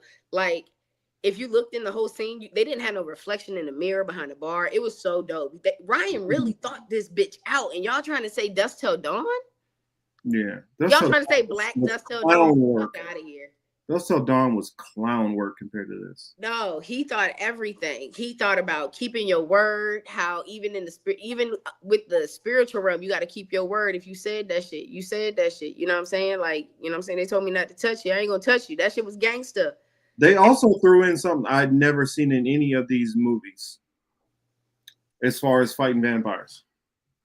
We all know that garlic hurts them, but we ain't never seen nobody throw garlic water. No. Pickled garlic was crazy work. Pickled garlic work? What? Pickled garlic was crazy work. Pickled garlic was wild work. Another thing that was different as far as the vampires in here is you didn't have to like bite their neck and do a certain kind of ritual. It was any biting, and you anywhere. Yeah, they were strategic to it with it too. Yeah, bro, Rondo. Even in the afterlife, your word is your bond. I love that like dynamic that it had. Like it was crazy. Man, honestly, I thought when they were in that body of water and he started praying the prayer, maybe because he didn't finish the prayer, I don't fucking know, but I thought the water should have started getting blessed. That's just me. Yes, I did bring up, Thomas, I did bring up about the Choctaws' role in it. And I said, here, I guess I'll ask this question. I said, I don't know how much is true, but I heard on Native American TikTok, they were saying that a lot of Native Americans, if they're dealing with some spiritual stuff, they do not go out after dark. And I was like, I don't know how true that is, but that's what they were talking about. But that was interesting what you brought up about owls. Let me bring that comment back up on the screen. It says, some of that is true. It depends on which culture and traditions, which I do realize there's multiple different cultures. So in some people, things are going to be different. Some of us very spiritual, and we see the owl as omen and messengers. And I'd heard that ravens and crows were often supposed to be like a representation of the trickster, which I don't know. And I guess it would all depend on which tribe, and I'm not sure exactly where the Choctaw stand on that, or which other tribes. But it was interesting. Like, and you could tell like they played a lot off of Robert Johnson, because if you go into like his roughly 30 songs he did, many of them talked about like the devil. It talked about like, you know, it had a lot of a supernatural twist on it. And even if you don't believe the whole he went to the crossroads and sold his soul to the devil or whatever, even just the other story that what is his name, Zimmerman, this guitar player, that they used to practice in the graveyard because they said the dead don't hear, of course. That's just some crazy work. And, you know, I saw Warren talking about how Mississippi is haunted as fuck. I believe a lot of those places, because of some of the stuff that went on, you definitely have tons and tons of those different things going on and elements. So, yeah, it was a whole lot going on. It's a great, deep, thick. It's a thick movie. You got to see it more than once. It's thick. I can't wait to see it again on Tuesdays just so I can see other shit. Because, like, the fact that I was, like, already, like, looking for stuff the whole time, like, especially when I didn't even know Annie's character existed until the movie started. I mean, I saw who she was, you know what I'm saying, in the clips where they were talking to Cornbread or whatever, and she was like, you ain't got to talk to him, you can talk to me. That's when I started finding out that it was spiritual or on a hoodoo level. Because I ain't gonna hold you, the hoodoo communities that I do follow, it was a blaze. It was like, representation. But when she, like, off the gate, when she was doing the mojo bag for him, do you still got that mojo bag I made for you? Wow. I knew she was gonna have I knew she was gonna have some kind of a major part the moment I saw her in there, because I'm like, oh, I recognize her. Yeah, she important. It was, what was the show where Lovecraft Country. Love Laugh Country, yeah. That was, I knew she was the one who was like doing the back and forth between the black girl, the white girl thing. Mm-hmm. So I know she normally plays some kind of crazy spiritual kind of roles and parts. So I was expecting some kind of twist with her. Crazy. But another thing that was big that they threw in is sharecropping. Like that was a big part of life back then. And I can't remember what's his name? Delroy Lindo's character who's playing the harmonica when he's talking about the chain gang. Yes. When he was talking about that stuff on the chain gang and about how loitering, he threw that in. That's a big fact. A lot of people ended up on chain gangs because of loitering. Yep. So I don't know. It's a lot that's in there, and I'm pretty sure there's more and more. Thank you, Delta Slim. Chris H knew what I was talking about, but a lot of elements that you see that were brought up in there, and I'm pretty sure there's more Easter eggs I'll see the second time around seeing it that I didn't see the first time. Mm-hmm. But yes, charge of vagrancy. I mean, and that goes into a lot of the Jim Crow stuff. And then it was cool how he also threw out there talking about, oh, y'all went to Chicago, is it different? And he was like, nah.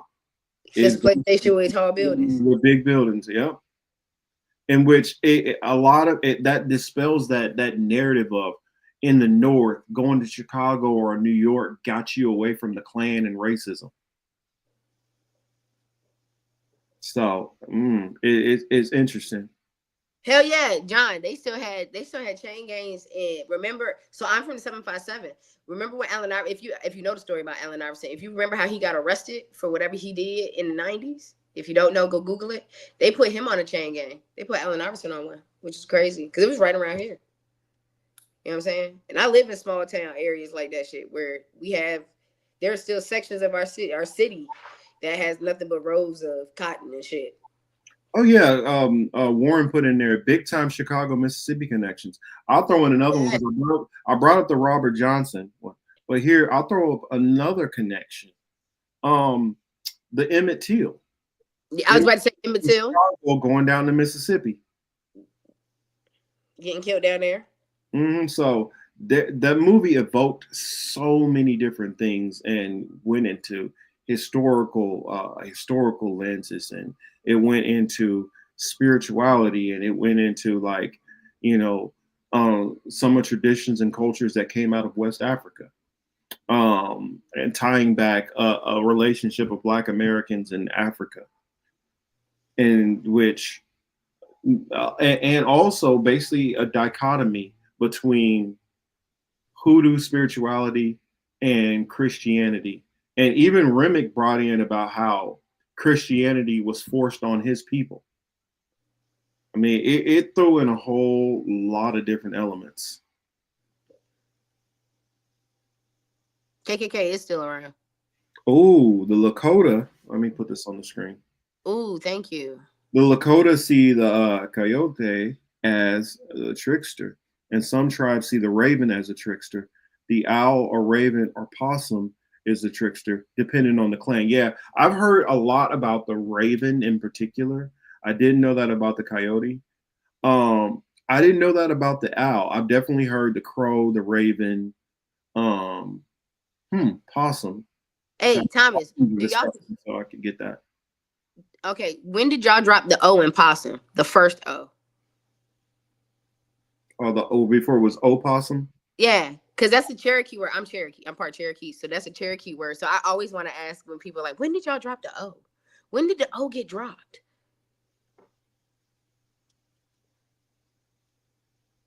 Still uses change. What? Oh, of course, bro. That's Angola. Nigga, you made me think like that was somewhere in freaking Florida or some shit. And I can tell you why there's a problem with Hollywood. Man, I would say that there's a huge problem with Hollywood. They keep telling the same stories from the same perspectives. This movie helps to change that. I can tell you the reason why they do it.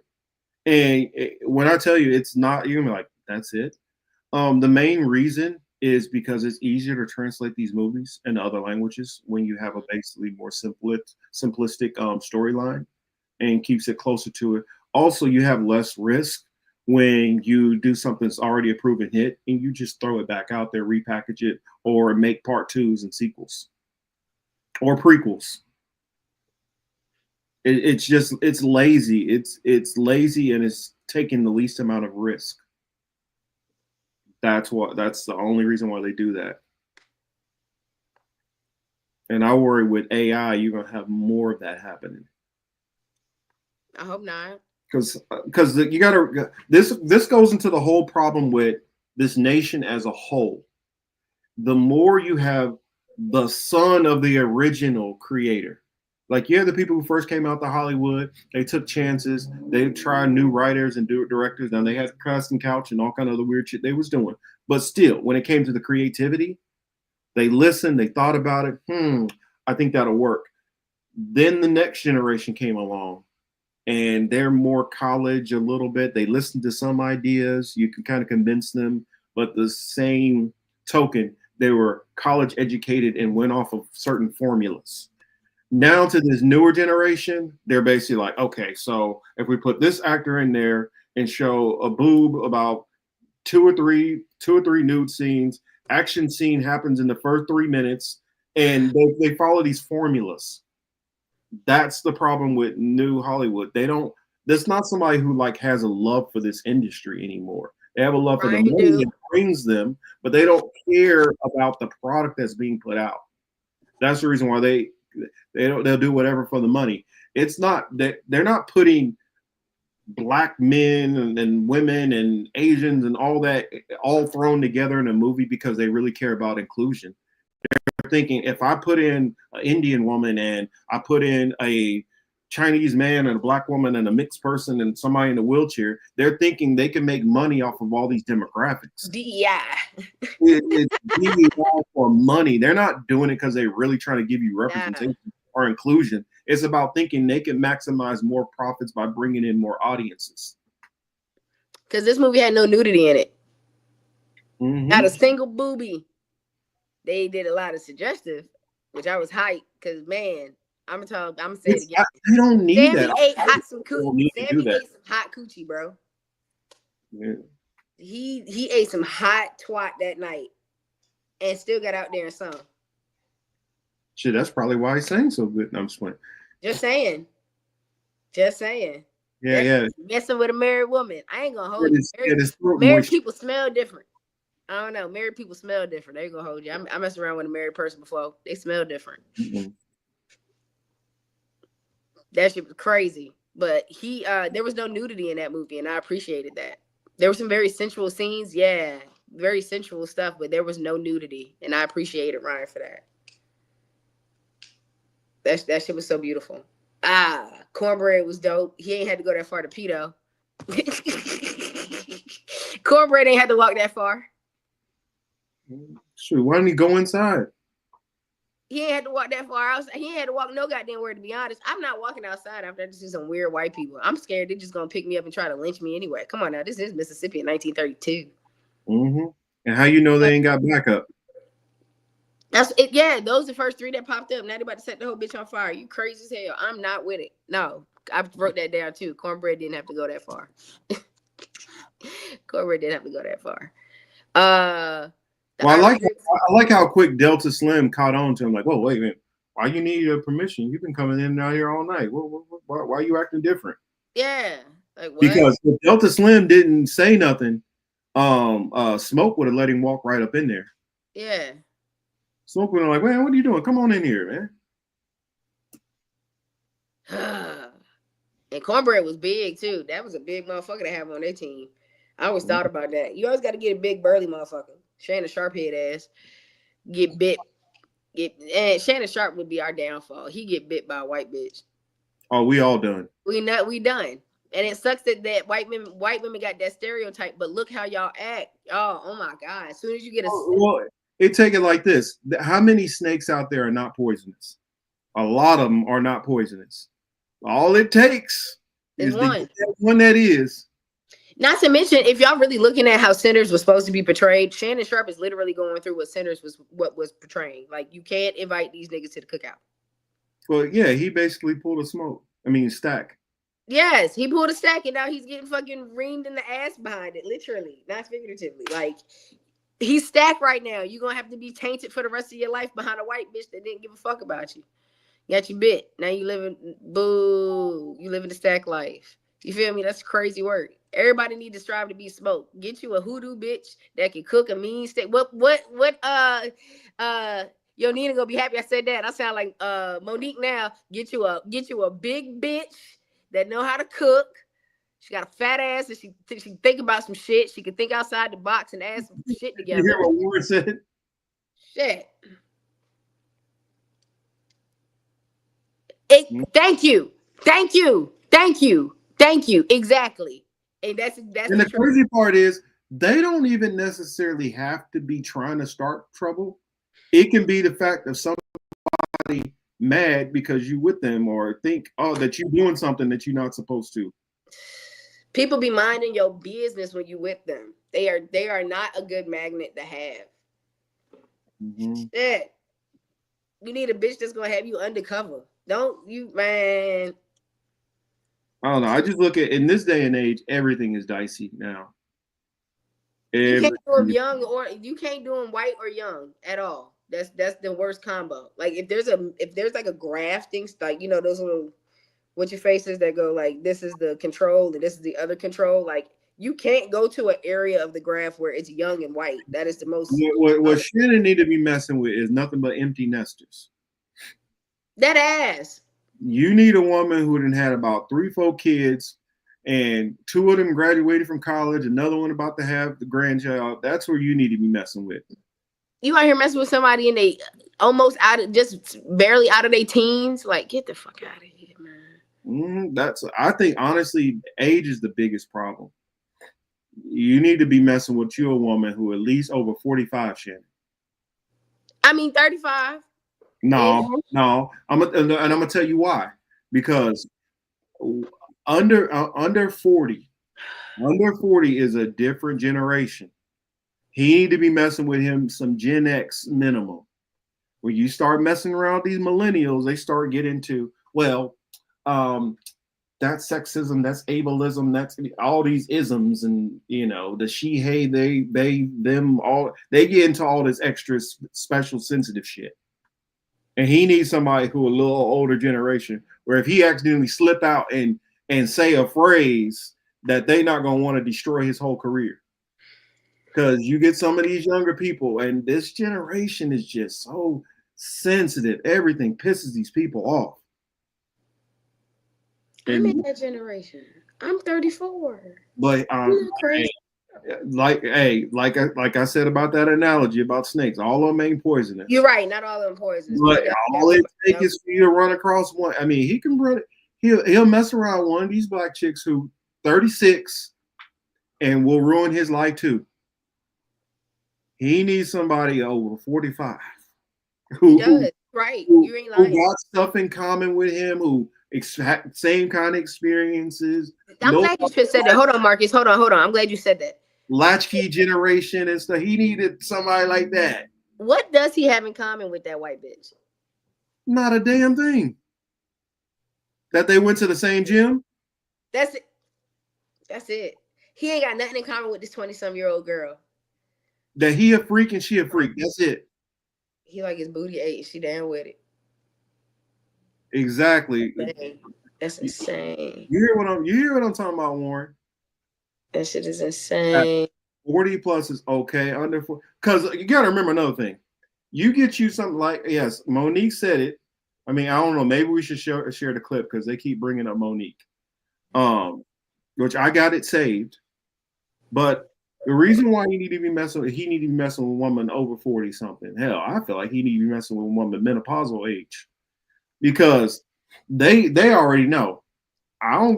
Getting a Shannon Sharpe is like a dream to some of them, even if it's for a short time, not a long time.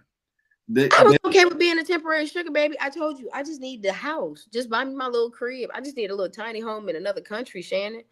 I'll never tell nobody even fucked with you. A couple of them be like, "Oh, all I need, hey Shannon, if you could just help me out on a couple of bills. I mean, I only need probably about, you can you give a sister 10 racks, and they'll be fine with that. They ain't gonna ask you for nothing else." I would have had a lump sum of 40 and went about my day. Well, see, that gets you in trouble. You start getting a little too much. 40. Let me get my 40. Let me get my 40. You Shannon Sharpe, bro. I can get 40 up out of you. Hey, she got dismissed for asking for 50. That's why you don't ask for 50. You never ask for what you really, really. Come on, you got to negotiate. Did you not see how they was negotiating the centers? You have to negotiate. Girl, you know you're not getting 50, even though you know you want 50 because that's what you want. So you go 10 under. I'm gonna show them Monique, and this will make Yonina happy. I'm pretty sure everybody's seen it already, but I agree with what Monique was saying. Now, I hear some people out there talking about, she ain't even got no ass. She need a big old ass. Everybody don't want ass that's look like 2 giant beach balls. That's not, everybody don't want that much ass. But go ahead and put this on. Because this is Mo is different now than when you and I. It's different, baby. I'm grateful I'm not 56 and trying. Are you trying to say what you trying to say? Mo, I'm looking right at you. I ain't backing down. You better take your old ass and get somebody to love you. Damn, Mo. Now I'm looking right at y'all. Let me tell y'all what Shannon needs. Let me tell you what my baby needs. An old fat gal who can bake good cakes, make some smothered turkey wings, who gonna rub his feet at the nighttime, okay, and gonna have a sip of his cognac to make him feel better about himself when he come home at night. That's what Shannon needs. You don't need no 26-year-old girl. You don't need no 36-year-old girl. This is your auntie talking to you. Take your old ass and get you an old bitch out there that can love you old.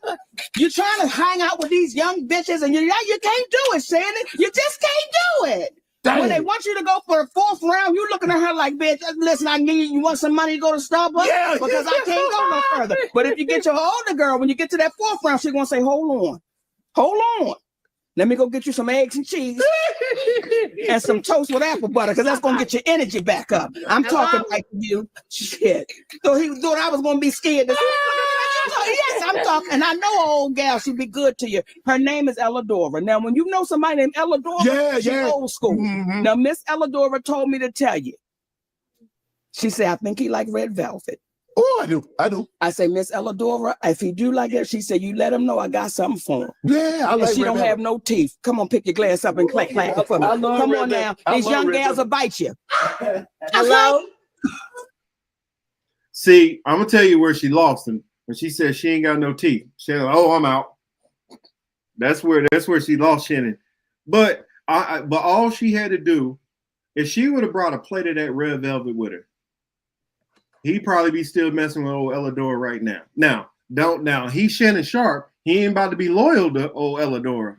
I mean, that's not what we like. Real bitches don't even be asking for that shit no more. That shit's dumb. That shit's in the way. Consistency. Bitches want consistency. We heard what Warren said. Gen X school is looking good these days, man. I mean, honestly, a lot of these women, how they carry themselves at 50, 60 is not how 50, 60 used to carry themselves when we were kids. 50, 60 looked old as dirt when I was like 15. Hell, yeah. I even see when I was 25. They weren't trying to wear all this Lululemon stuff, and they weren't trying to wear all this MAC makeup and all this stuff and staying in the gym. They was trying to be grandma. That was it. Yeah. 50, 60 back in the day looked like 70, 80. Dead ass, bro. Because I didn't not lying. You were not lying. So Shannon, you can't tell me you can't find some 50, 60-year-old woman who looking like she about 40. Bruh. With all fit and all that. You can't tell me that. You found that in the gym. They gotta be a bad black girl up in it. Fuck 50 and fuck 40 and 50. I understand that y'all got that 30, 40 and under, you know what I'm saying? Get, whatever. 36 and up, I believe, is where it's the sweet spot for women. Ain't gonna hold you. Hell, John, Don said they didn't wear tights. Hell, a lot of them wasn't wearing, they just wear I put some lipstick on, and that's it. I don't wear makeup. No, I'm talking about a lot of these 50, 60-year-olds. Oh. They wasn't putting no makeup on. They wasn't doing all this extra stuff. Shoot, many of them wasn't doing their hair most of the days. I mean, they rolling out of the house with some jeans and a sweatshirt on, and that's it. Grandma gear. Plenty of them was in their 50s and 60s wearing Velcro shoes. Bro, oh my God, yeah. Come on, they was wearing back in the 80s. They were orthopedics. Come on. I ain't gonna lie to you. I don't even think she was 50, bro. I ain't even gonna hold you. I don't even know how old that lady was. Now that I'm thinking back, because like even the 30-year-old teachers we had look old as a bitch. I'll tell you, man. I be seeing stuff like it's always one of the people I went to high school with. They always putting some crazy stuff on Facebook. They be like, man, what are you doing?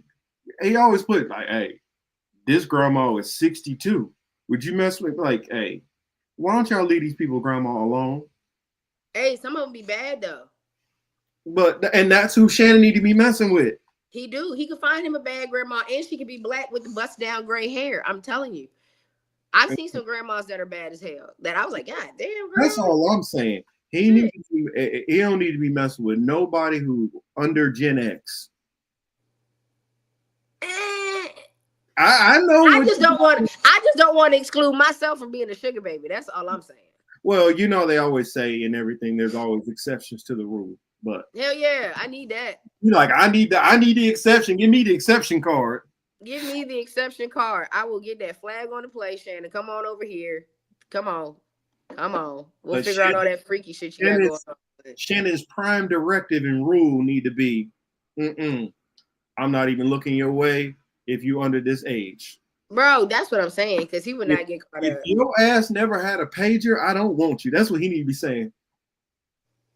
And that sucks because it's gonna sound terrible, but the Black community is so like, I guess not, well, desensitized in a sense, or even minorities as a whole is so desensitized as a sense. It's like that whole grooming and preying on her shit. Yeah, they want to say that shit, but it's not even. This white girl want to sell her body. Let her do her. Mm-hmm. I saw two dirty old men downtown Sean sitting on the alley. I saw it too. I was like, John. What the fuck, John? He do live in the Shy, so I mean. But dirty old men are always dirty old men, bro. That's another thing that I had to I was gonna bring up. Dirty old men was always dirty. When they was old, they started off as a young dirty man. These are the same men who was walking around with mirrors on their shoes. Yeah, come on, dog. Like, come on now. This is a dirty old dude. He always been a dirty old man. He played football in Denver. He like white bitches. He a dirty old man. These are the same dudes who was trying to peek in somebody's locker room. These are the same ones. That all it is they didn't got old now. Dirty old man. But yeah, I mean, on the Shannon thing, it's like, dude, you got to. Oh, bless you. Yeah, what it is Shannon, man, you got to tighten up, bro. You've been in the media too long with attacks coming from all different directions to fall for this shit. That's what I'm saying. Like and they wait until now. This is the longest. They waited a long time to come get your ass. I get if he was like what? If he was like Keanu in that one movie where the two girls come to the door. For one, you're a married man. You should have seen that setup coming. But I get how he could still fall for that. I can see it. But what you got to learn how to do. Thank you. Is like I'll tell you like what I remember when I was married. I'd be at a party hanging out with some friends, and then static start coming my direction. Oh yeah, fellas, I forgot. I got to be up early in the morning. You get the hell out of there. Because you don't, then you're gonna end up in some shit. You got to run. You got to get out of them situations. Especially you also need to start having some NDAs. If y'all gonna be doing big baller shit. That's another thing. If I was Shannon, there's no way I would deal with any woman without an NDA. That's insane. There's no way every woman will have an NDA. In fact, like I was telling Liz, I said, if I was Shannon, I would have one of them cell box things or whatever. As soon as you come in the house, you ain't got no signal. Even if you got your cell phone, there's no signal reception in my house. You're not giving nobody no damn locations and none of that shit. Shannon, you got money. Why don't you have an NDA, bro? Also, a chick like that ain't coming to my place if I'm Shannon Sharpe. Thank you. We getting spots somewhere else, bro. Hotels. We're not. hotels. What is it? What do they call them? Airbnb. Yep. You're not coming to my house. I'm using my homies' houses. Because all it take is for things to go bad. Now she didn't. You at my crib. Then doxed you and put your information out there. Oh my God. And she's terrible. I could never, as a superstar athlete, anything mess with her at all whatsoever. Well, I put this. You can't even look at her. I'm talking about all these women in general. You got to look at every single woman as a woman who is possibly going to try to extort you, rob you, ruin your life at every moment. And I know it sucks to think that way, but when you got when you got so much to lose like him, that's how you got to move. Yes, unless you are, drum roll, Anthony Edwards. I forgot, I wrote this down too. So Anthony Edwards is my prime example. No, he's smart, unlike Shannon. Boy, that boy is a brilliant motherfucker right there. That man right there. I hands down love me some Anthony Edwards. Or his lawyer, but somebody smart on that team. His PR team got him. Whoever's his mama in his ear got him. She's a smart woman if she's around. I promise you.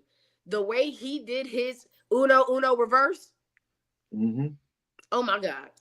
That's how you don't get extorted. That's how you don't get taken advantage of. He definitely did the fuck out of that. He said, bitch, what? You gotta get what? I'm gonna pay you one sum. I like that. Mm-hmm. Especially, I just look at it. He been in the game too long to fall for some shit like that. Exactly. Especially when Anthony Edwards is showing you how you fuck up in the game and still save yourself. Because Shannon Sharpe should not be falling victim to that fuckery. It really does not make any sense. Mm-hmm. That makes absolutely no sense. And just watching Anthony Edwards go, you know what? I'm just gonna pay you to leave me the fuck alone, bitch. You enjoy your kid. Here's your money that you wanted. Have a good day. That's how you do it. You got what you wanted, and get about. Yeah, you got what you wanted. Have a good day. And I look at, and I'll tell you this: watching the now I know that's probably not a good representation, but this is what I have to go on. The balloon pop shows. For me, that it's a lot of bullshit out there. And so when you see women who, hey, I'm a pop because I don't like the shoestrings you got in your shoes, you realize that dating in the Black community it's in some dire, straight, weird ass places right now. It is. I'm trying to date in the Black community because I don't date outside my race, and it's rough right now. It's probably the roughest it's been this entire time. It's definitely disheartening. People are weird. People are super weird, and it's just a wild time to be alive. That's why I kind of stick to myself, because people are just very odd and peculiar. Mm-hmm. Consistency is at an all-time low. Consideration is at an all-time low. It's just weird. Mm-hmm. It's just a weird time, and it sucks that it's better off just having a transsexual relationship. Transsexual, not transsexual. Ooh. Transactional, yeah, money. Transactional. Sorry, that was close. Transactional relationship these days, because it's weird. That's why I'm definitely down for my old man on an oxygen tank or my lavender marriage. I'm hip to both of those. Because this whole extra shit, trying to find somebody I'm actually gonna be compatible with, all that extra shit, trying to deal with people, you don't even get that far. People are so temporary these days. It's insane. It's insane. It's the craziest thing ever. Now it makes me be like, this is why they didn't want people to get divorces. Well, yeah, because you got the modern women thing on one hand, and then you got the sexy red shit on the other hand. And sometimes you got a combination of the two. I don't think so. I think there's a couple more subcategories or categories in a sense. I do. I hang out with a lot of some of the other categories. Maybe they are. Yeah, but a lot of times be the same at the same. I think two things can be the same. A lot of times with these younger generations, you do got the ones who want to be the so-called trad whites, traditional. Mm-hmm. That's very, very small and few in between, because a lot of them be on their feminist shit too. And so you run into a couple of these, or you run into a woman after she didn't have 4 kids, and now she want to settle down and be about something for you. But it's like, am I really an anomaly? I don't think I'm an anomaly. I'm telling you, you are. Because my homeboy said the same. He pointed out, he was like, "You're the exception. I don't have children. I made the smart. I didn't do that crazy shit." Look around yourself, and how many women your age don't have kids, have a house, and have business? Nah, you're right. You're right. I'm an anomaly, bro. Because I hang out with the spiritual girlies. I like the spiritual girlies, but a friend of mine told me spiritual girlies nobody but sexy red evolved. Across demographics, across your friend circle. So now you got friends of different ethnic backgrounds. Look across your circle at your demographics. How many of them don't got kids? Dog, even in different demographics, we hitting on. That's what I'm saying. They all fit into that category. Yeah. That's why I said once you get over a certain age, Shannon need to be looking at these empty nesters, because he's not about to find no 50, 60-year-old women unless he mess with Tracy Ellis Ross, unless he find a couple of them out in Hollywood who never had kids, which even that's rare. Most of these women go at a minimum, okay, I got kids, but they mostly out of the house, or I got one who's 17, 18 who about to be out the house. And that's what Shannon got to mess with, because hey, he got his kids. He need to find one who got shit in common like that. Or another thing, have people who got a life going on. Our OnlyFans model, she ain't got no damn life going on. She ain't got nothing to worry about but what the hell you doing or not doing. Too much time on her hands. That shit is so crazy. Especially if you give her some money, because now she got money to live off of for a while to even really ain't got to do shit. Thank you. Extra. Yes. Why mess up that thing that you got? He does have another podcast with Ocho Cinco. He has Club Shay Shay. He has his sports shit, his shit with, Which I watched the one with Ocho more than anything, because those have shorter episodes. Yeah. Those have a bunch of sports. It's always coming out. And I also want to just throw out the fact that, like, out of all the football players and athletes that have like podcasts and shows like that, Shannon is very important and stuff. But like, sorry, I'm a Carolina fan, and Cam Newton has like 100 bajillion babies and 100 bajillion baby mamas. I just want to throw out the fact that all of his baby mamas are either black or mixed. And ain't none of them bitches pull out no lawsuits or no wild ass crazy child support and no crazy shit on his ass. Like, I'm just throwing it out there. That we know of, because he could have some stuff that's been settled behind the scenes. True shit, but they don't ever make their shit public. Like, I didn't hear that Cam Newton like his booty hole balloon into. Like, I didn't hear nothing like that. You get what I'm saying? Like, I just want to throw out the fact that when it comes to black women, because of how much of a high regard we put our black men in, we do not be trying to really air your shit out. Like, even Chris, Superhead, when Superhead broke her book. It's a lot of pro athletes that got all kind of hell dealing with a bunch of different black. I mean, look at Gilbert Arenas shit. Oh shit, you're right. Poor Gilbert. I mean, it's a lot of them that do it. Like, I hear the Dr. Umars, and that shit sound good. It sound real good, but you not safe at all with no race these days. You not immune from none of them coming for your ass. Hell, I watched a video. A black dude with a black woman. She was military. She was cheating and shit like that. She trying to kill his ass. Because that happened a whole lot in the black community. We don't talk about that. Oh, then she gets shoved under the rug. I mean, a lot of black women be trying to kill black men. I lived down the street. I remember I came home from school. The police was at the top of the road, blocked it off. Ex-girlfriend, side piece, or one or the other shot her boo thing right at the top of my neighborhood. Mm-hmm. And we in a small town, so I knew her kid. I went to school with her kid and shit. So shit was crazy. And think about how many on the average level. We're not talking about the superstars. How many in the black community women got their man basically living off top ramen? I don't know about that one. Hey, I knew plenty of dudes who was getting. I lived in the South. I ain't trying to be funny. Murked off of child support. I don't know. The South a little bit different than a lot of these cities, but you get into these Chicago, New York, Baltimore.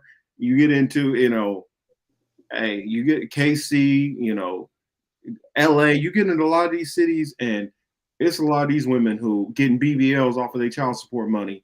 While the saying I ain't seen it. That shit crazy. Them tax returns become that with all the kids on it. Like, his ass is like working 3-4 jobs, and all he didn't mess with is black women.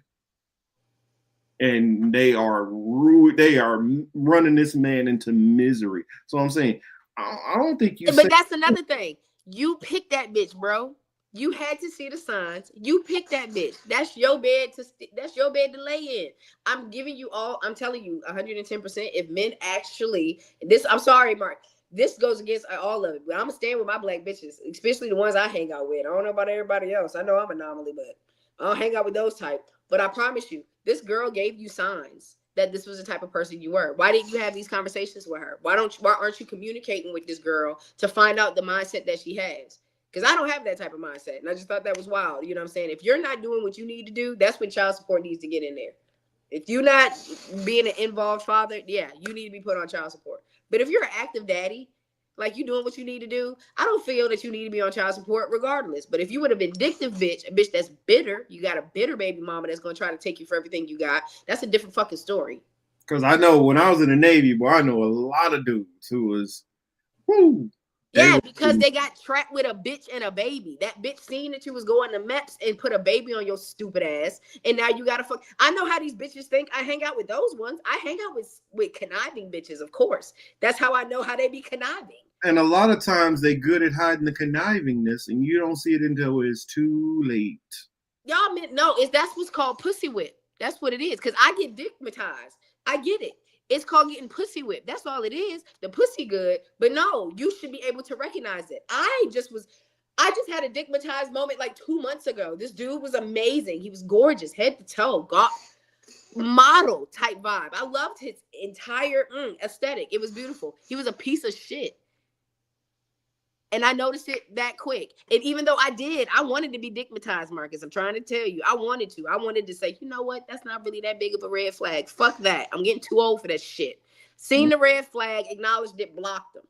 Gotta get out of here. That's a weird red flag. But that's what it is. Y'all get whipped with the chick, and now y'all fucking y'all should not be shooting up no clubs, bro. Agreed. Thank you. You gotta be paying attention to the club y'all shooting up, bro. Are you shooting up? I agree with Thomas here, though. He said, yep, I came across ethnic, racial, dating gatekeepers from every group, LOL. But I think they rep a minority in each group. Thank you. And like I say, I think you repping a minority of women out there who these like good cream of the crop women who ain't gonna do you wrong. And when it come down to it, I think it's only a handful of people that you meet in that moment who gonna do you right, period. And it's just you just littered with a whole bunch of minefields. Because another thing I've learned is the older people get, the better they are, and the longer it takes to find they crazy. The older they get, they hide the crazy better. They hide it better. Oh fuck! I didn't think of that. You funny. I'm telling you, hey, you'll be thinking, man. You know, she 35, she ain't got no kids. I mean, everything's all right. And then you find out, oh, nah, this bitch been hiding the shit. She waited until y'all moved in together. After you ain't lying. On the lease and everything's all tied in. Now you engaged to her, and then boom. You're right. Now all the crazy come out. Now you find out. I let my crazy come out early, though. I'm a very open motherfucker. I let niggas know very early in the game. I go, look, don't invite me to a vibe you can't keep up with. You're not going to like what comes out. I promise you. I'm telling you, and I'm gonna tell you where I learned it. I'm gonna tell you where I learned this from. I learned this from an older black woman in Jacksonville. Really? Mm-hmm. She was probably a witch. She was like, man, all these women, as they get older, they just better at hiding the crazy. Yep. You thinking that this woman is a good woman and all that, you don't know she's been divorced 3 times, and each one of these times it was her motherfucking fault. Probably. She was horrific to that man. She treated him like shit because more than likely what happened is she had one dude who cheated on her 25 years ago and treat every other man like shit since. And what it is, and she said, and you want to know why she do that? The reason why she treat all these other men? Because she's settling with these men. These ain't who she really want. So since she's settling, and now it done finally set into her that she's settling, now that nastiness comes out because she don't really want them. And so it seeps out in her negativity and nastiness. Who is this woman? Who is this woman in Jacksonville? Honestly, it was a customer that I had. Because when I worked in the garden, I would talk to all the different customers and I would do delivery and stuff. And they get I had a lot, because there's a lot of older women who come in the garden. 50s, 60s, 70s, do a lot of shopping in the garden. And a lot of these women, they got their house, they got this and that, and they put you on the game to stuff. They be like, I'm gonna tell you something, because I know you a young fella. You ain't got a young fella at the time. I know you ain't got no kids and all that. You ain't got no criminal record. You got a full-time job. These women are looking for a guy like you so they can use and abuse. And they gonna hide their craziness. They gonna hide the hell out of it. And the difference, she said, the only difference is you just gonna get a different type of crazy for the different type of chick you mess with. And you ain't never, she said, and you ain't gonna see it coming. You're not gonna see it coming. Nope. Because they gonna put their best foot forward. They gonna do all they, because they already know what their crazy is. Mm-hmm. Their goal is just to hide the crazy from you. And then what they hoping is I can hook him in with whatever my hook is. Yeah. Hook is I throw down in the kitchen, I keep a clean house, I do all that, I'm gonna use that. If I got some kind of freaky thing I do to hook him in, I'm gonna do that. If I got my connections that but that's the thing. And you know what happens? This person, he gonna get so hooked into it where he gonna be like, every time he like, you know what, I should leave this crazy bitch. Hey. Like, but fuck, if I but do, y'all heard that. If y'all rewind the show, if y'all heard that, those are all the things that Marcus said a bitch gotta bring to the table. You didn't say I had to bring my crazy to the table. You said I needed to bring these to the table, and I got these. but that's how you get. But I told you. But those are the things is how you get and keep a man. That's how you get him. That's how. Hey, and we be thinking that you can just deal with the crazy, bro. I'm sorry, bro. I'm a little off my shit. But that's where the chess angle of the game got to come in. She bring these things to the table, but you're gonna be like, all right, so this is the pros. What are the cons? She crazy as a bitch. She get to tapping on. She get to tapping on your driver's side window with a 9mm. Talk about this is what I've learned and I've been taught. Every woman is crazy. It's just a matter of the degree of their crazy, and if you can handle that level of crazy. Now, if she get up in the middle of the night and be like, I swear them motherfuckers is talking about me. You're like, who? Dorothy Ann. You know who I'm talking about. Now that's crazy. You can't support that crazy. You gotta be like, oh, okay, baby. All right, I'm with you. But then it gotta be like, I had a dream about 3 fish and a dog. So nigga, I know you cheating. Hey, it's true though. You gotta worry what type of crazy you dealing with. You gotta deal with both of those crazies. I got both of those. I don't have both of those. Now it's one thing. That one is true. It's one thing if she was at the mall and one of her homegirls like, no, I see your man down here at Orange Julius with another bitch. That's not crazy. That's rational. She flip on you for that. But the one who just have a random dream about some shit, you fucking with Tracy, ain't you? Who the fuck is Tracy? You about to find out. That's Tracy, you walk the other goddamn way. And that's where we get back to sinners. Because that's what Annie was about. Annie was a bitch that'll have a dream about you doing some stupid shit and tell you not to do the stupid shit, but you still gonna go do the stupid shit, even though I just gave you the name of the stupid shit. Mm-hmm. And sometimes it's not crazy. We just ahead of the game. Sometimes they be on that voodoo stuff where you ain't did nothing yet, and they do. It is a Tracy coming. You don't know Tracy. You just don't know Tracy, but she coming. Watch it. And then sometimes they just crazy because they was like, hey, when I used to be with Daryl was always doing this. Well, I'm not Daryl, okay? Okay, if you got a bitch that break up her ex all the time, you gotta leave that girl alone.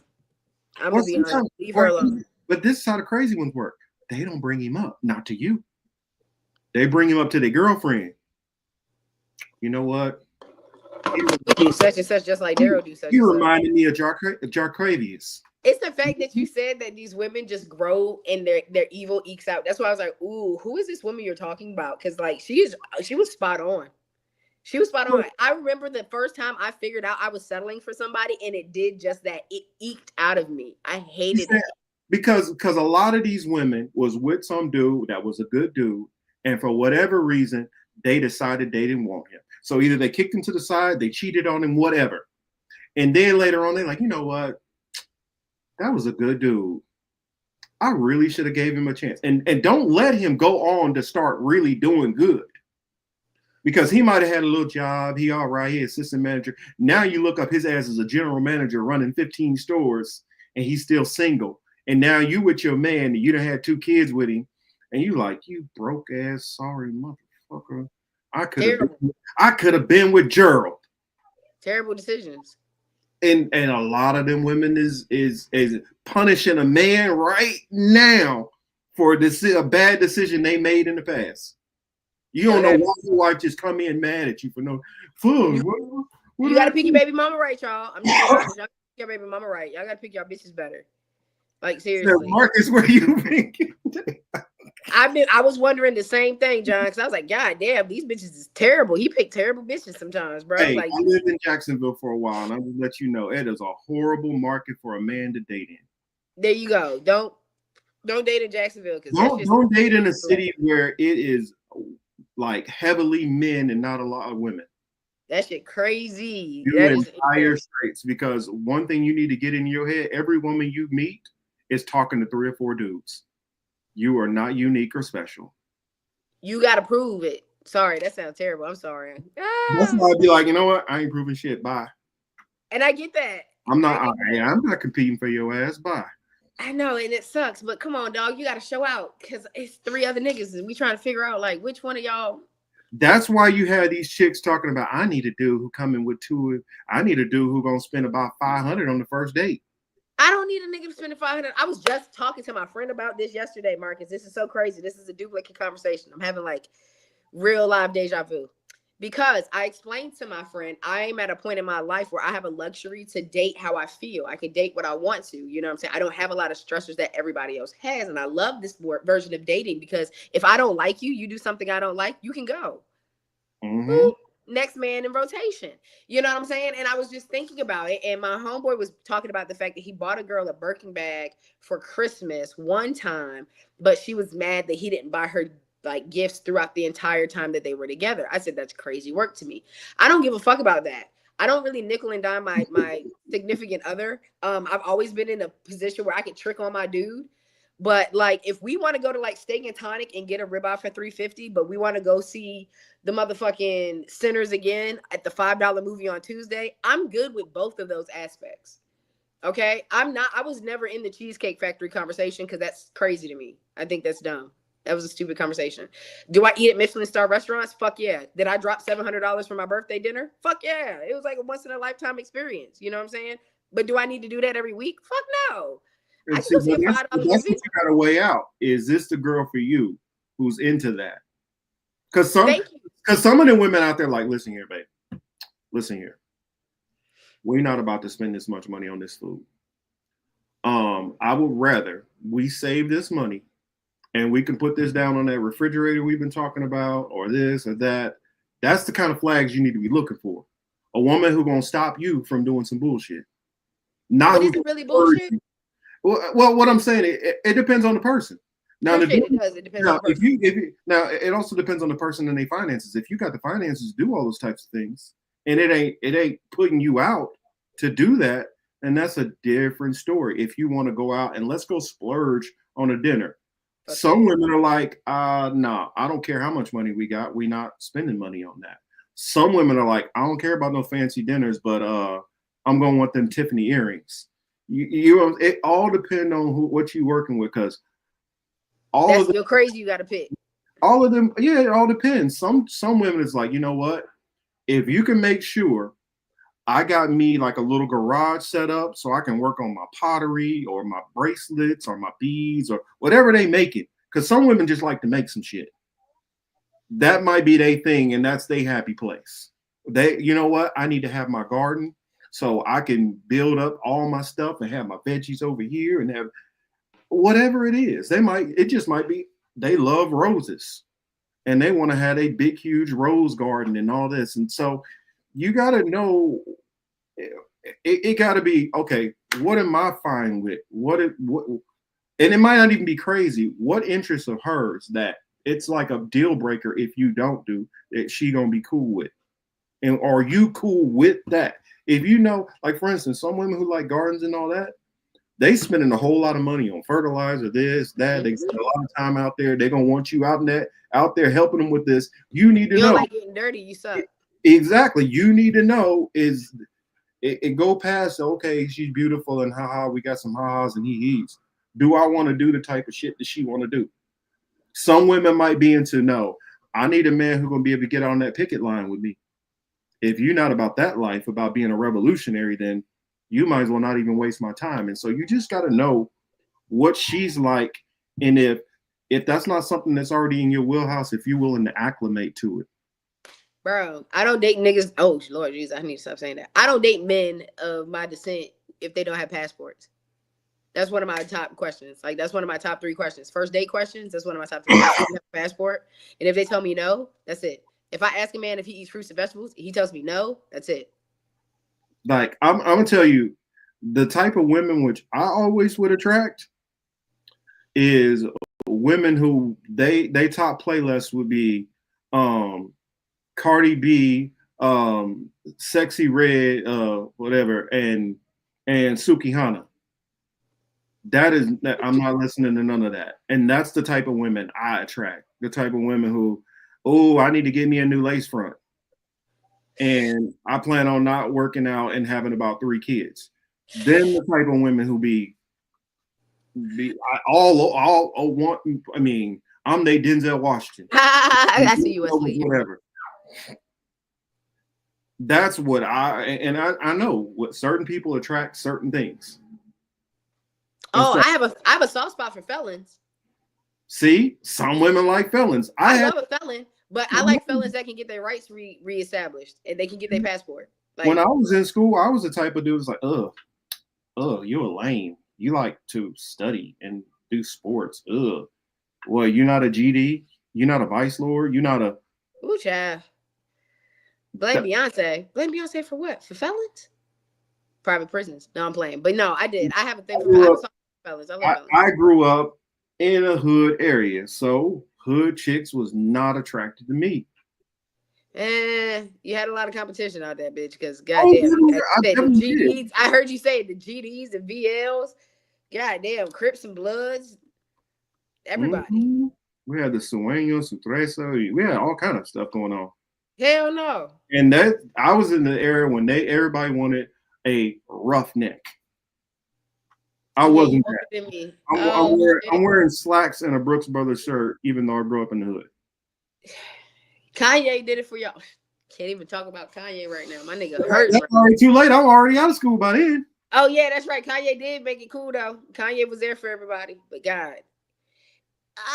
But that's the thing, Rondo. The mentality of can you pay my bills? That's back to the transactional aspect of things, in my opinion. Because like, yeah, can you? Like, can you pay my bills? I be asking dudes that. It's just an honest. And his response need to be, I can, and are you going to do everything I tell your ass to do? Now that's where things can get definitely talked out. God damn it! I didn't need that. We're not talking about that at all. No, but that should hurt my feelings. But no, if you want to sit, what do you mean we're not talking about that at all? If you can pay my bills, we're talking about in all lump sum. Or like some here or there, because dudes be quick to do this, like pick and choose in which bill they want to do, or pick and choose in how much money they want to give, XYZ. So that's when I know it sounds terrible. You get, a partner, and then I find another dude, not me personally, but a woman would find another dude to pick up the rest of the slack. You get what I'm saying? So like, if you're paying totos, all of the bills, you covering everything, then you can tell me whatever the fuck you want to do. But if not, and I still have to find a way to make shit shake on my shit, where's the benefit? That's where I be getting into conversations with y'all. Like, yo, where's the benefit of it? If you're getting all of the things off your list checked off, what is the benefit for me? So that means everything. I shouldn't have to ever worry about my lights getting cut off, me not being able to walk in my crib type shit. That's the reason why I told you when I was in Jacksonville, a lot of them chicks were like, I'm out. Because you're never going to step away. You're never going to break away from that pack, because they got this dude over here who paying the bills. Mm-hmm. This dude over here who going to buy them shit. And they got this dude over here for their sexual needs and desires, who most of the time, his ass ain't even got a car. His ass is sleeping on somebody's couch, and she coming to pick him up.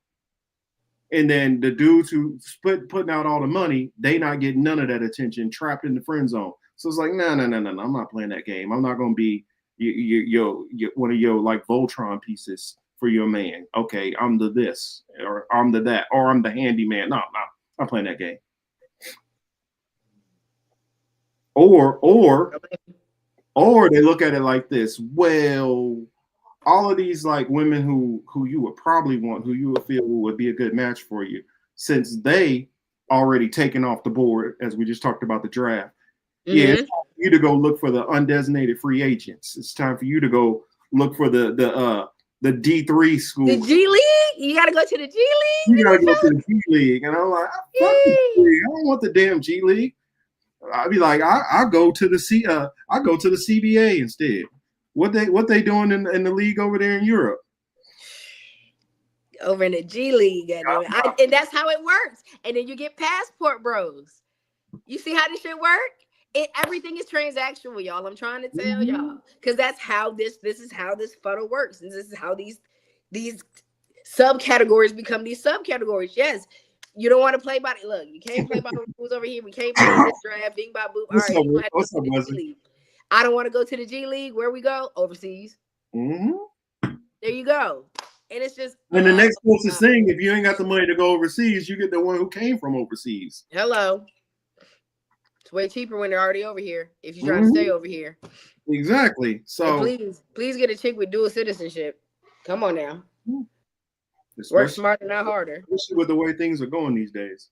Yeah, and it sucks that we gotta like teach y'all how to be passport bros, because that's not how the world should have been, like at all whatsoever. You should be able to find somebody that gives a fuck about you. Dudes, get with the bitch that like you. Sorry, you might be at a point in your life where you can't pick and choose. So like the bitch that like you, bro. I'm telling you, you'll be way happier. In spirit of the draft right now, I know it's a whole lot of angry women out there, but quit getting mad at these dudes for messing with these different girls. When you know when his ass was broke in college, you didn't give a shit about him. You was the one throwing him off. And then once he do good for himself, now you want him. You ain't trying to help build this man up. You just want to get there at the finish line. And you can't sit there and complain when it's a whole lot of y'all who ain't trying to help build with him. Y'all just want to build. Y'all want to get there once he got it. Don't be mad because somebody else decided to see his potential and help build him up. Don't be mad.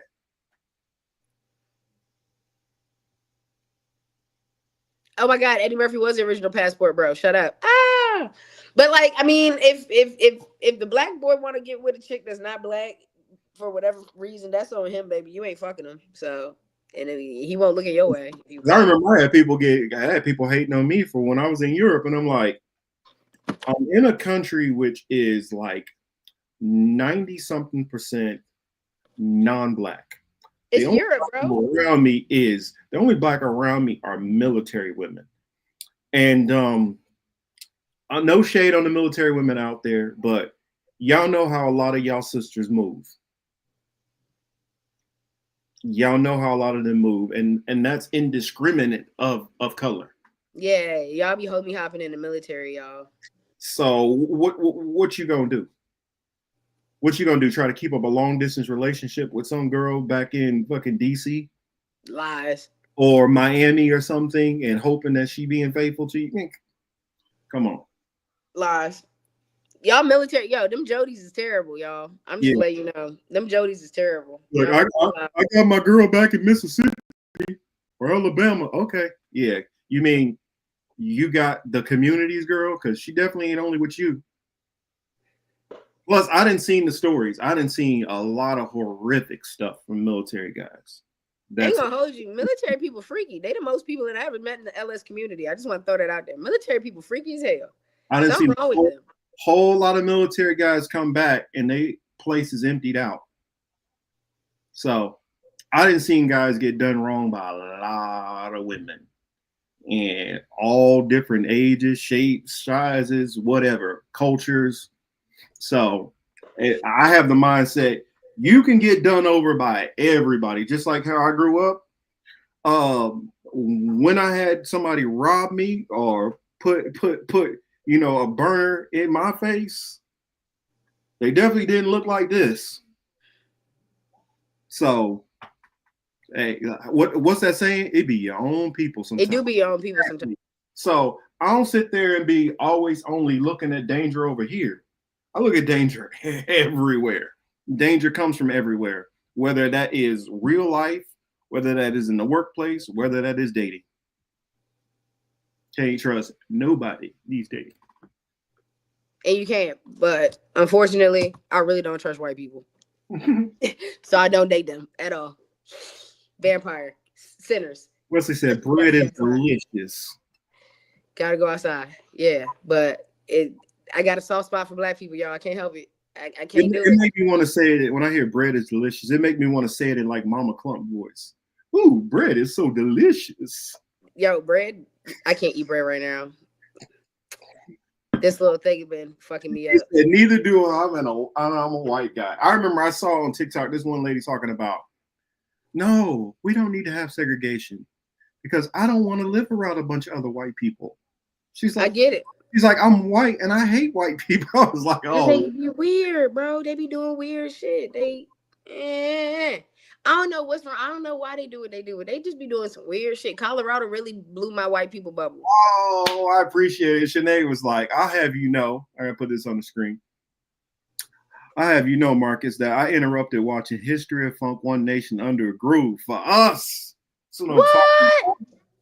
That's what I'm talking about. Thank you. John, she sent me video, but I knew she wasn't going to be mine anymore when I returned. Oh, damn! I'm sorry, John. That was kind of in the military. He know exactly what I'm talking about. That's a bad bitch though. If she sent you bud though, that's a bad bitch. That's love right there. She risking it all for you, man. That's a risk. That's unfortunate though. Yeah, so that's why I be like, people be looking at, hey, we got to rally for the team. I'm like, motherfucker, I'm a free agent. Man, listen. I have a tattoo on me. Unfortunately, it got cut open with my surgery this past Monday, but it used to say, love is cursed by monogamy. And it's one of my favorite quotes, honestly, in life. And everybody, first glance, everybody gets on it on a sexual aspect of like, love is always cursed because of infidelity, but that's really not the case at all. Love is cursed by monogamy because when love becomes one-sided, that's when it's done. It's not working no more. When you get in love, when you love somebody, you love the good, bad, and indifferent. You love this person. You understand that you're taking a part of you.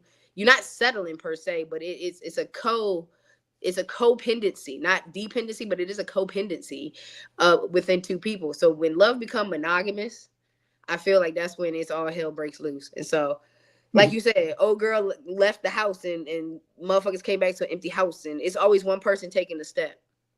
Mm-hmm. Well, that's one thing you learn most of the time in general, a lot of people running into that imbalance, and that's what life is about.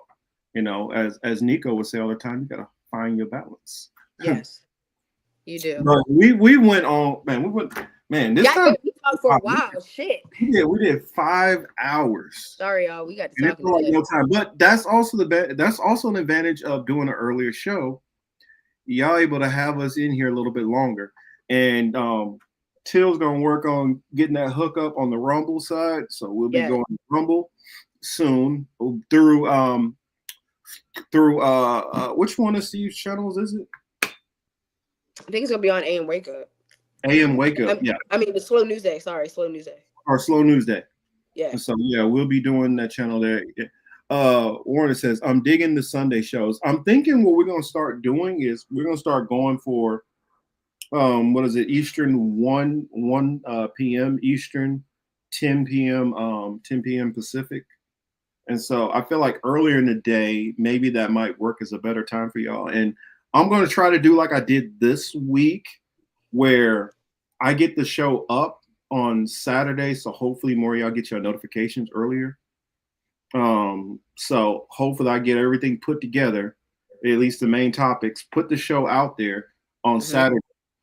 So that Sunday morning y'all at least had 12 hours or more instead of y'all getting like 2 hours, 3 hours like I normally do. So that's gonna be my goal. I can't always promise it to you. And then make sure y'all watch this last end, or if y'all missed the show from the beginning, please go back to the very, very, very beginning. I did a new intro. and I got a new outro for y'all. So I'm testing it out. I put a lot of work. I put in the hours of work into putting this together. So hopefully y'all like it. And I guess that's all I got. You got anything you want to plug before we get out of here? Oh, by the way, I'm gonna make sure that I clip the comedy one from Teal, and I put it up sometime this week. Yes, thank you, sis. I love the Sunday shows too. So yes, we're gonna be going Sundays earlier in the day for y'all. No, I ain't got nothing to say for real. I said a lot today. I appreciate y'all watching today. Mm-hmm. But yeah, I'm pretty sure and I'll probably cut the centers portion, and I might just release that standalone separate too. Oh, that would be dope. That's what I think I'm gonna do. Great show. I love you. Yeah, we got to get you on here too, Warren. I'm not sure. Have you been on with Teal yet? Have you been on with Warren? I don't think so. No. And he said some funny stuff today. He's really funny. Oh, Warren is freaking hilarious. So definitely want to get and Willie was in here earlier, Willie Bragg, and I want to I haven't done a show with Willie, so I want to plan something with Willie. Oh, also Game.Film. I talked to Game.Film, and he want to talk some movies with me, so I might set up a little pre-show, we just talk movies and stuff. And so I'm bringing him on for that. I think that'll be pretty good. And I also told him, I said, anytime you want, man, we can set up something so I can do it on his show, and we just go all in, nerd out on different movies. So looking forward to that. But that's what we got. Appreciate everybody for coming through. Hopefully y'all have a great week. Hopefully no craziness is going on in your lives. And if you do, blessings and prayers out to you. But this has been the Political Matrix, and I wish y'all all the best. Thank y'all for tuning in. And remember, don't click off of here instantly. Check out the outro video. Hope y'all like it. There is discrimination in this world, and slavery and slaughter and starvation. Governments repress their people. Millions are trapped in poverty, while the nation grows rich, and wealth is lavished on armaments everywhere. These are differing evils, but they are the common works of man. They reflect the imperfection of human justice, the inadequacy of human compassion, our lack of sensibility towards the suffering of our fellows. But we can perhaps remember, even if only for a time, those who live with us are our brothers, that they share with us the same short moment of life, that they see as we do, nothing but the chance to live out their lives in purpose and happiness, winning what satisfaction and fulfillment they can.